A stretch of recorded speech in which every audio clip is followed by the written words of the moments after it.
the Badlands. Explain those Badlands. That's a hell of a name.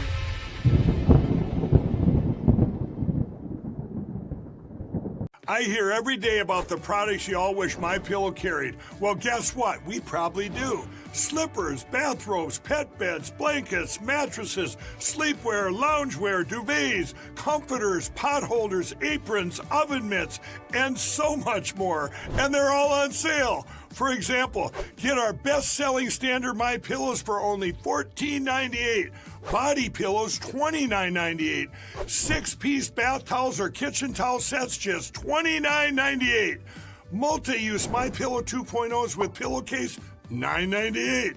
Save $40 on our Spring Percale and Giza Dream bedsheet sets.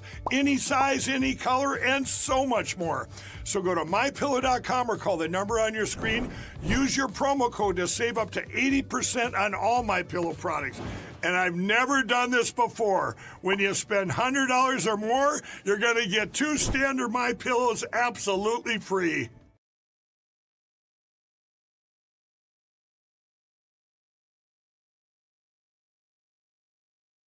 Hey guys, safe to say it was another very busy week here at the White House. Let's roll through it for this week's MAGA Minute. This week, the president took strong action to put U.S. trade interests first by raising tariffs on China to 145% and dropping tariffs to 10% for most countries after bringing more than 75 nations to the negotiating table. The president hosted the LA Dodgers and racing champions here at the White House, and he hosted a successful bilateral meeting with Israeli Prime Minister Benjamin Netanyahu. We also had incredible economic news. Inflation declined massively in March. Consumer prices dropped for the first time in 3 years. Energy prices have decreased 2.4%. Gas prices decreased 6.3%, and real average hourly earnings are growing by 1.4%. AMG Minerals, Novinix, Novartis Pharmaceuticals, Guardian Bikes, and many other companies announced billions of dollars in investments in the United States as a result of the president's economic and America First trade policies. The White House Council of Economic Advisors released a study showing President Trump's actions will save nearly $11,000 per family of 4 over the coming years. And the president signed an executive order bolstering U.S. coal production following decades of industry decline. The administration also won 4 major Supreme Court cases, repealing rulings from activist federal judges. And the Department of Homeland Security relaunched the Victims of Immigration Crime Engagement Office to assist Americans who have been harmed by illegal immigrant crime. That's just a very small glimpse into all of the incredible work our administration is doing to make America great again. Thanks for tuning in. We'll see you for next week's MAGA Minute. Hey guys, safe to say. Hello everybody. Just coming back from Walter Reed. With you, but I think well. Every test you can imagine. I was there for a long time. The yearly physical. I think I did well. I think they're releasing the report on Sunday. Doctors, highly respected doctors. Great place, amazing place actually. Did they give you any suggestions or advice on anything you need to change up? A little bit, but overall I think I felt I was in very good shape. Good heart, a good soul, very good soul. And I wanted to be a little different than Biden. I took a cognitive test, and I don't know what to tell you other than I got every answer right. I took just a lot of different tests having to do with the heart, having to do with other things, and I think you'll find that they're going to release the report on Sunday. I think you'll find it very good. Can you tell us about the cognitive test? Is that man, woman, person, camera, TV? I think it's a pretty well-known test. Whatever it is, I got it all right, as I've done about 4 times. And I've taken the cognitive test, I think 4 times, and I've got nothing wrong.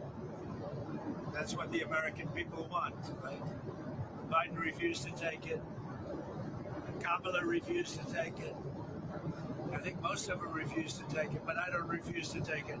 What else? Can I ask you what you thought of the markets today and this week. Which one? The markets this week and the Well, I reaction. think the to markets tariffs. were solid today. I think people are saying we're in great shape. We have, we're making a lot of money as a country now for the first time in a long time. We were losing millions of dollars a day, and now we're making millions of dollars a day. It's a big difference. And we then brought it down to 10%. And so that made it a little bit less, but I did that because I wanted to be fair to other people, to other countries. Is it up to President Xi to pick up the phone? Where do you think? I guess so. Whatever it is, we have a lot of countries, not just China. And but whatever it is, I think we're in a very good position. We're doing well. We have a lot of things happening. A lot of new companies are coming on board because of the tariffs and because of the November 5th election. Do you, how does the administration, how do you plan to respond to the Supreme Court ruling and the other courts about the gentleman who was from Maryland who was put in the El Salvador prison? They said the one that was not Tren de Aragua, but he was MS-13. Just the one that they've said needs to come back. No, but was he MS-13? Because I only know by that. I mean, I don't know which one. But if the Supreme Court said bring somebody back, I would do that. I respect the Supreme Court. And the lower court judge as well. He's been asking for Oh, daily no, I'm not updates talking and about the lower upgrades. court. I have great respect for the Supreme Court. So I'm not I'm not totally well versed as to the specific case. But if they said to bring him back, I would tell them to bring him back. Tell us a little bit about your negotiations, how they're going with other countries aside from China. It sounds like you were talking to some before you left the whole We're talking to a lot of countries, and ultimately, we pretty much can do what we want to do, but we want to be fair. We can set the tariff, and they can choose not to deal with us, or they can choose to pay it, and that's where we are. We can set the tariff, or we can do it a number of different ways, but that seems to be appropriate. And they can pay it or negotiate it, or they can not pay it. They can just say we can't do business with them. If they think it's too high, they don't have to do business with us. But I don't think anybody would think that. Is 10% the floor, Mr. President? You think? Pretty close, yeah. I would say. Pretty close to the There floor. could be a couple of exceptions for obvious reasons, but I would say 10% is a floor.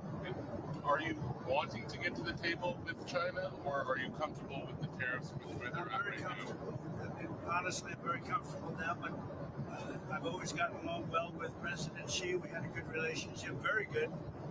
And I think something positive is going to come out of that. Are you done with that level? Their last response, I think, brought theirs to We'll see what 125. happens. I mean, look, China is it's a very big, great country. It's a very good leader, a very smart leader. It's a different form of leadership. It's a different form of government. But they certainly are big. But, this should have been done. What I've done should have been done by past presidents for many, many years. That they allowed this to happen. You could say that about more recently about how do you let people pour into our country like Biden allowed to happen. It's a big focus. We now have the best border we've had ever. But, how do you allow that to happen? It would have been stopped so easily. He didn't need legislation. The expression, just needed a new president. We have now the best border that we've ever had. Mr. President. Okay, yeah, please. Yes. Who would you like to see in the Masters this Sunday? Wow, I have so many great guys. They're all friends of mine. They're all friends of mine. You have some great ones. Scotty Scheffler's great. Bryson's great. Did you see his round You have today? a lot of great ones. Yeah, you have some really good. Justin Rose is they're all friends of mine. But it's going to be a good Masters. Looks like it's going to be a very good Masters. You have some fantastic golfers at the top. So it should be good. The course looks beautiful. Do you make the dollar having gone down a little bit after the tariff and the announcement? Listen, we're the currency of choice. We're always going to be, as long as you have somebody smart. And you know what? If a nation said we're not going to be on the dollar, I would tell you that within about one phone call, they would be back on the dollar. You always have to keep the dollar. No, the dollar is, I think when people understand what we're doing, I think the dollar will go way up. I'm not talking about you're talking about the value of the dollar. which is what I'm talking about too. I think the dollar is tremendous. It's going to be stronger than ever. How are you feeling with the bond market right now, sir? I think the bond market's going good. It had a little moment, but I solved that problem very quickly. I'm very good at that stuff, and I solved it very quickly. I didn't know I solved it that well. We had the biggest day in history. How concerned were you about the bond market? To what extent did that play a role? It wasn't, a lot of people say, was that, it wasn't. What was it? I want to put the country in an unbelievable economic position, which is where we should be. And it should have been done many years ago by other presidents, and they didn't do it. They didn't have the courage to do it. And to me, it's not a question of courage. I think we had no choice. But I think it's very obvious what's going to happen. We're very strong. We're making billions of dollars a day. We were losing billions of dollars a day. This is in a period of 2 weeks. We're making billions of dollars a day. China now is losing billions of dollars. I don't want them to lose money, but they're losing billions, and we're making billions. I flipped it. Thank you very much, everybody. Sir, on Iran, we know that your ultimate goal is to not allow them to have a nuclear weapon. What are your short-term goals for talks this weekend? Only that. I want them not to have a nuclear weapon. I want Iran to be a wonderful, great, happy country.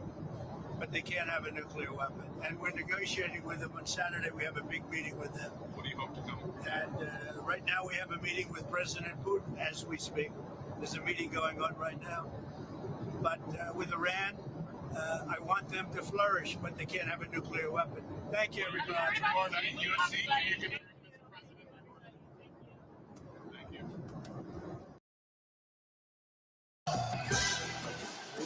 Ladies and gentlemen, this is the main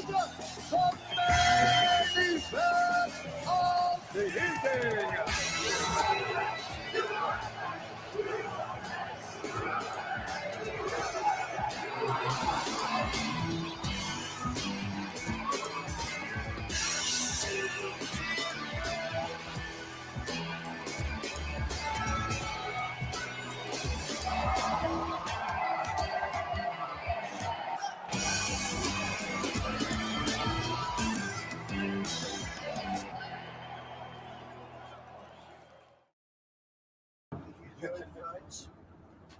We have a special guest, I think. Which guy?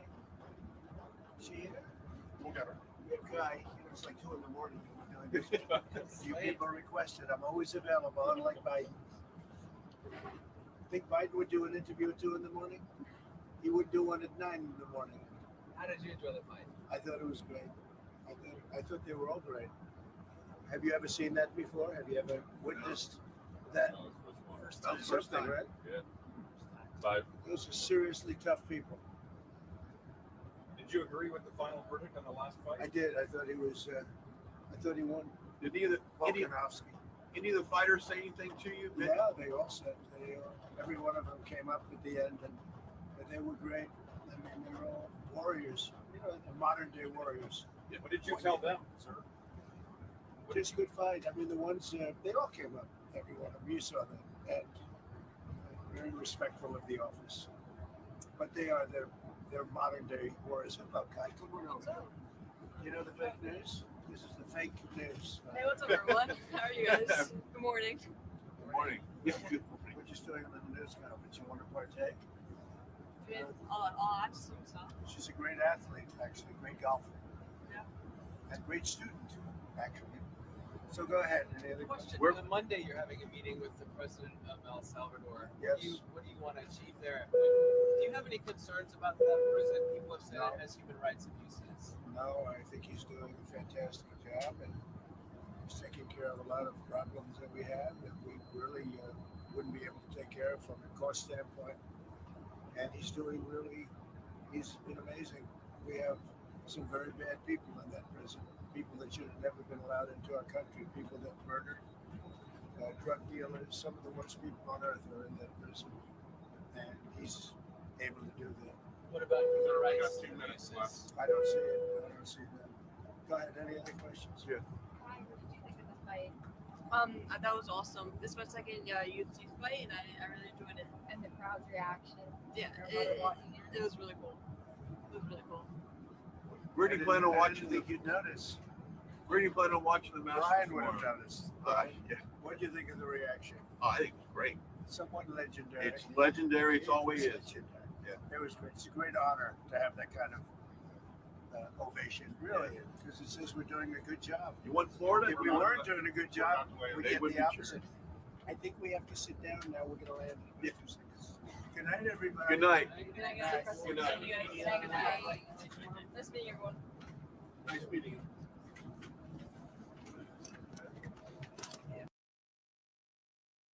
I want to wish the Jewish people in America and Israel and all around the world a very happy Passover. Every year at this time, Jewish families celebrate God's liberation of the ancient Israelites from slavery in Egypt, guiding them through the prophet Moses on a 40-year journey to a very, very promised land. The story of Exodus, which is retold around the globe and all over the world at every Passover Seder, is a reminder not only of the enduring strength of the Jewish people, but of the importance of putting our faith in Almighty God no matter what the circumstance. To all the Jewish families gathering with friends and loved ones this week, have a blessed Passover, and may God continue to watch over the Jewish people, the state of Israel, and the United States of America. Thank you very much.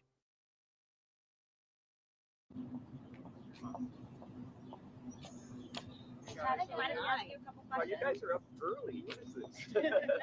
But nobody comes in on Sunday. Yeah. I have a question for you. I don't know if you mind going. Okay, come over here, sure. With these new tariffs on semiconductors, the president yesterday said there would be some flexibility for different industries or different specific products. Do you think iPhones would be included in that as an exemption?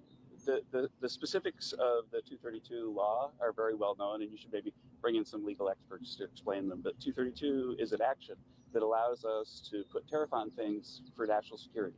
And so the example I like to use is if you have a cannon, but you're getting the cannonballs from an adversary, then if there were to be some kind of action, then you might run out of cannonballs, might not be a good thing.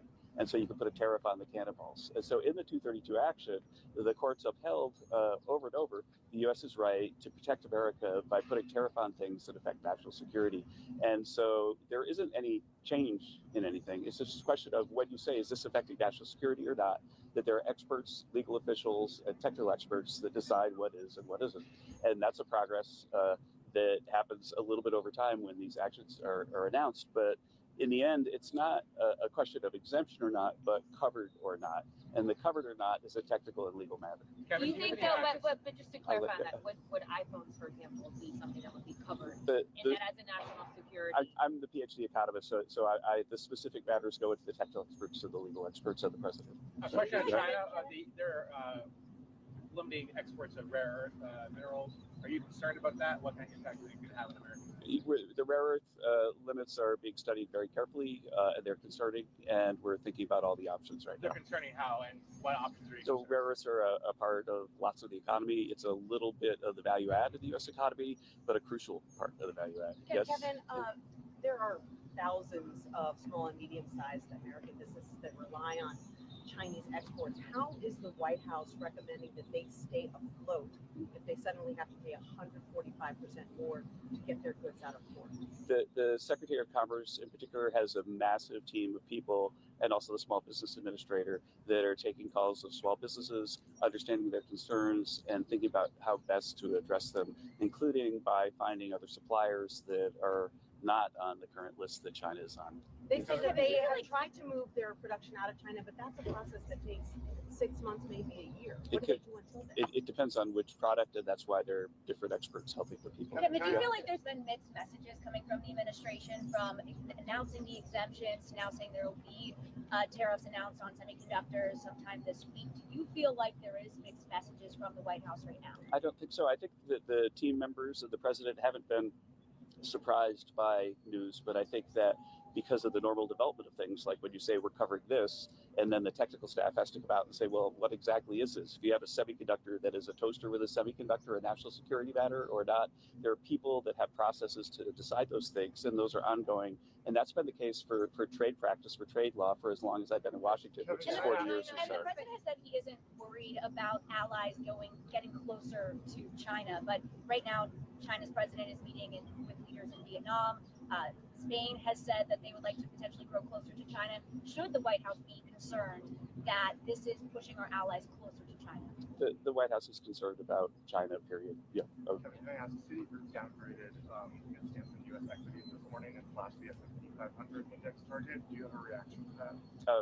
Just before I came in, equities were up a lot. I think the equilibrium policies of the president are going to be very, very good for the country and for equities. If you think about it, we've got a massive tax bill that includes both individual side things for workers and lots of corporate things that would be a positive price shock for markets when realized if there's uncertainty about the tax bills. The dereg is really good for companies. It cuts like all this regulatory high red tape that they have to spend money on and so on. And so I don't see how the long run, a year from now, the policies that we're looking at are viewed as anything other than a big positive for equity markets. Kevin, just for clarity, for people that are seeing this back and forth between these on and off again tariffs, will there be any exemptions on any electronics? What we're talking about is coverage. And so what's going to be covered, and pretty much everything's going to be covered. The question is which law applies. And so if there's something that has a national security effect on things, and so if we buy it from some other country, then we might be unprepared in time of war if they were to turn off that thing, then that's going to be in a 232 bucket. But then we've got the reciprocal bucket, which is kind of most everything else. And so I think that it all has been very carefully designed and makes a good deal of sense. I've got a last question, guys, but I'll let you go. Can you give us an example of what could be reshored quickly? Sorry. Can you give us an example of what should be reshored, could be reshored quickly under these tariffs and this whole policy? Sure. One of the things that is being reshored amazingly quickly right now is auto production. Production was capacity utilization was at about 60% a couple of months ago, and they're adding extra shifts now to make the autos in the U.S. just as the president suggested. Last question. Thank you so much. Spanish Prime Minister visited China last week from Spanish media, and he got a lot of criticism from the administration. Could Spain see consequences after the visit? And the economy minister is coming here tomorrow to meet with Secretary Hassett. That'll be a foreign policy question for the president, but I'm just an economic policy guy, so I don't get engaged in things like foreign policy discussions with prime ministers. So thank you very much, guys. Thank you. Have a good one. Thank you.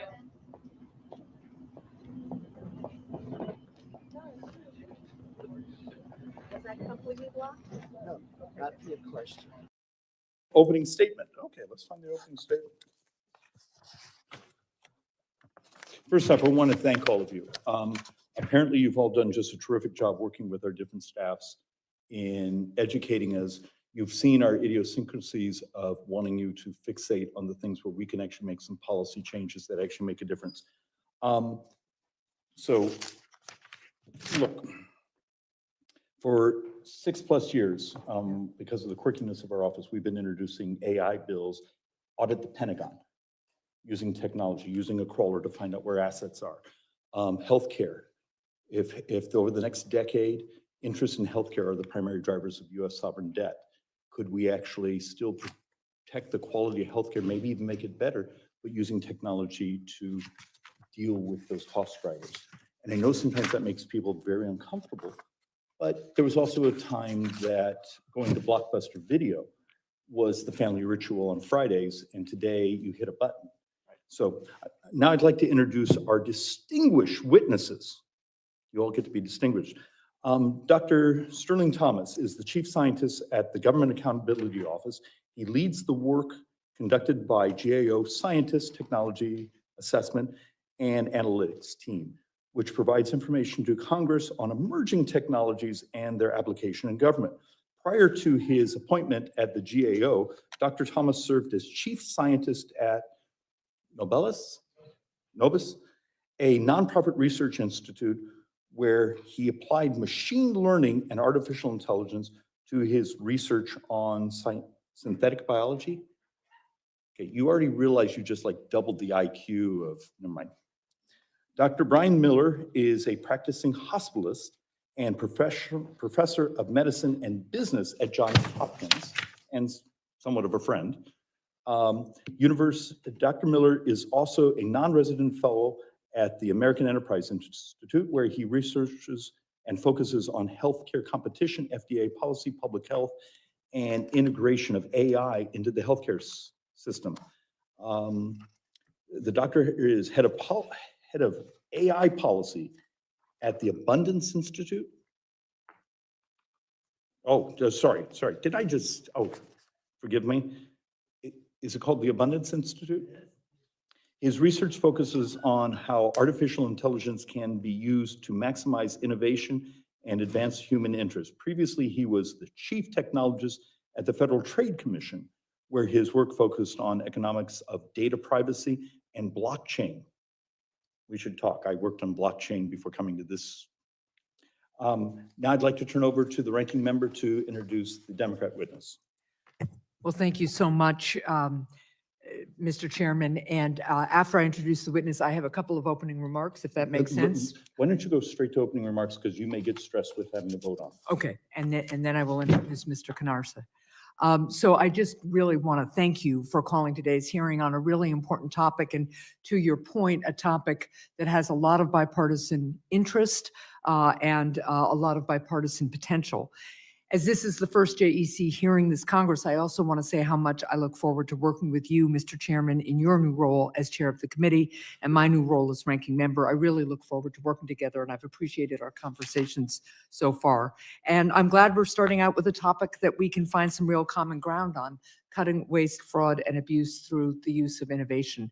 I also want to thank the four witnesses for testifying before the committee and sharing your expertise on this topic. We need to keep working together across the aisle to save taxpayer dollars by reducing waste, fraud, and abuse. As we will discuss in today's hearing, there are many ways to do so by embracing new technologies and better data analytics.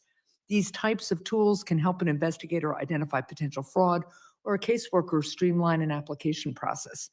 I know that all four of our witnesses today will outline ways that the government can better deploy technology. I really look forward to building off these ideas moving forward.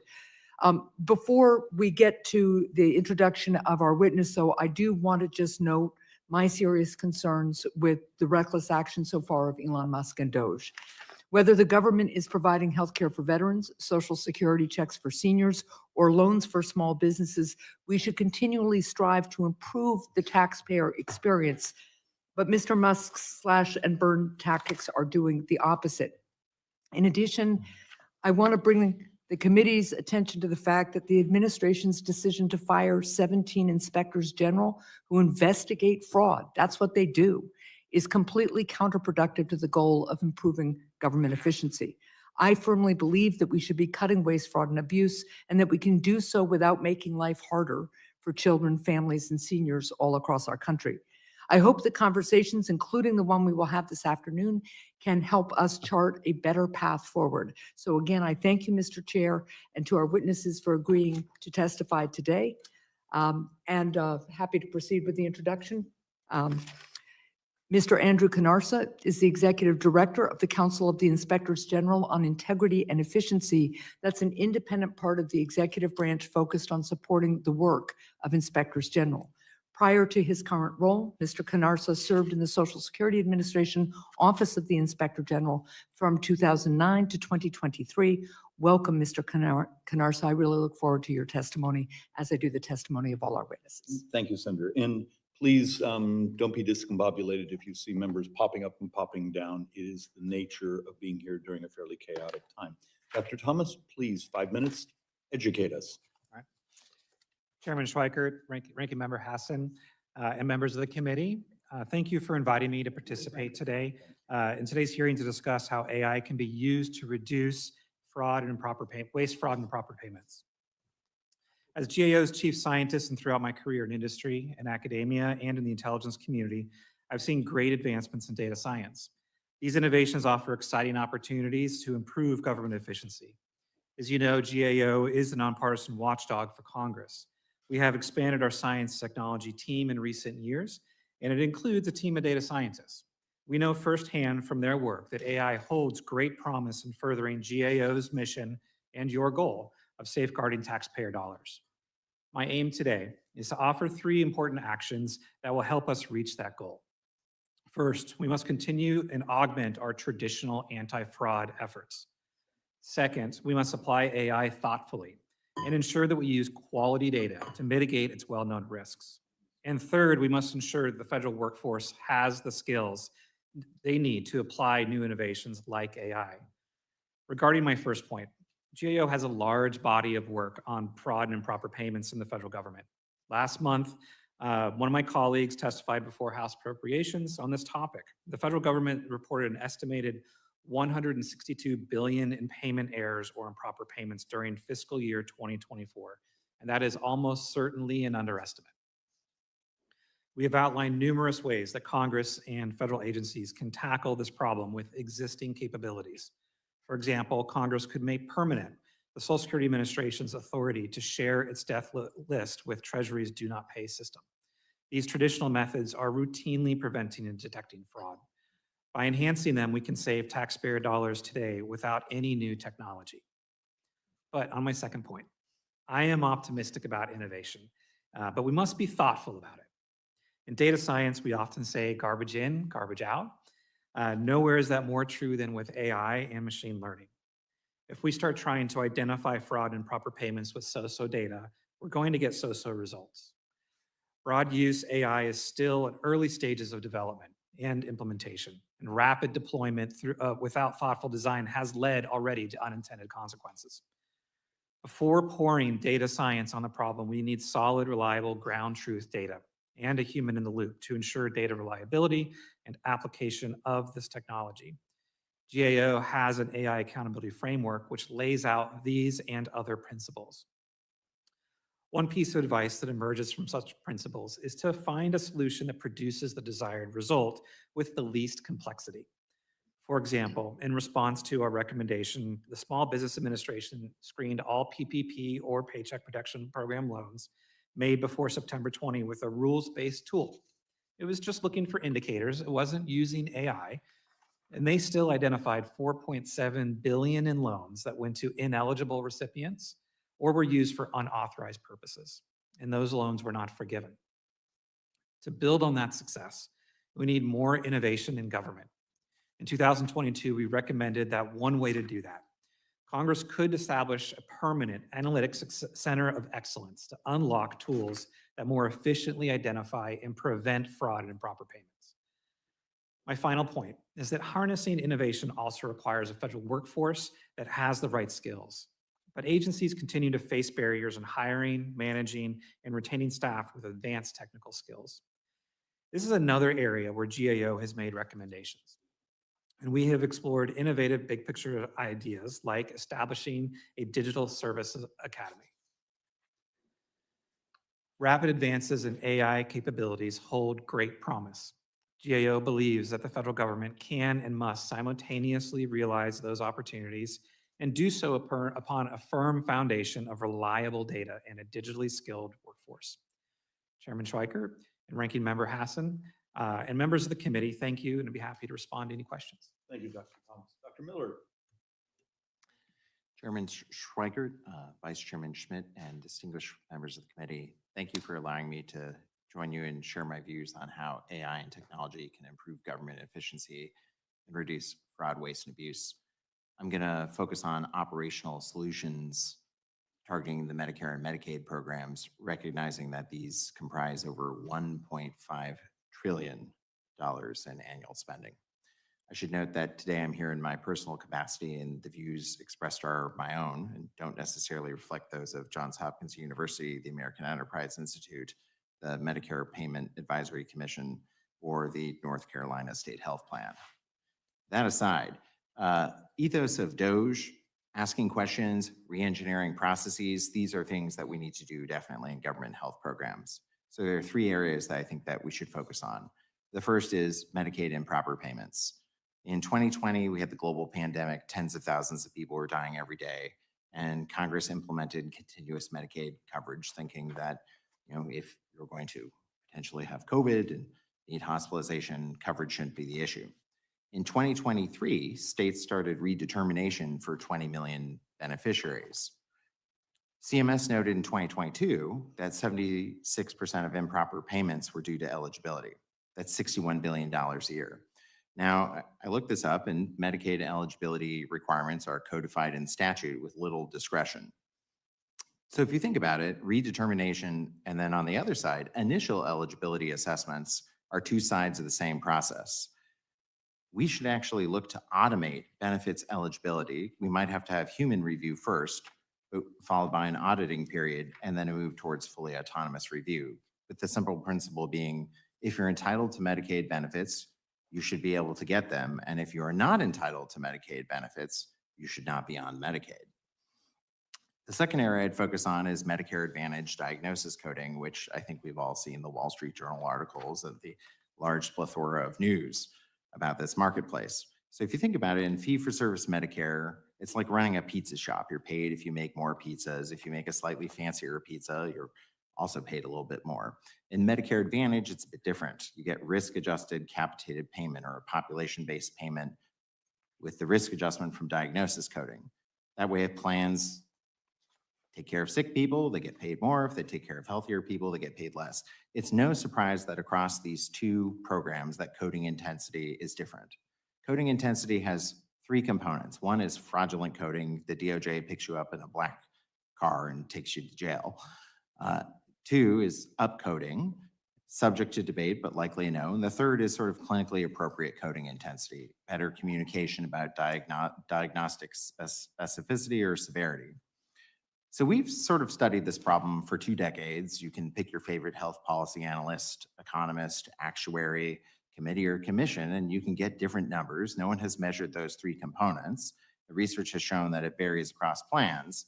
I would argue that if we have predictive typing and autocorrect on our iPhones, we can automate diagnosis coding across the Medicare program. Do we want doctors spending time with patients, or do we want them doing diagnosis coding for whether you have CKD, chronic kidney disease, stage 3A or 3B?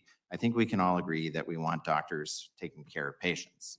And so if we automate that, we will eliminate coding disparities across both programs, increase trust, eliminate the need for chart reviews and health risk assessments, and eliminate the wastage of both physician times and government payments. And so I would say that for Medicare Advantage, we should focus on solving problems for Americans instead of measuring them. And then the last area I want to talk about is prior authorizations. We spend an estimated $265 billion in the healthcare industry on administrative costs. Depending upon who you ask, prior authorization can be an appropriate tool to steer care, or it can be an inappropriate tool to delay care, increase costs, decrease access. And you'll sit around, you'll have stakeholders on either side showing up, telling you one thing or the other. We've also talked about this for probably longer than I have been alive.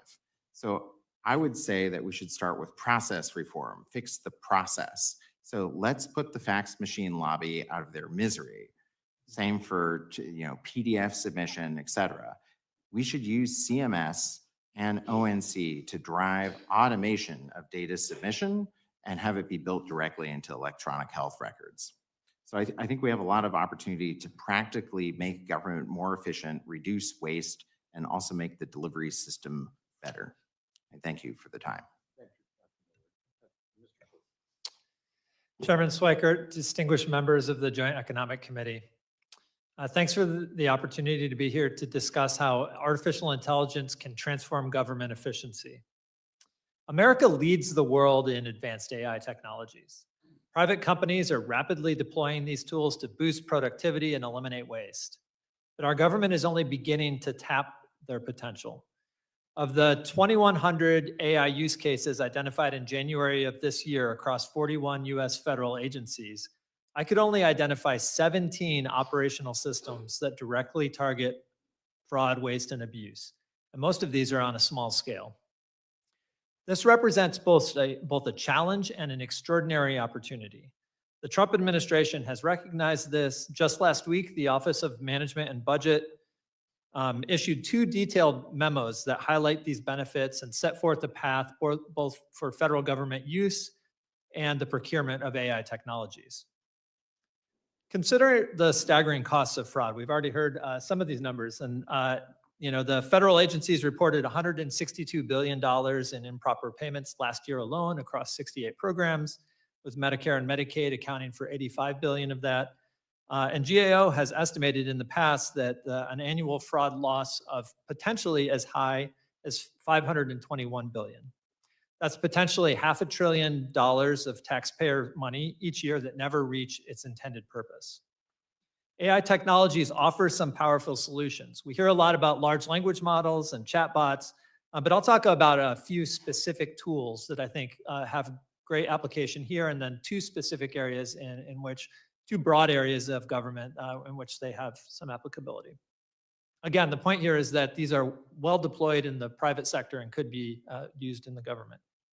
So anomaly detection is a technology that allows you to quickly spot unusual activities by learning what constitute normal behavior and then identifying abnormal behavior. Financial institutions like HSBC have found that this approach identifies 2 to 4 times more financial crime with 60% fewer false positives. Natural language processing, of which LLMs are one type of application, can digest mountains of text documents, emails, and support tickets far faster than humans. This technology can streamline compliance, enhance customer service, and can reveal fraud that's hidden in mass amounts of text. Robotic process automation uses software bots to handle routine tasks. It often is used to connect legacy systems, of which obviously government institutions have many. And businesses that implement this see an average efficiency gain of up to 30% while reducing processing errors by 20 to 40%. And then finally, the last category of technology, although there's many others, graph analytics map relationships that entities have across a bunch of different systems. And so insurers right now use graph analytics to identify fraud rings and coordinated abuse that you could not find if you were only looking at a single system at a time. So these technologies offer tremendous potential across government, but let me give you two critical areas where I think they could offer some real specific benefits. So in benefits administration, obviously I mentioned Medicare and Medicaid, but many other areas of benefits. AI can swiftly identify fraudulent claims while speeding service to legitimate beneficiaries. They can verify documentation, automate eligibility verification, and help agencies forecast their needs to optimize resource allocation. And then in procurement and contracting, these tools can flag high-risk vendors and contracts before the money goes out the door. They can detect vendor collusion, and they can automate repetitive procurement tasks, streamlining these functions both for the contractors and the government agencies that rely on them. Now, the path forward here is going to require updating some legacy systems, safeguarding data privacy, and addressing some important policy considerations. But the potential benefits are profound. And that's why when I look at AI's capabilities in this space, I don't see just a futuristic vision. I see there's practical, proven technologies that are already transforming private industry that could immediately strengthen government operations. Implementing these solutions means ensuring public funds reach their intended purposes. It means faster, more transparent services for citizens, and it means substantial savings that could be redirected to higher priority needs or returned to taxpayers. The question before us is not whether AI can improve government efficiency. The evidence from the private sector is overwhelming that it can. The question is whether we have the vision and the commitment to embrace these innovations for the benefit of all Americans. Thank you, and I look forward to your questions. Good afternoon, Chairman Schweikert, Ranking Member Hassett, and members of the committee. Thank you for inviting me to discuss how technology can improve government efficiency and reduce waste, fraud, and abuse. I serve as the Executive Director for the Council of the Inspectors General on Integrity and Efficiency, or CIGI, the membership organization for more than 70 federal IGs. The IG community has a nearly 50-year history of conducting effective government oversight and detecting and preventing waste, fraud, and abuse. The Inspector General Act of 1978 established IGs and empowered them to provide independent, objective, and impartial oversight of agency programs and operations. IGs have a dual reporting responsibility, reporting to both their agency head and to Congress. We have a long-standing relationship with Congress and a shared goal of ensuring that taxpayer dollars are spent wisely and effectively and that government benefits are administered correctly. IG findings are based on facts and applicable law and guided by OIG standards. Trained auditors, investigators, inspectors, evaluators, IT specialists, and attorneys work every day to promote efficient and effective government operations. In fiscal year 2024, the IG community collectively totaled over $71 billion in audit and investigative accomplishments, generating a return of about $18 for every $1 invested in OIGs.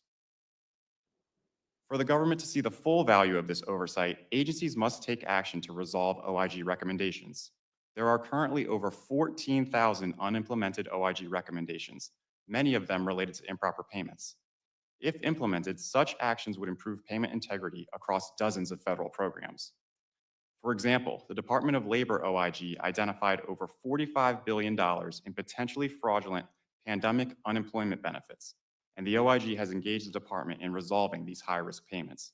However, there are still outstanding recommendations in this area. While all fraud is an improper payment, not all improper payments are fraudulent. Other common causes include administrative mistakes, recipient self-reporting issues, and policy limitations. For instance, the Social Security Administration OIG estimated over $7 billion in supplemental security income errors because SSA did not follow policies or use all available tools to prevent, detect, and recover overpayments. SSA OIG has made several recommendations to reduce and collect the overpayments, but the recommendations have not yet been resolved. The use of technology is critical to the IG community's oversight work, and IGs have significant experience leveraging data analytics and artificial intelligence. While these tools do not replace investigative or audit work, they enhance IG's ability to identify anomalies for further review. Last year, the Treasury Inspector General for Tax Administration leveraged data analytics to help the IRS prevent $3.5 billion in potentially improper employee retention credits and sick and family leave credits. TIGTA notified IRS officials of the scheme, who then put controls in place to guard against similar fraudulent claims. The Postal Service OIG uses data-driven insights to analyze millions of customer complaints to recognize trends and identify potential mail delivery or theft issues. And the Office of Personnel Management OIG is using machine learning to inform which health plans the OIG should audit in the Federal Employee Health Benefits Program. To continue our effective oversight efforts and improve payment integrity, sustained access to agency data and analytics resources are critical. The IG community's top legislative priority is the establishment of a permanent, scalable data analytics platform to aid OIGs in detecting and preventing fraud and improper payments. In 2021, Congress provided SIGI's Pandemic Response Accountability Committee, or the PRAC, with the authority and funding to create a data analytics center. The result was the Pandemic Analytics Center for Excellence, or the PACE. The PACE has proven to be successful in identifying improper payments and fraud in pandemic programs. In one recent case, the PACE helped an OIG develop risk models to review some 2,400 pension plans, which led to the recovery of over $165 million. This recovery for taxpayers far exceeds the $120 million that Congress appropriated for the PRAC to operate for the last 5 years. However, with the PRAC scheduled to sunset on September 30th, 2025, the IG community urges Congress to sustain the PRAC and the PACE's data analytics capabilities. Last month, the House Committee on Oversight and Government Reform advanced legislation to sustain the PRAC and its capabilities, which we support. We look forward to working with Congress on this important reform to ensure the IG community is equipped with advanced technology and data analytics tools. In conclusion, the federal IG community remains committed to conducting effective program oversight, making recommendations that can improve government efficiency, and leveraging analytics and AI-supported tools in its efforts. Thank you again for inviting me to testify, and I'm happy to answer any questions. Thank you for all of you. Because I have hours of questions, I'm going to go at the very end. Senator Schmidt, you get to start with questions. Thank you. Sorry. Thank you all for being here. Thank you, Mr. Chairman, for holding this this hearing. I think some of the recent findings from DOJ, I think, has put this even more up front in the public consciousness. And there's a lot of great work that's happened before. And I'm not going to go through. I was going to talk about, you know, the money that's sent overseas for Guatemalan sex changes and DEI in Burma, but I've done floor speeches about that. I really want to use the time that I have with asking some questions that I can't imagine there's a ton of disagreement in as far as trying to understand how we're at where we're at. So, Dr. Miller, you brought this up. in the healthcare space. I think one of the great frustrations for policymakers is that it just, the enormity of some of the problems that exist are so huge that sometimes I think that inhibits people's ability to tackle them effectively. What do you think? So you've had some great recommendations about some things that could happen, and whether it's coding or finding fraud on the front end or the back end in a much more meaningful way. It feels like, as you said, you've been having this discussion longer than you've been alive. I can relate to that. What is missing? Like, we know what the problem is. Recommendations are made, and I want to ask you this question too. What's the disconnect? Like, how are the controls not actually put in place? How does this keep happening? Why isn't, in Doge, anyway, I'm going to stop talking and let you answer the question.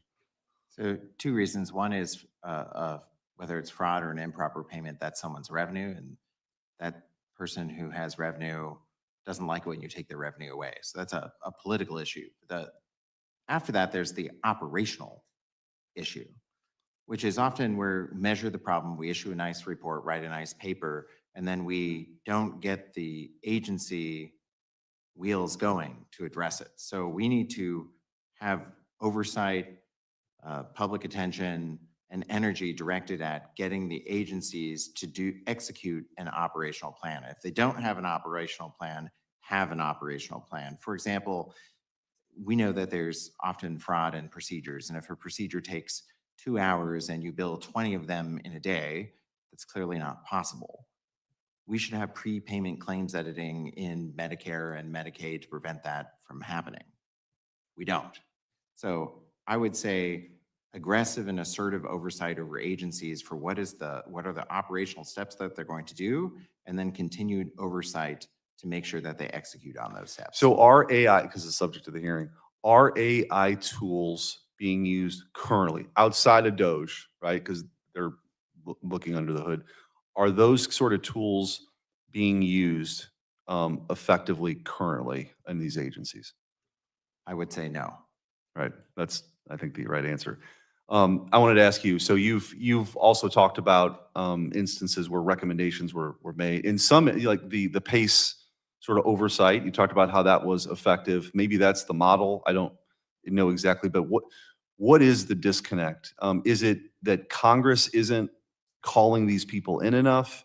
Is it that if it's not, there's not a point person within the agencies that are actually responsible for this? How would you diagnose the problem to be able to fix? I think Dr. Miller said it well, that there's a plethora of information out there. There's recommendations that agencies can implement, and where Congress can help is increasing transparency and visibility of those recommendations, and talking directly to the agency. What's prohibiting you from implementing it? Is it a resource issue? Is it a time issue? Is it a need to continue customer service, and it's just trying to implement these implementations is holding us back? I think the information is there. It's understanding what's holding the agency back. Are there any other, obviously there's the power of the purse and there's the appropriations process. Are there any other, as you guys have found, any of you, are there any other hammers that are out there that would actually hold some of these folks their feet to the fire to actually implement these things? I might flag something quickly from the OMB guidance that just came out last week. One of the things that they recommend on AI implementation within agencies is that the responsibility for addressing and owning the risk be on the person who is responsible for the mission of the process that AI is being deployed for. And so that type of personal accountability, where there has to be somebody actually signing off and owning the decision, I think is the sort of thing that keeps new technologies that are coming in under the right amount of scrutiny and analysis. And so I don't know that how you retrofit that, but for new technologies, I think that's a good approach. Thank you. Thank you, Mr. Chairman. Thank you. Well, thank you, Mr. Chair. And again, thank you all for your testimony. I caught most of Mr. Canarsa's, and I'm sorry I missed yours. But I want to start with a few questions. Mr. Canarsa, inspectors general play a key role in identifying and rooting out fraud across the federal government. As part of their efforts, they often encounter barriers when they try to work together across agencies and share data that could prevent fraud. For instance, an inspector general at one agency might not have the staff or time needed to access data on fraud that's stored at multiple other agencies. I know that your organization wants to establish some centralized data analytics capacity that the investigators could use to further detect and prevent fraud across the government. So this is a two-part question. One, what are some of the most promising examples of how inspectors general are already sharing data to prevent fraud, such as by working together to stop criminals who have multiple shell companies that have been defrauding our small business loan programs? So that just, why don't we start with that? Sure. Yeah. Sure. Thank you for the question. And Senator Hassett, I wanted to thank you for working with Senator Joni Ernst on the IG Senate caucus. We Yeah. appreciate your efforts and look forward Thank to you. working with you both on that. To the question, several examples going back to the start of the pandemic, and want to give credit to the Small Business Administration OIG and Department of Labor OIG, who had oversight over the PPP and the EIDL programs, and then the pandemic unemployment insurance program, which obviously at that time it was a need for those funds to go out at the time, Right. but it left it ripe for fraud. And where the PRAC came in and helped was to identify a lot of those suspicious claims that were clustered, and which led Right. to, in those cases, groups that were putting in multiple claims, because they saw some go through, so they kept going Right. for them. In both instances, both SBA OIG and DOL OIG have successful fraud investigations to the tune of millions of dollars that were found, and prosecutions continued from there. Great. And what can Congress do to make sure that that sort of cooperation gets easier while also protecting people's privacy? I think, as I mentioned, the expanding and enhancing the potential of the PRAC's pace. If we Yeah. can do what they've shown in just the pandemic realm Right. programs, if we can do that across federal programs, make it easier for, as you mentioned, for agencies and their OIGs to match in a central location, again, with all privacy protections and considerations in place, that just makes it easier to go to one stop instead of Right. each agency trying to make these agreements one off. Right. And in my experience as a governor, one of the hard things is finding actual staff and resources to focus on this, so that if we can share in the effort, makes a big difference. Dr. Thomas, your position as the chief scientist of the Government Accountability Office gives you a good vantage point to see how the federal government deploys technology, especially when it comes to strengthening government effectiveness and saving taxpayer dollars. What are areas of the government that have the highest potential for reducing waste, fraud, and abuse through the deployment of cutting-edge technology, including AI? Yeah, so if you look at our government-wide fraud report that we just Yeah. put out, we talk about the different programs that there's a range that goes with it. So I think as earlier was mentioned, $500 billion. That's the high range. Those are for high-risk programs. Think about like COVID-style programs. The lower range is really analyzing the lower risk programs. We did a modeling exercise using Monte Carlo to understand what that range looks like. Essentially, what it comes down to, additional transparency, obviously within the payment systems, and making sure that the agencies are using the analytics and sharing the use of that analytics, as well as what has already been talked about earlier that we support, is setting up a center of excellence that supports the fraud world, so that across the government, all of these agencies can work together, can share data that matters, and share tools that identify those flags of potential fraud. The important part, though, that I want to make sure we don't miss is that the analysts play a critical role. Yeah. The analytics only identifies a flag that something might be associated with fraud. It is the analysts themselves that actually goes and does the investigation. Right, that's very helpful. I have lots more questions too, but why don't I yield back and then we can keep going. Yeah. Thank you, Mr. Chairman. I want to thank you all for being here today. I wanted to point out that in my district, we're experiencing a real problem with Treasury checks being stolen. And obviously, this is not something that's unique to my district, although it's been heavily impacted.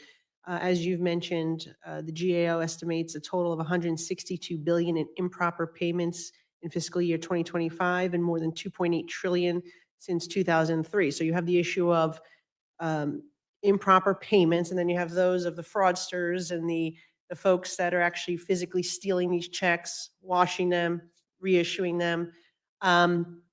and cashing them. And in my district alone, we've had roughly 400 constituent cases of stolen federal checks that total $5.4 million. So this is a big issue, right? If we multiply that by all the members and the senators in this body, you're talking about a substantial amount of money. And I would love to hear from any of you on what you think could be a viable solution. Obviously, moving people to direct deposit is one thing we're looking at. The president did issue an executive order. We recently passed legislation out of the House to require IRS to reissue payments if the consumer wants or the taxpayer wants via direct deposit.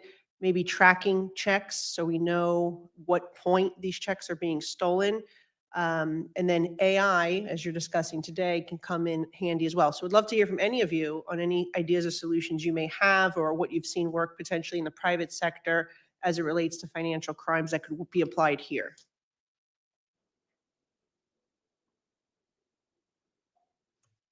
Yeah, so I don't have an answer for the direct question of what do you do about washing checks, Congresswoman, but I appreciate the question. Within how do you, so we're talking about really fraud, because fraud is where you get into the point of someone's purposely trying to defraud the government, which is what this is about. Analytics certainly and AI could certainly help this by tracking the actual payment beyond just the check, making sure that the individual is actually receiving it, providing some sort of methodology to check back. Those are types of things that the private sector uses that can then be repurposed potentially for the government. It is not an area that we've looked into though at GAO. Mr. Chilson? So obviously taking the middleman, taking the middleman out, which is the mailbox, I guess, and doing direct deposit makes a ton of sense. It's not really an AI approach. It is obviously an established technology, but there you're relying on the commercial sector, which does have a lot of capabilities to identify, when electronic payments are working and when they're not. Electronic payments are not fraud-free, but the companies have spent a lot of money to identify how to make sure that money moves properly between accounts. And so I do think that the more you can move people to that type of approach, the better it will be. Mm-hmm. Dr. Thomas, in your testimony, you highlighted the need to extend the Social Security Administration's authority to share its full death data master file with the Department of Treasury, which is set to expire next year. And I would like to know your thoughts on how much this has recovered, how successful it's been. It's my understanding it's about $31 million in payments. And can you highlight any other multi-agency data sharing that needs to take place? I would love to, but I want to make sure I give you exact information. So if you don't mind, I'll get back to you on that. Okay, no problem. And then one more question for you. What is the most significant barrier stopping the federal government from implementing these advanced AI technologies to eliminate waste, fraud, and abuse? Yeah, so I think there's two areas that I want to particularly highlight, and this is one of the biggest questions out there. And the first one I think we've already talked about quite a bit, which is just the partitioning of data, trying to make sure that data is available to the anti-fraud community so that we can track people across the different parts of the government and track the information so that it can actually be used for large types of analytic models. The second is actually just as important and probably needs to happen before the first, which is a foundational data that is validated. It shows these are actual indicators of fraud or improper payments. We can't get into a habit of marking something that is not fraud and making a guess at it. We do actually need to go through the entire process with the IGs to make sure that something has actually been validated and put that into kind of a gold standard data set. That is going to produce the best outcome for our analytical tools. Thank you. Mr. Chairman, thank you very much. And Senator Hassett, thanks for holding this together. And thank you all very much for being here. I really, really appreciate this. And I'm so many questions I want to ask, but let me just start with, we've watched Elon Musk and his Doge team recently go after waste, fraud, and abuse. And you've laid out the case very strongly for why that is necessary. These many hundreds of millions of billions of dollars out there. Let me just point out, though, that most of this seems to be improper payments or folks stealing checks. I'm not quite sure the connection between the huge amount of waste, fraud, and abuse you've identified and firing half the people at the Department of Education, laying off 20,000 people at HHS, getting rid of the U.S. Institute of Peace, firing all probationary employees. None of that seems to address the waste, fraud, and abuse that you are trying to find very constructive, honest ways to deal with. And I still remember fondly, I just figured out it was 50 years ago that the little family business where we were doing all of our records by hand with a pencil and an 10-key adder. And on December 1st, 1975, I moved it to the internet. It was a keyboard the size of an electric thing online. So it took 5 minutes between entries when you push the key. However, it made possible a degree of productivity increase that's just unprecedented, including much less waste, fraud, and abuse. So the Chairman Schweiker and I share the vision of what this could do to federal government and to Medicare and to Medicaid to be able to bring that technology here. In the meantime, I'm very concerned about DOGE, which I want to succeed, but the use of unapproved technologies without sufficient oversight, the use in high impact areas like federal employees' employment status, and the lack of basic security for non-government data sets, instead profiteering off of sharing data with commercial models. I prepared a letter with many of my Democratic colleagues, which are going to send to OMB. And Mr. Chair, I'd love to submit that letter to the record. And then ask Mr. Chilson, in your testimony, you talked briefly about things like audit standards, upfront training and investment. Which existing laws and specific new policies would you promote to encourage the responsible adoption of AI? So I'm most familiar with regulation in the commercial sector, having spent time at the Federal Trade Commission. But I am familiar with, at the FTC, some of the practices of every privacy officer that is within agencies. And I think the recent OMB memos, again, if you haven't seen those, I think they offer a lot of the safeguards that should be undertaken as an agency adopts technology into use in pursuit of its mission. These memorandum replace some Biden era memorandum, but they cover a lot of the same area, maybe with a slightly different focus, one that more encourages the adoption of this technology as in pursuit of the mission, but offers the same sorts of guardrails in some cases that will help make sure that this protects privacy, that it pursues the mission of the agency, and that it's effective. And so some of those principles in there, I think, are a good start, although they're guidance, not regulation. Yeah, thank you, Mr. Gilson. And Dr. Miller, one of my favorite agencies in Congress is AHRQ, the Agency for Healthcare Research and Quality, because their mission is all about how to deliver healthcare more effectively and not spending money on costly, wasteful treatments. Someone once told me that if you want to look at efficiency in federal government, AHRQ is the poster child. And it's one of the key agencies that looks at over the $4.5 trillion spent annually on healthcare. And it's even more important when you think about artificial intelligence, applying it. But again, guess what? Much of AHRQ was gutted by the reduction in force at HHS last week. And the people that we need to do HI for healthcare were actually fired.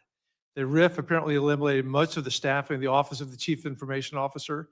And then they attempted to relocate most of the executive staff to like the Indian Health Service. I'm sure they thought they could outsource the IT services, but you need people on the ground that understand tech policy and cybersecurity. What would you do to make sure that we have the folks in the agencies that can make sure that we have the expertise to advance AI adoption?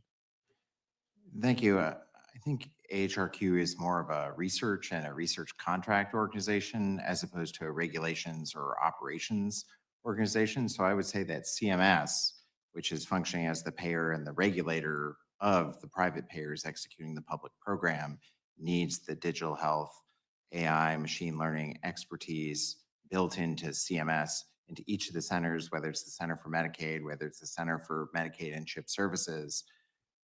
I don't think that that is AHRQ's primary function historically.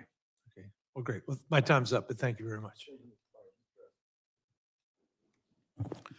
Well, thank you, Mr. Chairman, for holding this hearing and for your work on this committee. Today, I'm afraid that rooting out waste, fraud, and abuse has become divisive here in Washington, but it's exactly what the Americans want us to address. Before this year, rooting out waste, fraud, and abuse was actually a bipartisan endeavor and talked about it, had broad support. Appears that now there's a number of lawmakers, bureaucrats, and media that actively support the status quo, which in essence is on the side of allowing the waste and fraud to continue. We've had decades of Inspector General reports that have outlined the reckless misuse of government funds with little or no appetite to address that. And you mentioned that earlier in day in terms of that there was the status quo, or the push on the status quo was to resist the loss of recipients of the payments that were making through that. The new administration is shattering some of the status quo and tackling the problem with their directive that they got from the American people last November. As the chair of the Social Security Subcommittee here in the House, I want to just highlight that for everybody in America, that every dollar that's saved by eliminating waste, fraud, and abuse is a dollar that can go towards benefits to seniors that have earned them, or for benefits in other programs as well. Typically, things have been slow here in Washington to change with just the bureaucracy and the size of the government. If you contrast that with the private sector, U.S. businesses, if they don't innovate and adapt, they die. In D.C., as Ronald Reagan once quote, a government bureau is the nearest thing to eternal life we'll ever see on Earth. Some of the advancements that we're seeing with artificial intelligence are already disrupting industries throughout the country, whether it's in medical field, manufacturing, or technology. The federal government needs to be looking at ways that we can actually be more responsible and use AI.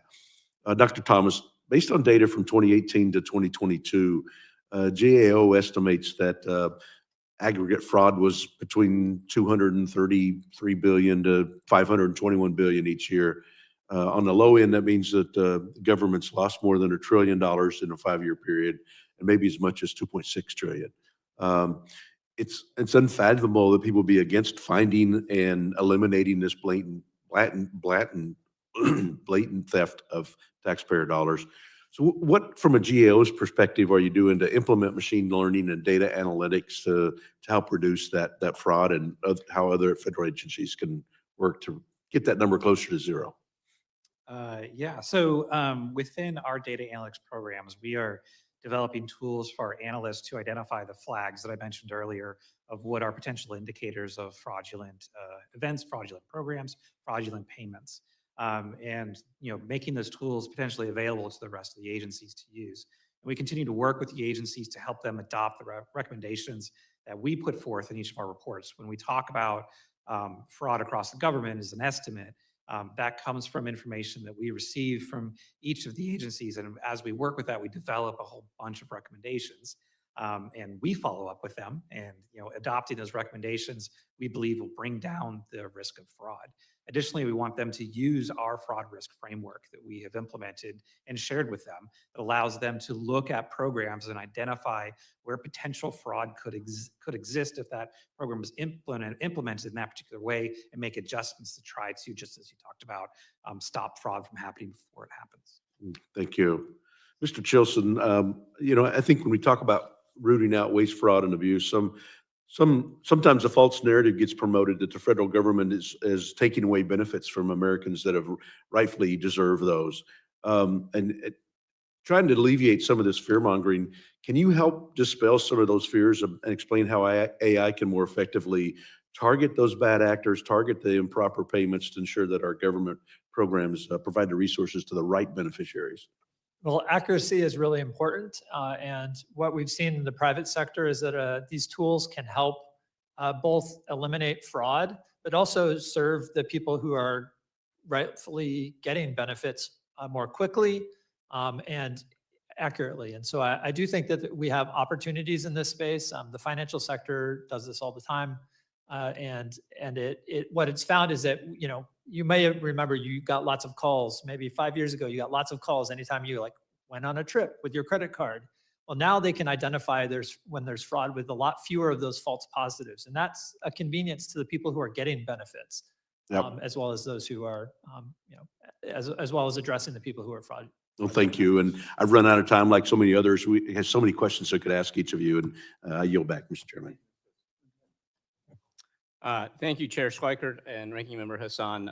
Really privileged to be on this committee and to be part of today's hearing on this very important topic. Obviously, when we talk about waste, fraud, and abuse, we all want to reduce this. We all want to eliminate as much as possible. Ensuring that taxpayer dollars are spent effectively is part of our mission here in Congress. And so very excited to hear about the possibility of what we can do to try to rein in some of these wasteful actions.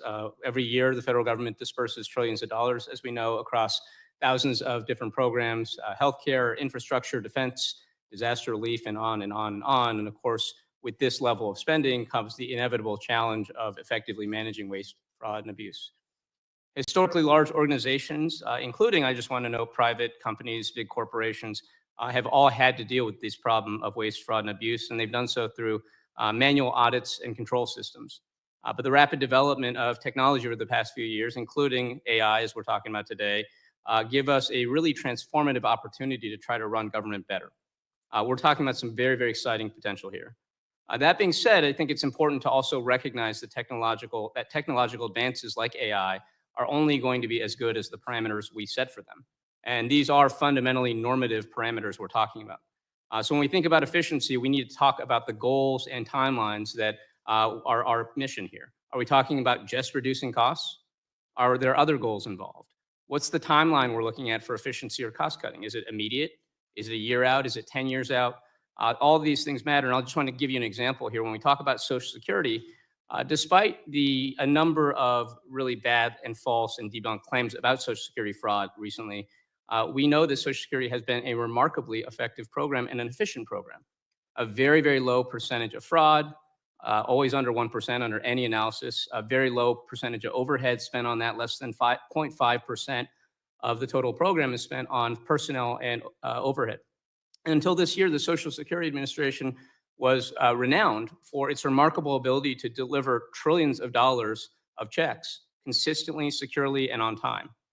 Are there ways to cut back on Social Security spending? Yes, of course. And we've seen Elon Musk and Doge do just that, attempting to fire 12% of the Social Security workforce. This has, though, led to lots of reports of delayed and missing checks, difficulty for seniors, including ones that have called my office, trying to find personnel that will deal with their problems with Social Security. So the question, of course, is what do we mean by efficiency when it comes to Social Security? Are we talking just about cutting costs? Are we talking about cutting costs now? Or are we talking about other goals here? I would submit to you that I think what Social Security has done is get checks out to people. That is its mission. And so, again, when we think about AI and how it can improve efficiency across different agencies, those goals, the time frame that we're talking about are important.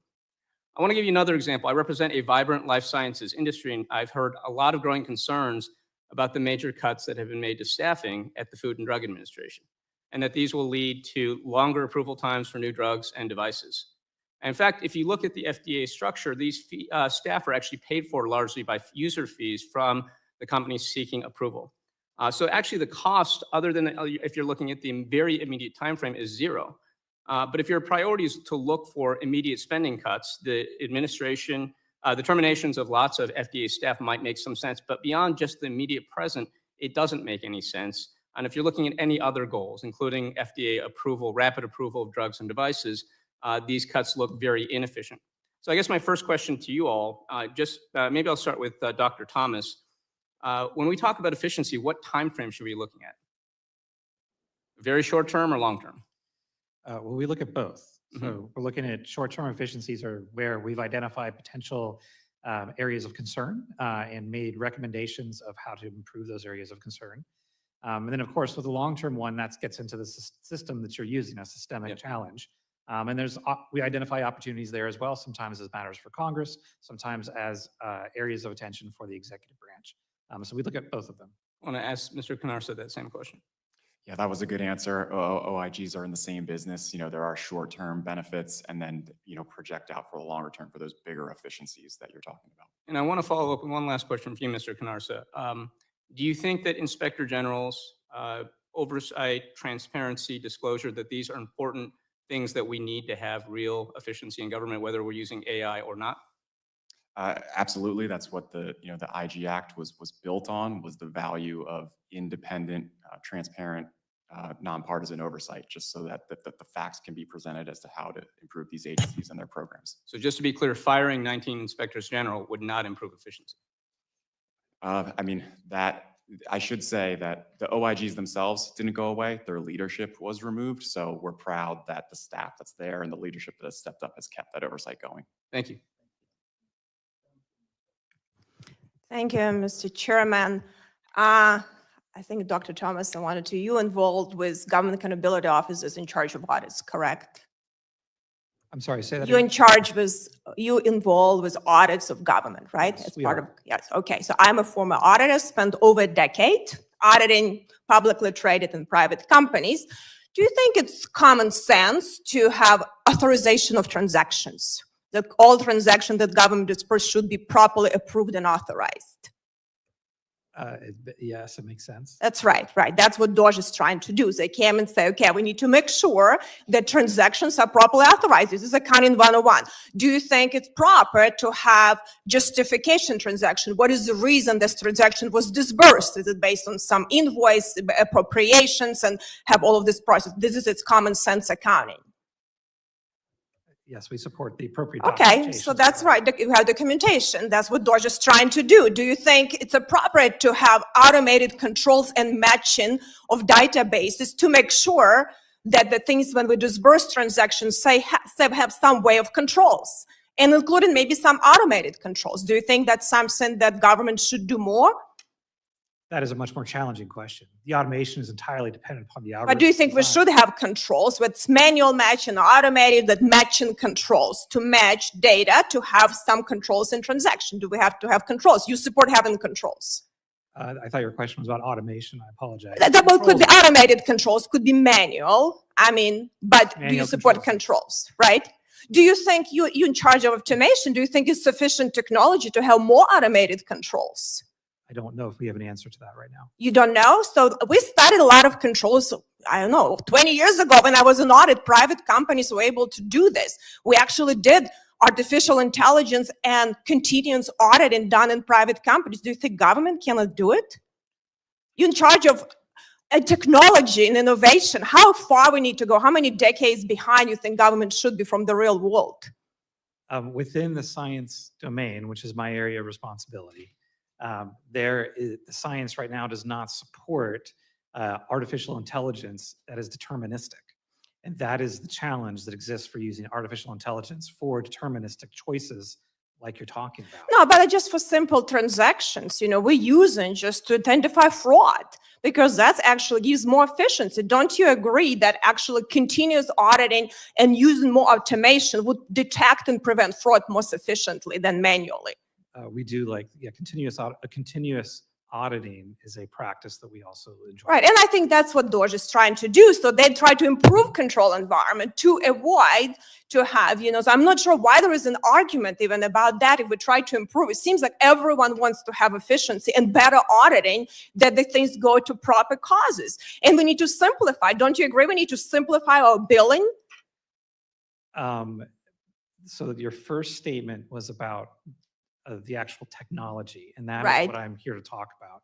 Okay. We do not agree across everybody that the existing AI technology can make error-free determination in an entirely automated. Well, there is no one can do error-free, but that could be tools and mechanisms to help us, to be able to detect fraud and have more controls.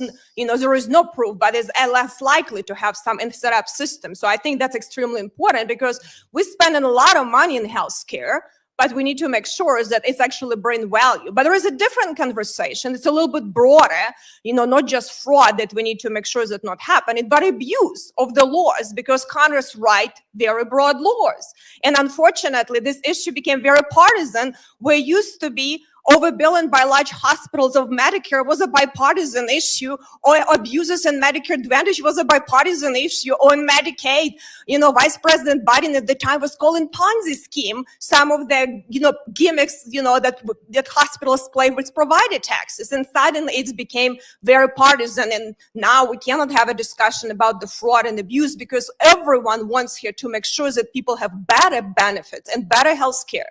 And because we're spending so much money money on healthcare, but we are not getting outcomes and for value. And Dr. Miller, you as a doctor here, what do you think would be key issues that we should address to improve healthcare value?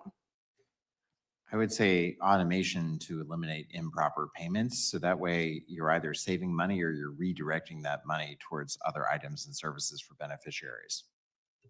Okay, so it seems like we should be much more bipartisan support and agreement on this issue and not a partisan issue, because we want Americans to be healthy, because a healthy nations, that's the only nations can be strong. But thank you, and I yield back.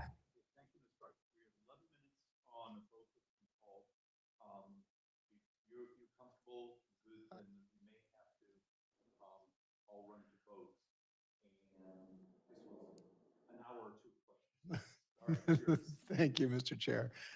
Thank you all for being here, and delighted to be at my first JAC meeting. So Dr. Thomas, I want to nerd out with you a little bit. Before coming to Congress 6.5 years ago, I was in the energy business, and I built a AI tool for our company because the single biggest source of profit variance we always had was revenue variance. And the reason why our revenue variance was so high was because our customers, even though they assured us that they knew what their energy loads would be next year, they actually were really bad at predicting them. And so I built a model to go and pull in economic data and weather data and all sorts of other stuff. And good news, I'm very proud of this, is we cut our revenue variance by 90%. The bad news is I got all of this precision and no fundamental knowledge of what was going on. I had very good curve fitting data, but lost knowledge. I remember saying this to my head of engineering at the time, and he said, in his wise way, that's the story of every advance in technology. We get more precision at the expense of knowledge. My GPS tells me where I am, but I don't remember how I got here. I asked that in the context of how you're thinking about how to design, what do you optimize to? I mean, it's one thing to say we all want efficiency, of course, that's, mom and apple pie. But in a business context, I knew what I was optimizing to. In a political context, and you can take any of these that you want, but it strikes me that there's 4 things that I don't know how to do the math. How do you deal with political trade-offs? If we're going to design a tariff policy, let's say, that's going to balance the interests of exporters and importers, that's a political question. That's not a math question. How do you deal with the fact that the federal government has unlimited downside exposure? In my company, I was protected, my floor was protected by the bankruptcy code, our insurance protocols. The government has to be there in the worst possible case scenario, which means we need to keep resources around that are not used most of the time. How do you think about that? How do you deal with economic impacts outside of the government's balance sheet? We could save a ton of money if we defunded the police, right? I don't think anybody would suggest that that would be societally beneficial, whether it's a cop on the beat or, and someone at the SEC, but we know that we can save money for the government if we do that. And then, of course, how do you deal with non-economic issues? Fermilab is right outside my district. I don't know what the return is on basic investment, but I'm sure glad we do it. On the other side of my brain, Muddy Waters used to live in my district. If FDR hadn't funded the WPA, hadn't sent Alan Lomax down south, we wouldn't have found Muddy Waters, and we probably wouldn't have the Rolling Stones. We could have saved money. So, when you design these algorithms, do you have classes of problems that you simply don't ask? Or how do you think about those when you're trying to optimize for efficiency? Yeah, that is a very tricky question. And we are keenly aware, and you'll notice in my written testimony, we talk about if you go too far in one direction, you certainly over impact small business and individuals. Because once you start slowing down the payment systems, people who are dependent upon timeliness of those payment systems, who are not doing improper payments or fraudulent, they're just regular folks doing, running a business or living their lives. It causes significant, friction. And so we're trying to optimize when we do analytics to try to identify the flags we talked about. And that's why I'm such an advocate of high quality data. And you've been through this experience, high quality data matters because if you don't have high quality data, it introduces additional error on top of the algorithmic error that just exists within the process that you're using to do your modeling. And so trying to balance those things. And then we actually do sit down and think through the ethical approach of it. What is the impact of a false negative? What is the impact of a false positive? Of course, at GAO, we are interested in reducing fraud to zero in theory. So, and I know we're going to be tight on time here, but all of that makes perfect sense to me. It raises the next question. What DOGE is doing, are they only using algorithms that have gone through your sort of ethical test to run traps, or are they running algorithms outside of your process? So we have only recently been asked to look at what Doge is doing. And so that is. So you don't know? We just started. And so we're not ready to comment on that, but we're. Okay, so we'll to do the, to the extent Doge is using AI tools, no one on this panel knows We don't. what they're doing. That's a flag. To anyone on the panel, is it your view that if we identify a putative relationship, some opportunity for efficiency? Because when I built these algorithms in my company, I didn't get to just change our budget. I had to go to our board for approval. Is it your view that the executive branch can implement these changes right away without coming to Congress for approval? Does anybody maintain that position on this committee?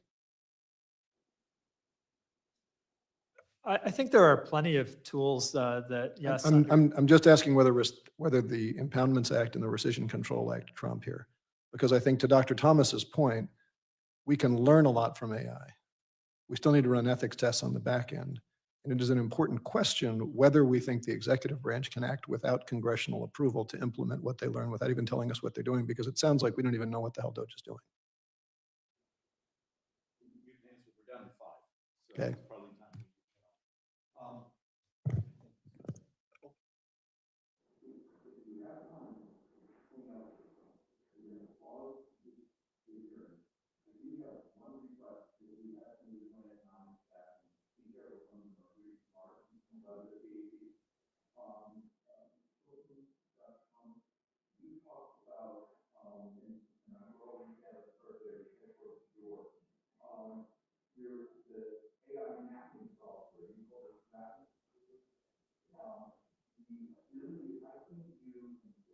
Because in the old days, we were doing the bolt-ons, a legacy system, bolt-on, bolt-on. Now some of the AI packages, I understand, can take the feed, almost write it to modern code, analyze it, break it down. Do you have technology you can hand to him so he can stop writing me papers and reports and we can start moving to implementation? And then Dr. Miller, if you talk to one of the two staffs, because we have multiple bills about moving AI in clean claims and those automations. We're trying to convince our brothers and sisters, particularly those with relationships to CMS, that if we got rid of the chase and deny sort of system and did AI match to, here's the benefits, here's the doctor's notes, AI scrubs, pay it. Help us model what the savings and efficiencies are. And I'll see you in a few minutes.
Okay, we're going to start. You good? All right. This hearing of the Committee on Oversight and Government Reform will come to order. I want to welcome everyone here today. Without objection, the chair may declare a recess at any time. Apologize for my laryngitis. We're going to try to fight our way through this. So I'll recognize myself for the purpose of making an opening statement. Again, welcome to the Committee on Oversight and Government Reform. Today, we will examine solutions to ensure the Food and Drug Administration keeps our nation's food and drug supply safe for all Americans. There might be another federal agency that more profoundly impacts every American's daily life than the FDA. The FDA oversees the safety of the food, drugs, and medical devices we rely on. These responsibilities make it a key pillar of public health in the United States. But Americans are not getting healthier. Americans' life expectancy is 4 years less than other developed countries, despite spending more than any other country on healthcare. 6 in 10 Americans suffer from chronic disease. 1 in 5 Americans live with a mental illness. Nearly 20% of America's children are considered obese. 20% of Americans' children. So you would think the FDA under the Biden administration would have prioritized making Americans healthy, right? Wrong. President Biden's FDA pushed burdensome gender identity requirements on clinical trials that made compliance more expensive. They turned a blind eye to the Chinese Communist Party targeting our children by flooding our streets with illicit tobacco and nicotine products. They neglected infant formula facility inspections that led to mothers and fathers across the country being unable to buy the formula their children needed. And they failed to work hand in hand with the U.S. Customs and Border Protection to root out illicit pharmaceuticals, food, tobacco, and CBD. We are facing a national epidemic of chronic disease, mental health, and obesity, and the FDA under the previous administration sat on its hands. Thankfully, President Trump and Secretary Kennedy are taking action to make America healthy again. Soon after his return to office, President Trump signed an executive order removing unscientific pseudoscience compliance burdens for clinical trials. The FDA recently restarted approvals of safer alternatives to traditional tobacco products, and I'm hopeful more will come soon to bring greater clarity to the market. Secretary Kennedy announced Operation Stork Speed, which will provide families with access to safe infant formula for their babies and prevent shortages going forward. And President Trump's efforts to resecure the southern border have returned law enforcement's ability to stop the influx of illicit pharmaceuticals, food, tobacco, and CBD coming into our country. This committee has spent years investigating failures at FDA, and our findings are clear. The Biden administration stifled innovation with red tape and put bureaucrats before health of the nation. Reform is essential. The FDA must prioritize innovation, safety, and the health of all Americans. The FDA needs better systems to identify and address drug shortages. Quick approval of innovative medicines and techniques identified with AI in support of President Trump's promise to cure cancer is a necessity. The FDA must work with food producers to make our food healthier while not upending supply chains. Incentivizing domestic manufacturing of pharmaceuticals is essential to improving the safety of prescription drugs and will enable more research. Clearly and effectively regulating hemp products will reduce confusion and prevent intoxicants and poisonous contaminants from infiltrating the market. These examples are just scratching the surface of the dysfunction and failures within the FDA. Today, I'm hopeful we can take a deep dive to better understand how we can improve the FDA to make Americans healthier. I now yield to the ranking member for his opening statement. Thank you, Mr. Chair. Today's hearing comes at a critical moment for public health and safety. All Americans should be able to trust that our government is working to ensure their food and medicine will be safe and affordable. But over the past 2 months, the Trump administration has purged thousands of FDA workers, putting this essential mission and American lives at risk. Last week, the administration purged 10,000 people at HHS, including 3,500 FDA employees. This was on top of a purge of approximately 1,000 FDA workers in February. And Secretary Kennedy subsequently admitted that 20% of last week's purges should not have happened. Tried to brush it off, saying, quote, "We'll make mistakes, but how long will it take them to realize the full extent of the mistakes that they've made? How long will it take for them to try and very possibly fail to undo them? And how many Americans will get sick or die in that time?" The FDA is supposed to make sure that our children have the vaccines they need to survive outbreaks of preventable diseases like measles, which has killed at least 2 children in the U.S. since February and sickened more Americans in 2 months than the entirety of 2024. The FDA is supposed to protect us from counterfeit drugs and contaminated infant formula, which are serious bipartisan concerns.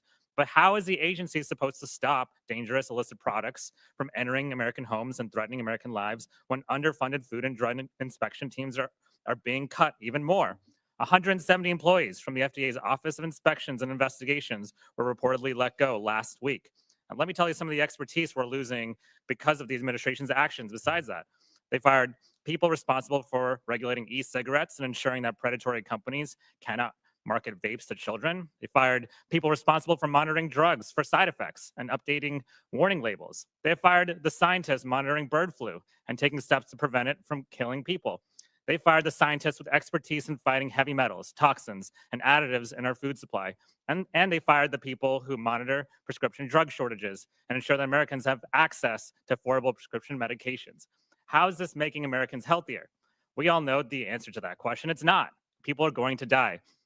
And as a dad, I'm especially concerned by the administration undoing the progress we've made to protect babies from contaminated infant formula and formula shortages. And we should all be concerned by the risks by contaminated meat and produce. This chaos will keep us in the dark about looming shortages for essential drugs like antibiotics and chemotherapy drugs, and it will leave people no choice but to pay for pricey brand name drugs because there are no FDA employees to prove generic versions. In the name of efficiency, this administration even fired employees who were critical in approving new medications, meaning Americans will have to wait longer for new treatments if they get them at all. And on top of that, we just heard last night from the president that pharmaceutical tariffs will be next, making the drugs we all rely on even more expensive. One of the Americans impacted by these cuts is one of my constituents, a former teacher who spent 35 years working at the Department of Education. She has idiopathic pulmonary fibrosis, a terminal lung condition that took her aunt's life and is slowly taking hers. It's a rare disease that doesn't get much funding, but she had hope. A drug to slow down the disease received the FDA's breakthrough therapy designation in 2022, and the trials show that it might actually stop the progression of her disease.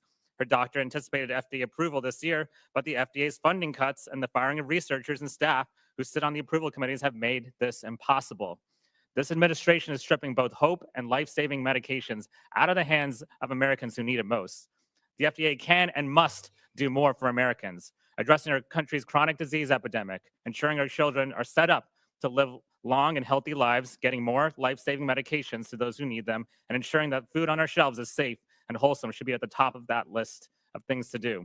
But rather than making it better, more efficient, this FDA is left ransacked and reeling from the chaos and destruction of the Trump administration. It's unclear whether the agency can even perform some of its most basic functions anymore.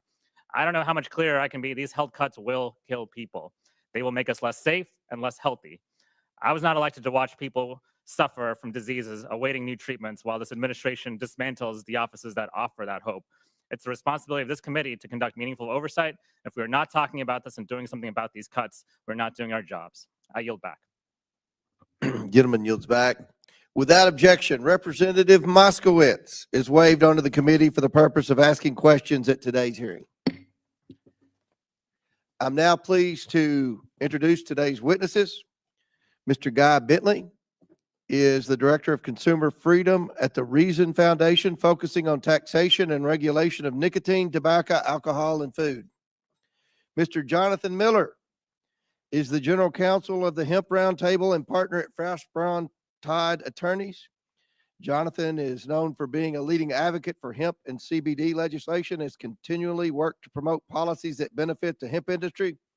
And just so my colleagues on the other side of the aisle know, my friend Jonathan Miller is the former chairman of the Kentucky Democrat Party. So we try to be bipartisan in this committee, despite what you read in the paper, Mr. Miller. So Mr. Richard Williams is a senior affiliated scholar at the Mercatus Center at George Mason University. He's an expert in cost-benefit analysis and risk analysis associated with food safety and nutrition. Mr. Shabir Sofar is the executive director of the Partnership for Safe Medicines. He leads a coalition representing much of the pharmaceutical supply chain. And Mr. David Kessler is a former commissioner of the U.S. Food and Drug Administration under Presidents Bush and Clinton. Pursuant to Committee Rule 9G, the witnesses will please stand and raise their right hand. Do you solemnly swear or affirm that the testimony you are about to give is the truth, the whole truth, and nothing but the truth, so help you God? Let the record show that the witnesses answered in the affirmative. Thank you all. You may take a seat. We appreciate you being here today and look forward to your testimony. Let me remind the witnesses that we have read your written statement and they will appear in full in the hearing record. Please limit your oral statements to 5 minutes. As a reminder, please press the button on the microphone in front of you so that it is on and the members can hear you. When you begin to speak, the light in front of you will turn green. After 4 minutes, the light will turn yellow. When the red light comes on, your 5 minutes have expired. We would ask that you please wrap it up. I now recognize Mr. Bentley for his opening statement. Chairman Comer, Ranking Member Subramaniam, and members of the committee, thank you so much for the opportunity to testify today. My name is Guy Bentley, and I'm the Director of Consumer Freedom at the Reason Foundation, a nonprofit public policy think tank. The Consumer Freedom Project analyzes and promotes policy solutions that improve public health while avoiding unintended consequences and protecting consumer choice. I would like to focus on 3 points. First, the current state of the tobacco market. Second, how we got here. And third, what can be done to reduce the illicit e-cigarette market while ensuring adult smokers have legal access to a range of safer alternatives. The focus of this hearing is rightly on rooting out illicit products, including illegal e-cigarettes. But there is some good news amid the disorder. Youth vaping has declined more than 70% since 2019 and is at its lowest level in 10 years. Youth smoking fell by 68% and is at its lowest level on record. These declines followed the decision to raise the age of purchase for tobacco products to 21, for which there was bipartisan support. Cigarettes remain the most widely used tobacco product, with 28 million adult smokers and more than 400,000 deaths per year attributable to smoking. There are also 18 million adult vapers who are using e-cigarettes to quit smoking. But thanks to the FDA's regulatory bottlenecks, since 2019, illicit products have flooded the market, with almost 90% of e-cigarettes being sold illegally, mainly consisting of disposable products from China. Despite the huge demand for safer nicotine alternatives among adult smokers, the FDA has authorized just 8 vaping devices for sale and 34 vaping products in total, and only in tobacco and menthol flavors, which have little appeal to most e-cigarette users. E-cigarette authorizations account for just 0.2% of all tobacco product authorizations, compared to 22% for combustible cigarettes. So how did we arrive at a situation where it is easier to release a new cigarette onto the market than the safer products invented to displace cigarettes, and the illicit products thrive? The answer is the FDA's approach to the pre-market tobacco product application pathway, which is how e-cigarettes are evaluated and authorized for sale or not.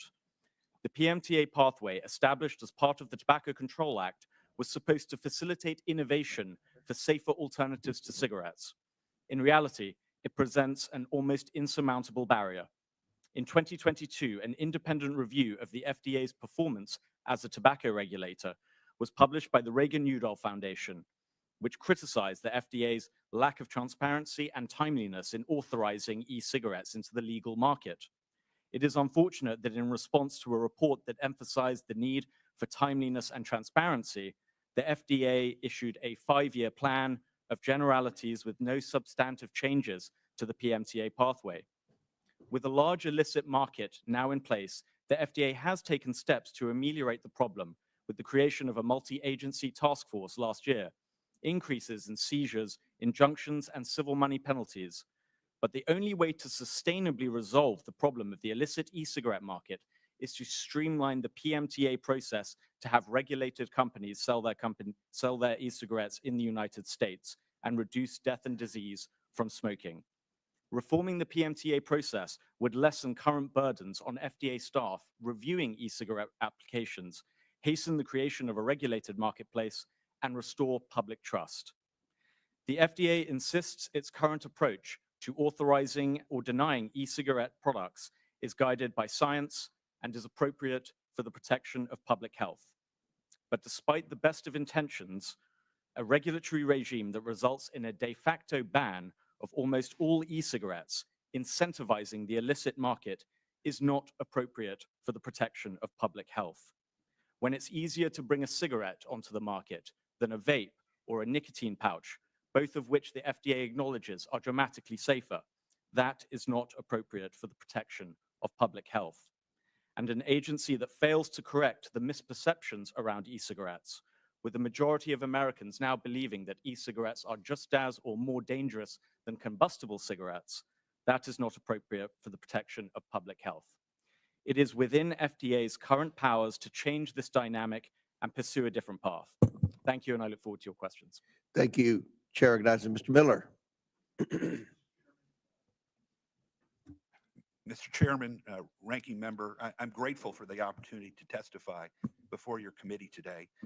Mr. Chairman, I'm especially grateful for your decades-long leadership on behalf of Kentucky hemp farmers. You and I started on this journey in 2012 and worked across the aisle to secure hemp's legalization in the bluegrass state. Indeed, hemp's policy success has always been a bipartisan hallmark. And it's no wonder. Hemp products are made in the USA, harvested from crops grown by American farmers, manufactured by innovative U.S. entrepreneurs, and sold by small businesses dotting the nation. Unfortunately, the U.S. hemp industry continues to encounter avoidable bureaucratic headwinds in the marketplace. And this turmoil is due in large part to statements, actions, and indecisions of the FDA. When Congress passed the 2018 Farm Bill, it explicitly legalized the sale of hemp and its derivatives such as CBD. But just a few hours after the Farm Bill was signed into law, the FDA reasserted its opinion that it was illegal to market CBD as a dietary supplement.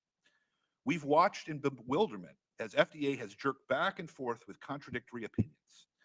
First, the agency affirmed its ability to regulate CBD under current law. But then FDA stalled, even ignoring congressional appropriations report directives to take expedited action. Finally, in 2023, the agency stated that it cannot regulate CBD under existing regulatory pathways, essentially punting responsibility to Congress.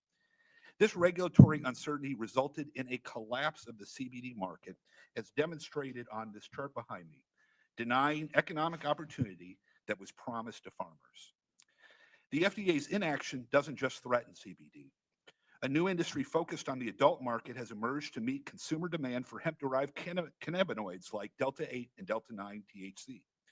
These products provide plant-based options for adults seeking functional health and wellness benefits. Furthermore, a promising new hemp beverage industry has soared into popularity, meeting adult consumer demand for non-alcoholic options through domestic inputs from our farmers. The only upward line on this chart represents the price of hemp flower, which recovered when it started being widely used for adult products, offering a lifeline to U.S. farmers. Unfortunately, lack of uniform quality control standards for hemp products at the federal level has forced responsible farmers and small business owners to compete against unscrupulous actors who generate headlines by distributing poorly manufactured products that are sometimes inappropriately marketed to children. A political backlash has ensued. Language was added into the 2024 House Farm Bill that purported to crack down on the bad actors. Unfortunately, the language went much farther. It would have federally banned 90 to 95% of the hemp product marketplace, including most non-intoxicating CBD products and animal feed, which offers great promise to farmers, while undermining a decade of progress for hemp fiber production. I want to be very clear. The hemp industry is united behind an appropriate response to these challenges. Robust regulation of hemp products, not misguided prohibition. We support an approach that includes the following four pillars: restrict youth access, increase quality control standards, standardized labeling, and standardized packaging. FDA could act today on applying this four-pillar approach to hemp products. We are hopeful that new leadership at the FDA will reverse the past course of inaction and take deliberate steps to robustly regulate hemp. This approach is precisely in line with the new administration's focus on providing adult consumers the freedom to make their own healthcare choices with holistic solutions that are grown on American farms. If laws must be changed, we urge Congress to act now. There are two viable pathways. First, we hope we will consider Senator Ron Wyden's effort in the last Congress, S. 5243, that would ensure that the FDA regulates applying the four-pillar approach.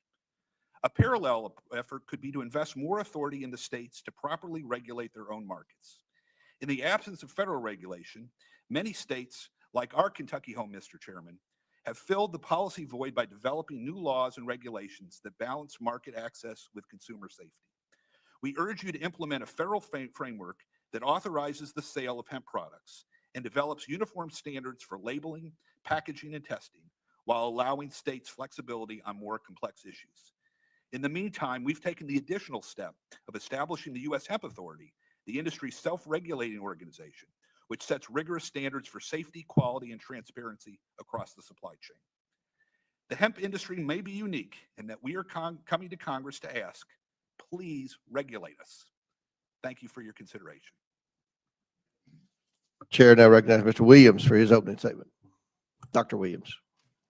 Thank you, Mr. Chairman, Ranking Member, and members of the committee. Thank you for inviting me to testify about the FDA today. As I was nearing the end of my career at FDA, we were working on a rule governing how dietary supplements are made.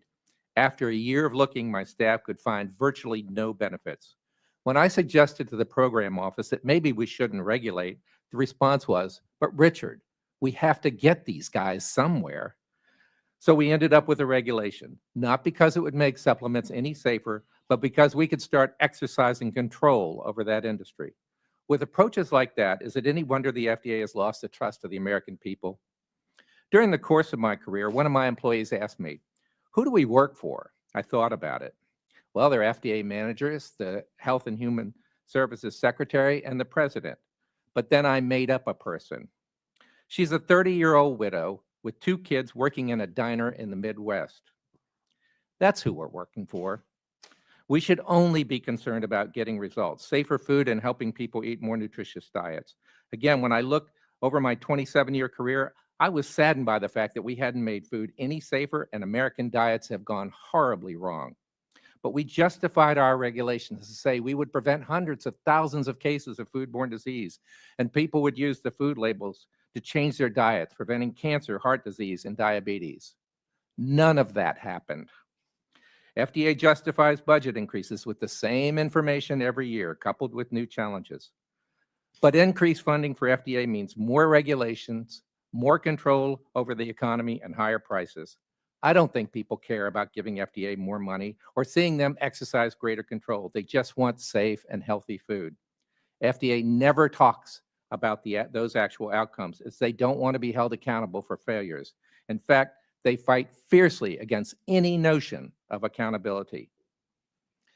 FDA has to get the science right. For example, FDA ignores the biological science of evolution that shows us that tiny amounts of exposures to substances, natural and synthetic, are not harming us.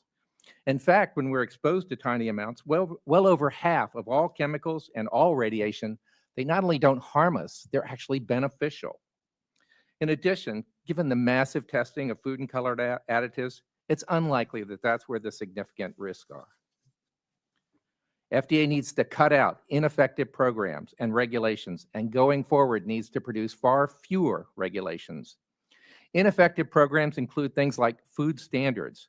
These are recipe standards from the 1930s that ensure manufacturers are producing foods just like Mother used to make. If we cut out useless programs and we have far fewer regulations, resources will be freed up to meet new challenges. For example, a better use of FDA resources would be to produce information that helps food producers, particularly the small ones. A good example would be letting producers know the root causes of foodborne outbreaks. The challenges are real. We need to know whether chemicals like PFAS and microplastics present health risk, and if so, which ones of the many varieties are actually risky. We also need to address food coming into this country with intentionally added poisons from some of the most powerful enemies we have ever faced. FDA must embrace new science and technology.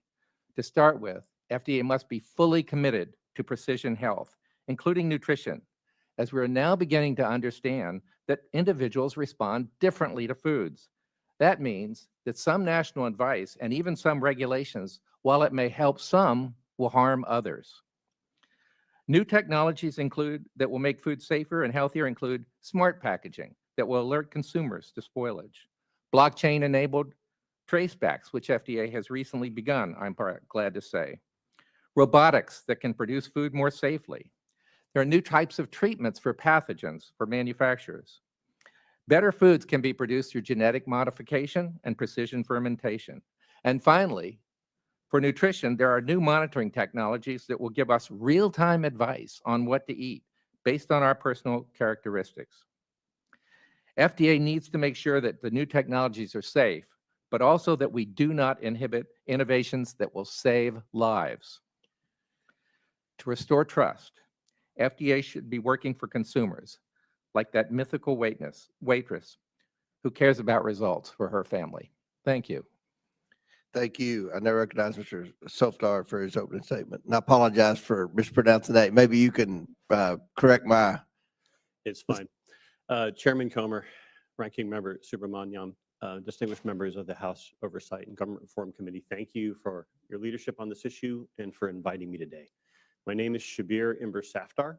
I am the Executive Director of the Partnership for Safe Medicines, a coalition of all members of the supply chain dedicated to protecting Americans from counterfeit medicines. I would like to, you've read my written testimony and it's long and I apologize for that, but it's very thorough. We've been doing this for over 20 years. But I want to just focus my comments on just 3 areas today, which I think are of great concern. And they focus on the current crop of crime and patient endangerment around GLP-1s, or weight loss injectables. First, unlicensed vendors are selling unregulated GLP-1s to patients without prescriptions. We see these sold on e-commerce websites like Etsy, through med spas, which are unlicensed to often distribute prescription drugs, and also through fake online pharmacies selling them as peptides. They're often labeled as research chemicals like this one and not for human consumption. And yet people are being sold them with instructions to inject them anyway, and they often do. We're not the only group worried about this. In February, 38 states attorneys general wrote to the FDA asking them to take action on these, and the FBI issued a similar alert, also raising concerns about compounders using illegal ingredients in their products and illegal compounding. Second, the FDA has cited patient safety issues even with legally compounded weight loss injectables. Now, compounded medicine fills a critical need in our drug supply and makes our drug supply more resilient. For example, consider a medicine that commercially comes in only an oral dosage form like a pill, and the patient has swallowing issues, perhaps because they're a child or because their swallowing abilities are compromised. In that case, a compounding pharmacy can make a liquid form and allow that patient to take the treatment. That compounded treatment, while an unapproved drug by the FDA, is still better than skipping the treatment altogether. However, the FDA has been clear that these are not FDA approved and pose safety risks because they are not clinically tested or for safety or efficacy. But if a patient must choose between taking a needed medicine or skipping treatment, obviously you do take the medicine. But what we're seeing in compounding of GLP-1s is a different situation altogether. Opportunistic telehealth companies are enticing people who don't plan on using weight loss injectables to start therapy on these compounded unapproved products. And GLP-1s are sterile injectables. And compounding sterile products is very challenging, something we've actually seen from reading inspection reports by state boards of pharmacy and the FDA. On top of that, legitimate and safe ingredients for compounded medications, for these medications, are actually difficult to come by. And in every case I've seen in my experience, when things are difficult to come by, criminals step in to fill the gap. PSM recently studied freight shipments of both semaglutide and tirzepatide, the active ingredients in major weight loss injectables, coming in as freight using the FDA imports database. And most of these were coming in from China and India, in some cases Canada. And we found multiple entrant shipments that should have been denied entry at our ports. By studying that database, we found one shipment of semaglutide that claimed to be manufactured at a JW Marriott in Canada. Now, not surprisingly, we did check the FDA's registered facilities database for facilities in Canada, and that JW Marriott is not, in fact, an approved manufacturing site that's ever been inspected. It was refused by inspectors, which I am grateful for. But the second one was a shipment that was stated to be manufactured at a health club in Toronto, Canada.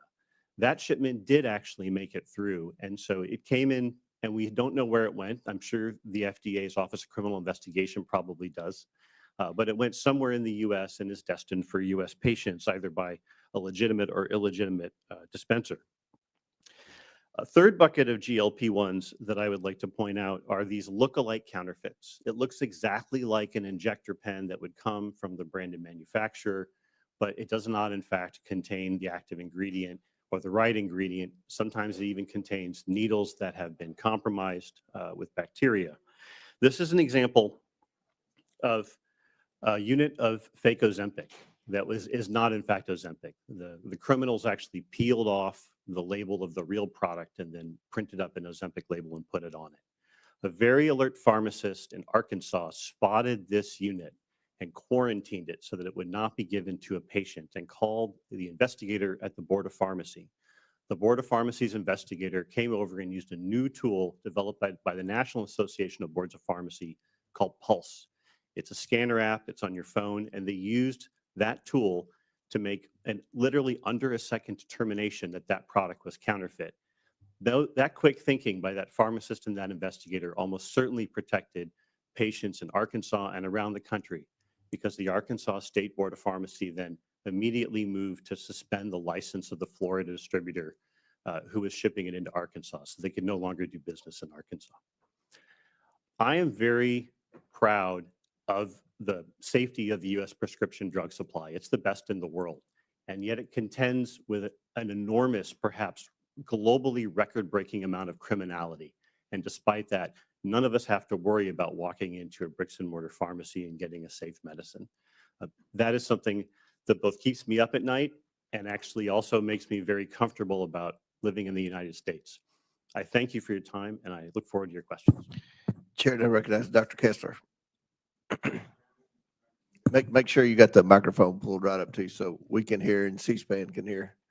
Mr. Chairman, Ranking Member, members of the committee, my name is Dr. David Kessler.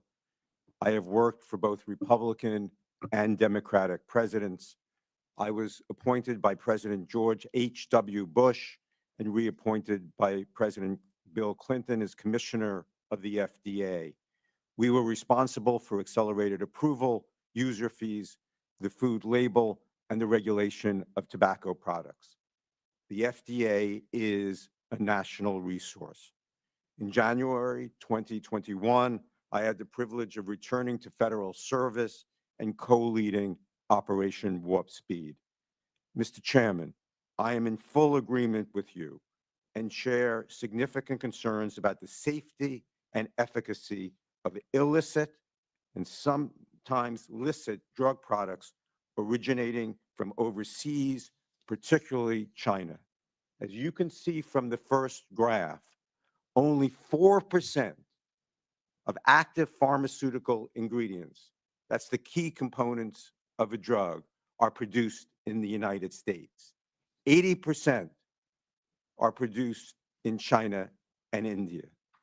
In my opinion, for example, we have been conducting a reckless national experiment with compounded new weight loss drugs, the GLP-1s. Based on the information I've received from the FDA, it does not appear that there is routine FDA surveillance of the GLP-1s that are being imported into the United States from China for compounding to assure what is in the product. We cannot have confidence in the safety of compounded GLP-1 drugs. But that is only the tip of the iceberg. The conventional wisdom is that illicit cheap copies are coming from China. That has changed. The more significant threat, Mr. Chairman, is that China is attempting to surpass the United States in the sciences. As shown in the next figure, the highly respected Nature Global Index reveals that 8 of the top universities in terms of impactful research in the natural sciences are located in China. Specifically in chemistry, all 10 of the highest ranked universities are in China. And only in the health sciences does the U.S. hold the lead. Do you want China to eat our lunch when it comes to science and innovation? We need to recognize that China is poised to surpass us in the sciences, and we need to quickly act to make the necessary investments to shore up our competitiveness and avoid putting our nation at risk. I know there are limitations in methodology. However, the U.S. scientists that I have spoken with increasingly see much higher quality work coming out of China. Look at the last figure. China is increasing investment in research and development, currently at approximately $500 billion as of last year. In contrast, our investment in the NIH increased only slightly from 2004 to 2016 and is now facing cuts. Whatever needs to be fixed, let's fix it. but we need to make a marked increase in our investment. I was a kid and went into the sciences after Russia launched Sputnik in 1957 as a result of our country's decision to be preeminent in the sciences. We are facing Sputnik 2.0 today, but with China. The current cuts to scientific research at the NIH and universities needs to be reversed.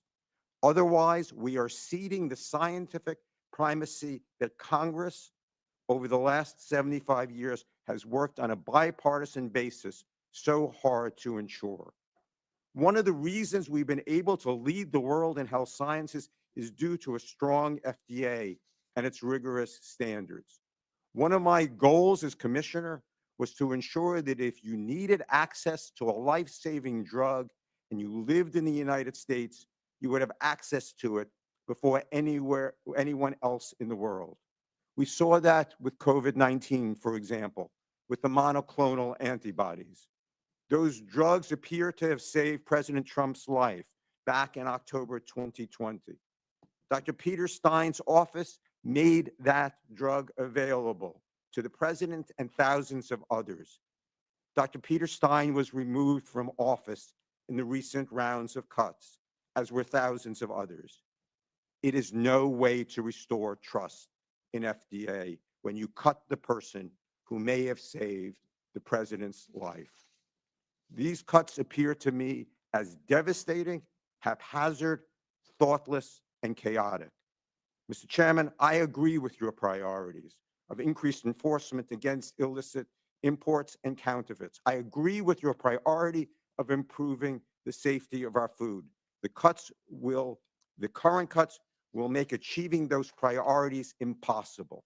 We need to be clear-eyed about the threat that China poses to American exceptionalism, especially in the sciences.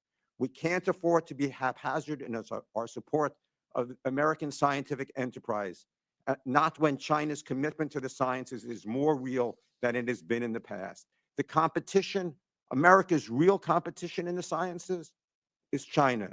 The administration and Congress need to understand the nature of that competitive challenge and respond strategically, thoughtfully, and with appropriate strength. Thank you, Mr. Chairman.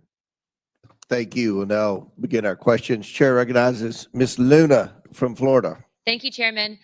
Good morning, everyone. I want to thank you all for being here today. But what we're dealing with isn't just about counterfeit vape pens or illicit Chinese imports. This is how the FDA, the agency that's supposed to protect the American people, has utterly failed to keep toxic chemicals out of baby formula, sunscreen, and food products being sold in stores here in America. Let me be crystal clear. American parents have every reason to distrust the FDA when Red 40, a known dye, is in their child's cereals, benzene is in sunscreen, also a known carcinogen, and Chinese-owned companies are allowed to dump trash on our shelves with Made in the USA slapped on it. The FDA has become a rubber stamp for big pharmaceuticals, big agriculture, and the CCP instead of looking out for the best interests of the American people. Mr. Safdar, is benzene a no carcinogen safe in any quantity in consumer products like sunscreen or face wash? Congresswoman, thank you for the question. PSM focuses mostly on prescription medications and entirely on prescription medications, and so I don't have the expertise to answer your question about sunscreen. Okay, I appreciate your honesty there. For the American people watching, so you know, benzene is a known carcinogen, and the FDA is allowing products with detectable levels of benzene to remain on the market. If they are genuinely fighting for the best interests of the American people, my question would be, why are they not saying anything about this? Mr. Safdar, would you also agree that the FDA can send armed agents into Amish dairy farms, but they are not keeping toxic Chinese-made face washes out of our stores? Congresswoman, thank you for the question. I neither work on anything related to food products or face washes. So Got it. Does anyone on the panel have an answer to that? No. Okay. For context, here's an article that I'd like to enter into the record, Mr. Chairman. Okay. That objection's ordered. The FDA was raiding Amish farms over raw milk, which, to be honest with you, is pretty absurd given that the FDA has dropped the ball on many other things that are actually causing cancer. Mr. Bentley, you talk about consumer freedom, but isn't it true that freedom is based on informed choices? And how can parents make informed choices when the FDA has allowed known neurotoxins like Red 40 in kids' food without warning labels? Congresswoman, thank you so much for the question. Food dyes is, I think. Make sure you got the microphone in front of your face so everybody, yeah, there you go. I beg your pardon. Thank you so much, Congresswoman. I appreciate the question. I think the issue of red dyes is a particularly important one, and I think there does need to be further research into its relative safety and to whether the FDA has taken a relaxed attitude and whether that these products, even if there isn't a known health risk at the moment, whether a precautionary approach should be taken into removing them from the market. So I think that's very up for discussion, and I hope new leadership at the FDA can look at these perhaps under-examined questions in more detail. Yeah, we'll be making those suggestions. As I'm sure you know, products based and manufactured in the UK, even in other parts of the world, are way different than American products. And just to put it in perspective, I mean, aside from corporate lobbying and regulatory capture, do you think that there's a reason why Red 40 would still remain in American products when it's actively banned in the rest of the world? Just if you could, yes or no? No. Okay. I would say that because of the utter incompetence being displayed by the FDA, I understand that you are all not the head of the FDA, but I'm going to be choosing to reintroduce, and I'm glad that you backed me up on this one. The Do or Die Act was what I introduced in the 119th Congress to remove some of those toxic chemicals and dyes from our food products. Dr. Williams, you're a former FDA economist. Can you please help me understand something? Why is the FDA moving faster to approve experimental drugs for billion-dollar pharmaceutical companies than it does to ban known toxins like benzene? First of all, I worked in the food section of FDA, not in the drug section, so I really can't comment on that. I will say that. Just real quick, does anyone have a comment for that? Because we are at 41 seconds. Pharmaceutical, nothing? Okay, sorry, continue. Okay, I will say that in terms of color additives, there's some misinformation out there. They're not banned in Europe. Actually, Europeans don't care that much about having color in their foods. The other thing is that you really have to focus on the amount of exposure. Simply saying something is a toxin or a carcinogen doesn't mean a lot. What matters is Sir, if I can what just the interrupt you for exposure a is. second, and I appreciate your position, but what I will tell you is if you have something that's known to cause autism with children, you have a young child's brain that's developing, I don't think that that's misinformation. I think that the American people are trusting the FDA to ensure that they don't even have to worry about the levels of additive that has something that has a known detrimental effect on a child. Either which way, why are we adding fake stuff into product that should just be naturally made? I think that would be the biggest argument. And I would say that big food wants it to be cheaper manufactured product because it's more of a net profit for them on the back end. Look, I'm already over time. I appreciate you guys being here today, but if you have anything that you can provide my office with, I would appreciate it because I think that the FDA needs an entire overhaul, and I think that the FDA currently is for sale. Thanks, guys. Chair recognizes Mr. Subramaniam. Thank you, Mr. Chair. Dr. Kessler, I was very interested in your testimony about how these cuts are affecting, our food safety and really just, our ability to have a functioning FDA. And so could you just tell me a little more, these firings at HHS and FDA in particular, we're trying to find effective strategies to bring new drugs to the market in a safe manner, but an expedient manner. But how do these cuts affect our ability to do that? Imagine, Ranking Member, that you were this, there was a major airline, and that major airline decided today that it was going to fire everyone except the co-pilots. It was going to run that airline, and it only had the co-pilots. No pilots, the senior people are gone. People who fixed the planes were gone. People who got people on the plane were gone. I think that's what we're facing with these cuts. Imagine if you try to run this Congress and there were only congressmen and congresswomen in the building. right? That's what's going on at FDA today. I have major concerns. We are at risk. I think we are less safe today. I've talked to farmers who talked about the outbreak of avian flu, and we actually had the first mammal case of bird flu in the state of Virginia, the Commonwealth of Virginia, and my district on Monday. How would these cuts impact the FDA's ability to deal with the bird flu epidemic? The leading experts on avian flu, certainly at FDA and at NIH, this is not just about FDA. Dr. Jeannie Miraza, who was running NIAID, taught me everything about avian flu. She is no longer there. We are at risk from infectious diseases. Look, I can't tell you whether we're 1 mutation away or 2 mutations away, right? It's had devastating effects, on our animal livestock. And it gives me great concern.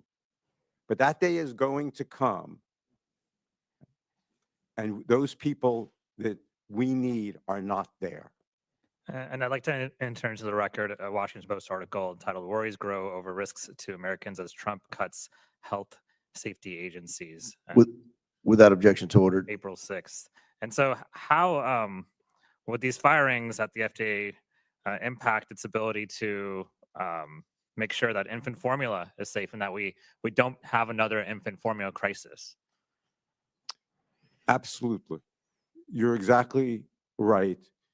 What we heard, I think, from my panelists, these are all complicated, whether it's hemp, whether it's e-cigarettes. These are complicated regulatory decisions. You have industries asking at this table, please, we need thoughtful regulations, right, that are well balanced. Those people who are in charge of that policy at FDA to be able to work through to get to the right answers with the Congress, even to answer your requests for information, they're not there. And you said recently it's not too late to undo at least some of the damage that's been done. How much time do we have left before we can't fix what's been broken? And what would you do to fix it? I always believed that things were fixable. Right? I mean, that was when I think we've seen that, right? You can always go in and fix. The problem is, especially in the sciences, I've been the dean of 2 major medical schools. This is about expertise. This is about pipeline. If we lose a generation of young people, I mean, young people got hit with COVID. I think we can't underestimate the effect. They couldn't go into the laboratories. They had to sacrifice their training. If we now have these cuts, right, at NIH, and a second time, they can't get jobs as postdocs, we're going to lose a generation of scientists. They're going to set back this country, and that's true at FDA. We've lost 1,000-person years of expertise in a few weeks. I don't think, if we let this go on for much longer, I think it's a matter of weeks. I don't think, this may not be fixable. This may affect us for decades. Thank you, Dr. Kessler. I yield back. Chair now recognizes the chairman of the General Operations Subcommittee, Mr. Sessions from Texas. Mr. Chairman, thank you very much. Dr. Kessler, thank you for being here. We have had the former head of the FDA in before this committee several times. It was a purely political dance that he provided this committee, not only on answering the people that were not going to work, the empty parking lots at FDA, people who chose to work from home, not collaborating, working with each other for 4 years. This happened all across government, and I find it interesting that now the argument is everybody wants to come back to work when you and I know that we disagree on that issue. To the panel, I'd like to say to you, I had an opportunity this morning to look at WebMD and you may have your own ideas about the effectiveness or how WebMD works, but the bottom line is that I'm looking at what might be Delta 8, which is this unregulated form of hemp THC. It's called Delta 8 THC. THC is an addictive product. WebMD says that marijuana, which is what THC is, use over several years causes brain effects like lower IQ, slower processing speed, memory, and attention issues.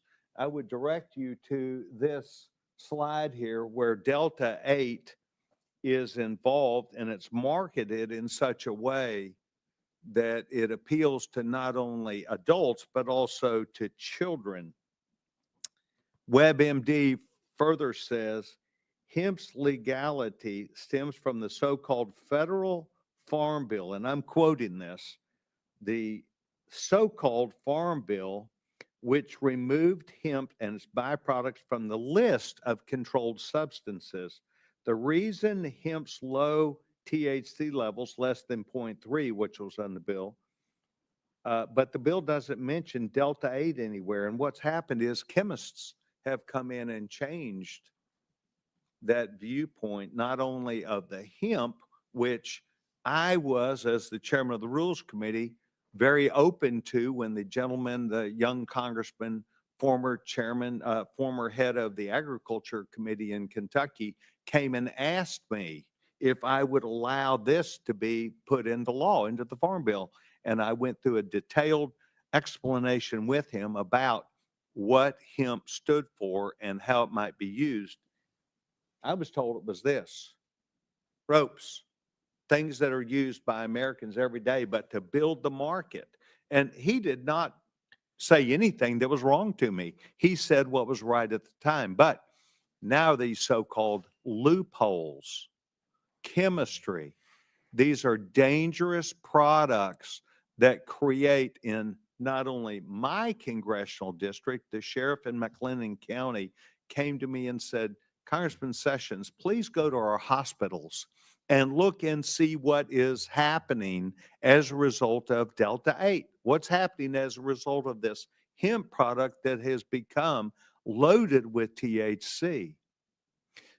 I think what I would say to you is this: it is widely seen by many people as a dangerous product. It's dangerous not only to adults, it is very dangerous to children. Children who don't recognize the difference between what might be a small product, a gummy, perhaps, or something else, and then turns into an emergency episode at an emergency room. I think one of the telling things comes from a guy whose name is Elton John, a well-known musician who has stated that of all the things that he's seen in his life, one of the worst things that he's seen is America and anybody else that legalizes marijuana. Marijuana is THC. And so, gentlemen, I will be watching you, and I am interested in the hemp industry. The same reason why, as chairman of the Rules Committee, I allowed it to be in the Farm Bill. But gentlemen, we've got to understand it is a dangerous product that causes IQ problems. It causes problems with slowness of adults, and it causes problems that are harmful to children. Mr. Chairman, I yield back my time. Thank you. Chair recognizes Mr. Krishnamurti from Illinois. Thank you, Mr. Chair. I want to show a visual here. Dr. Williams, according to the CDC, measles cases have skyrocketed during Donald Trump's time in office, with 607 confirmed cases and 2 tragic deaths. You don't dispute that, right? You got to turn on your mic. Yep, sorry. No, I don't dispute that. And Dr. Williams, you wrote that, quote, this tragic measles outbreak is a direct consequence of spreading misleading information about vaccines. And unfortunately, Health Secretary Robert F. Kennedy Jr. has played a role in perpetuating these false claims. You wrote that, correct? No, I did not write that. That And- must be another Williams. Measles outbreak, RFK Jr.'s health agenda and surprising health wins. No, sir, I did not write that. Okay, let me mention this. On Sunday, Mr. Kennedy finally said the most effective way to prevent the spread of measles is the MMR vaccine, but he did not disavow false claims that many people have said were directly linked to the measles outbreak. And this obviously is something that must be addressed immediately, correct? Yes, sir. Let me turn to my next topic. President Trump has put tariffs on just about everything, sending prices skyrocketing, and unfortunately, the stock market is plummeting right now. Mr. Bentley, you wrote that, quote, tariffs of any kind are a direct tax on consumers, correct? That's correct. And Mr. Safdar, in a February 18th Q&A at the White House, the following was asked and answered of the president. He said, the question was asked of the president, and what about pharmaceutical tariffs? Answer, it'll be 25% and higher. You don't dispute he said that, correct, Mr. Safdar? I was not at the White House, Congressman, but I'll take your word for it. Okay, thank you. Well, look, today, according to the New York Times and many other periodicals, even common medicines like Tylenol and the active pharmaceutical ingredients in Advil are primarily made outside the US and are now subject to tariffs. Moreover, according to Forbes and ING, researchers have found that tariffs will increase the price of all generics by about $42 per drug per year. So I come back to you, Mr. Bentley.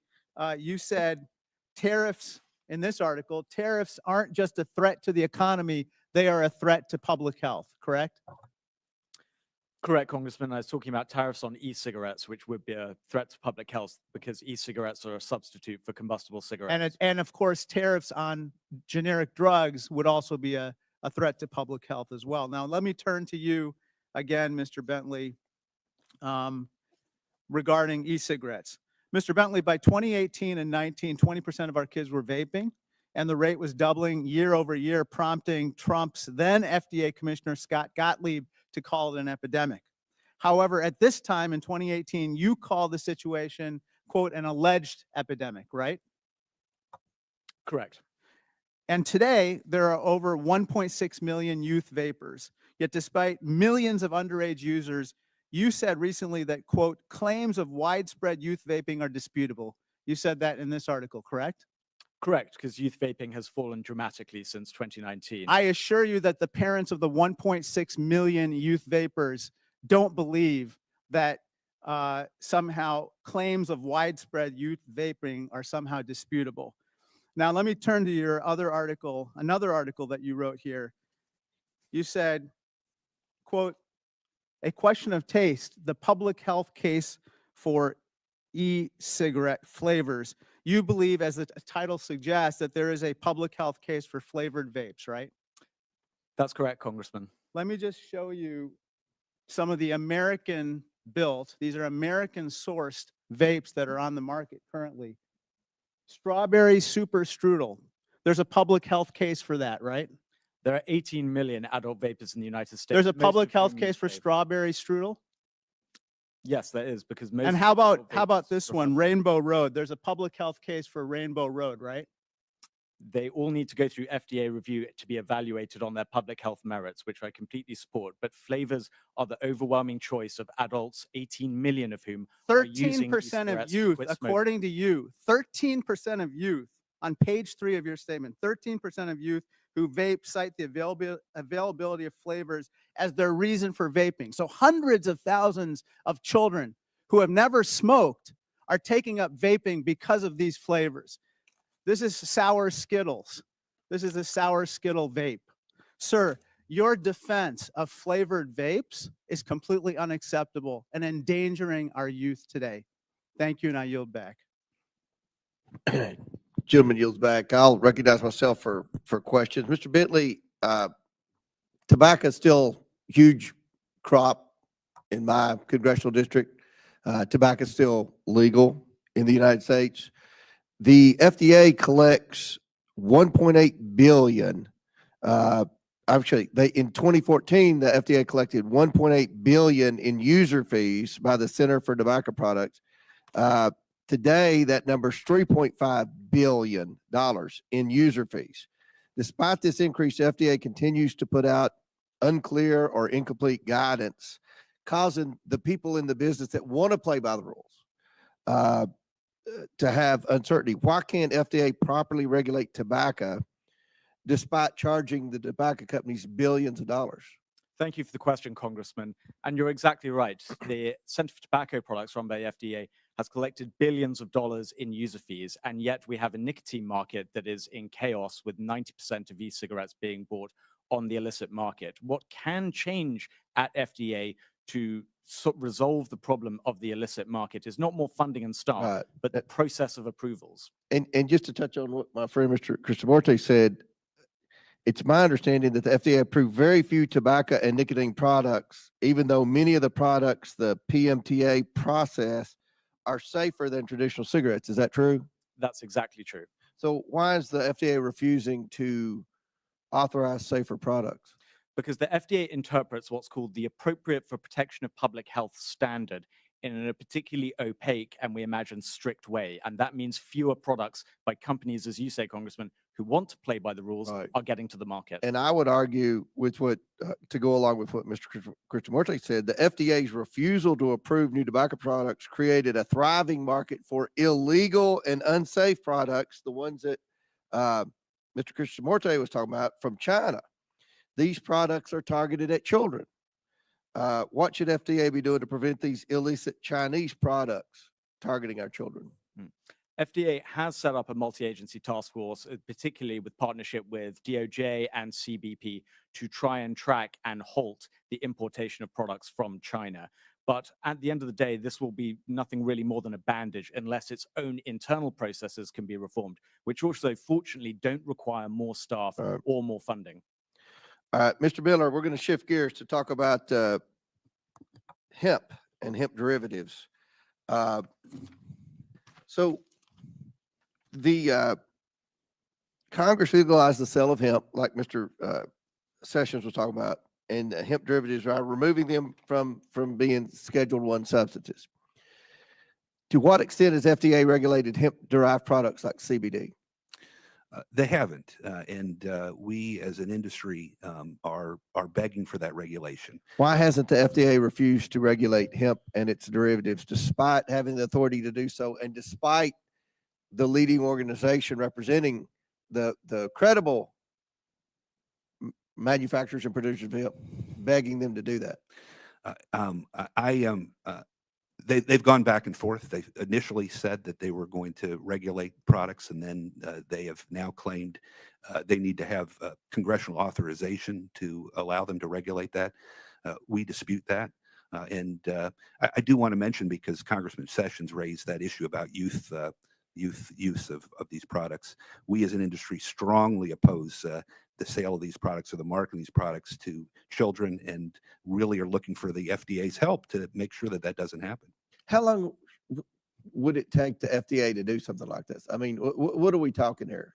Well, do we need a gazillion bureaucrats that work from home, or I mean, can what's involved in FDA regulate this, especially when you have the industry wanting to be regulated? So there currently are a number of safeguards under current law that the FDA could use and has chosen not to use. Within the Federal Food, Drug, and Cosmetic Act. For example, the law precludes manufacturers and distributors from selling mislabeled or adulterated products, and it requires the manufacture and sale of products consistent with good manufacturing practices. The law also requires reporting of serious adverse events, and it mandates strict labeling, including, if FDA desires, warning against the use of products by children. Finally, the FDA, with the Consumer Product Safety Commission, could require child-proof packaging. So there's existing laws out there that they can take advantage of. Very, very effective. And I want to just say hello to the people of El Salvador and say they have one hell of a president. I know him as a very young man, Marco, even younger than you. You know, he started pretty young. And, young at heart. But I want to thank you for the great job you're doing. I appreciate it. Thank you. Well, it's an honor to be here. the Oval Office with the president. We're very happy and we're very eager to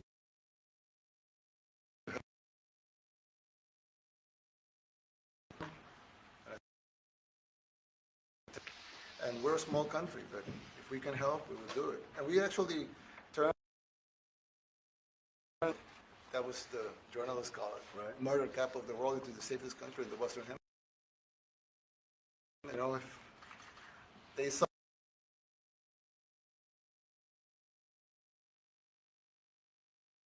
journalists call it, right? Murder capital of the world into the safest country in the Western Hemisphere. And, you know, if sometimes they say that we imprisoned thousands. I like to say that we actually liberated millions. So, you know, like. That's very good. Who gave him that line? Do you think I can use that? Yes. And in fact, Mr. President, you have 350 million people to liberate. Yeah. But to liberate 350 million people, you have to imprison some. You know, that's the way it works, right? You cannot just, you know, free the criminals and think crime is going to go down magically. You have to imprison them so you can liberate 350 million Americans that are asking for the end of crime and the end of terrorism. And it can be done. I mean, you're doing it already. And I'm sure that people have seen the change in the streets. A long way to go because you're just initiating your second term. But it's clear that, you know, with the numbers at the border, you know, when even in Democrat-run cities, they get a help from the work you're doing. So I'm really happy to be here, honored, and eager to help. Well, we had a terrible thing happen. We had an administration that allowed people to come in freely into our country from not only South America, but from all over the world, many from the Congo in Africa, Asia, all over the world, Europe, rough parts of Europe. And they came from prisons, and they came from mental institutions, and they came from gangs and the gangs of Venezuela and other places. And hundreds of thousands and even millions of them came. 21 million people altogether, but many of the people that came, just a tremendous percentage of them were criminals, in some cases violent criminals. We had 11,088 known murderers. Half of them murdered more than one person. This was allowed by a man who, what he did to our country is just unbelievable. So we're straightening it out. We're getting him out. But what they did and what that party did to our country, open borders, anybody could come in. As soon as I heard that, I said, every prison's going to be emptied out into our country. That's what happened. And we're straightening it out. And we just had numbers. We had the highest recruiting numbers in the history of our country going into police departments. And a year ago, we had the lowest numbers. You couldn't hire a biggest change. Yeah. Nobody's From ever the seen lowest it. to the highest. And the military now, Marines, the Army, Air Force, Coast Guard, every slot is, I mean, we have the best numbers we've ever had. We call it recruitment numbers. And we've never had anything like it. We had records on at every single level. But very important, the policemen. The policemen are joining forces now that we're having a hard time with policemen because we weren't protecting our police. Yeah. And we cherish our police. The police are great, and the firemen and everybody else. But we have the highest numbers that we've ever had, the most enthusiasm. Great enthusiasm. And on trade and other things, we're doing great. We're taking in billions and billions of dollars. We made 2 weeks ago, I gave them a little bit of a pause because, you know, you have to show a little flexibility. We go back to what we have to do. The markets have been very strong once they got used to it. But we were losing $2 billion a day. There's no company big like this, but this is the biggest deal ever made. Now we're making $3 billion a day. We're a great country, but we had stupid people running this country, and I can say it. But what they've done to us at the border should never and can never be forgotten. It's a sin what they did, and you are helping us out, and we appreciate it. Thanks. Actually, what you're doing with the border is remarkable. It has dropped, what, 95%? It's incredible. Okay. as of this morning, 99%, 99.1% to be exact. Why are those numbers not in the media? Well, they get out with the fake news, like CNN over here doesn't want to put them out because they don't like putting out good numbers. They only like putting out, because I think they hate our country, actually. Yeah, this is very. But it's a shame. You're right. Isn't that a great question? Why don't they put out numbers? Yeah, 99%. I mean, it's crazy, right? We're doing It's great. a crazy turnaround. Christy, could you maybe say a couple of words about the border, how we're doing? It's just been absolutely phenomenal what a great leader can do. Clear direction. Our laws matter. We should only have people in our country that love us, and the Border Patrol and our ICE officers and law enforcement officers have done fantastic work. So we're proud of them. Now we just need to get the criminals and murderers and rapists and dangerous gang members and terrorist organizations out of our country. So, Mr. President Bukele, we thank you very much for your partnership. It has been wonderful for us to be able to have somewhere to send the worst of the worst and someone to partner with. And we'd like to continue that partnership because it's been a powerful message of consequences. Mr. President, you wanted people to know that there was consequences if you break our laws and harm our people and endanger families. And this is a clear consequence for the worst of the worst, that we have somewhere to put them. Thank you very much. Yeah, we even had this gang member from Venezuela, one of the ones you sent, and we interviewed him just to get some information, etc., from them. And he said, "Oh, well, I got arrested 6 times, but they released me the 6th time, so I should be released again." And then we said, "Well, what's the last thing you do?" And he said, "Well, I shot a cop in the leg, but I didn't kill him. I just shot him in the leg." And we're like, this guy was arrested 6 times here in the United States, 6 times. He was released 6 times, and he was released 5 times, and the last time he was sent to El Salvador, right? So he's not getting a release. But the last time he shot a cop, actually, and he shot him in the leg. So these are, like you said, yeah, but there's something broken. It's the liberal establishment, but they're not running things anymore in this country, and we're run by people with great. It's not common sense. Like, do you allow men to play in women's sports? Do you allow men to box your women and box? Because I know you have a lot of boxing. That's violence. That's abuse of a violence woman. against women. It's abuse of a woman. But we have people that fight to the death because they think men should be able to play in women's sports. And some of those sports, it wouldn't matter much, but it still matters. But some of them are very dangerous for women. Some years ago, like we said, a decade ago or so, women rights movements were pressuring so that we enacted specific laws to avoid men abusing women. And I think those laws were great because there were a lot of men abusing women. But now some of the same people are trying to backtrack on that and actually trying to make new laws allowing men to abuse women in sports. So actually, that doesn't make sense. It doesn't make sense. They have weightlifting records, right? Yeah. A woman gets up this way, she's incredible. A guy gets up and beats her by 100 pounds. What are you going to do? A record that hadn't been broken in 18 years. They put on an ounce, quarter of an ounce, eighth of an ounce for 18 years. Now they have a guy come up, ping. The whole thing is crazy. But they continue to fight.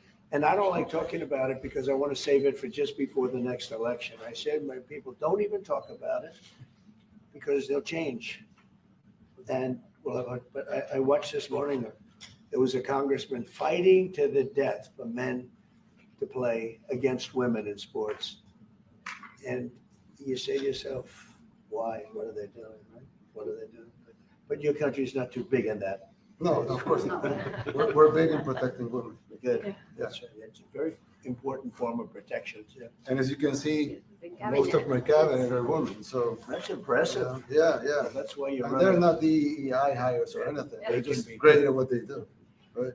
That's right. This is very impressive. Yeah, This no. is a first. We've had women, but we've never had 3 of them right here. That's 4 and 3 And men. look what we have. You guys feel a little bit mistreated? That's good. I like it. We've been advanced. I've been very advanced in that regard too. We have Pam, who's been so fantastic. Christy, and the most powerful woman they say I anywhere. know, exactly. She's rated. They're all afraid of her. Susie Wells, they say, oh, she's tough. Most powerful woman in the world, according to magazines. What do I know? But I think she probably is. Yeah, she probably is. Congratulations. And you know, Stephen, who's done such a great job. We have great people. Very famous stuff. But we love working with him. He really lets them have it. Right? Yeah, exactly. There's no games. No. It's very good. He knows. Do you have any questions, please? President Trump? No, let's not start Mr. with President. CNN because they're just so Mr. President. wrong. Yeah, please. Yeah, thank you, Mr. President. You repeatedly mentioned last night that Russia's attack on Ukraine was a mistake. What is the exact mistake? And have you given Putin a deadline to actually move toward a ceasefire? The mistake was letting the war happen. If Biden were competent and if Zelensky were competent, and I don't know that he is, we had a rough session with this guy over here. He just kept asking for more and more. That war should have never been allowed to happen. That war, I went 4 years and Putin wouldn't even bring it up. And as soon as the election was rigged and I wasn't here, that war started. There was no way that war should have been allowed to happen. And Biden should have stopped it. And you take a look at Putin. I'm not saying anybody's an angel, but I will tell you, I went 4 years and it wasn't even a question. He would never, and I told him, don't do it. You're not going to do it. And it was the apple of his eye, but there was no way that he would have done it. All you had to do is lower oil prices. If you lowered oil prices, Biden kept the prices so high because he made it impossible to get it. If you lowered oil prices, you would have never had the war. But you wouldn't have had it with me anyway. That war would have never happened. And I think it's a great abuse. So now what do? You get a country where 25% of its land is gone and the best locations, where millions of people are killed. You know, you haven't reported accurately the death. And this was Biden's war, and I'm trying to stop it. And I think we're going to do a good job. I hope we're going to do it. They lose 2,500 young people a week, think on average. Now they're Russians and they're Ukrainians, but it's 2,000. We don't care. It's like whatever it is. They're not from your country. They're not from mine, but I want to stop it. 2,500. It's a killing field. It's like the Civil War. You take a look. I look at the satellite pictures. This should not be happening in our time. Of course, our time can be pretty violent, as we know. But that's a war that should have never been allowed to start.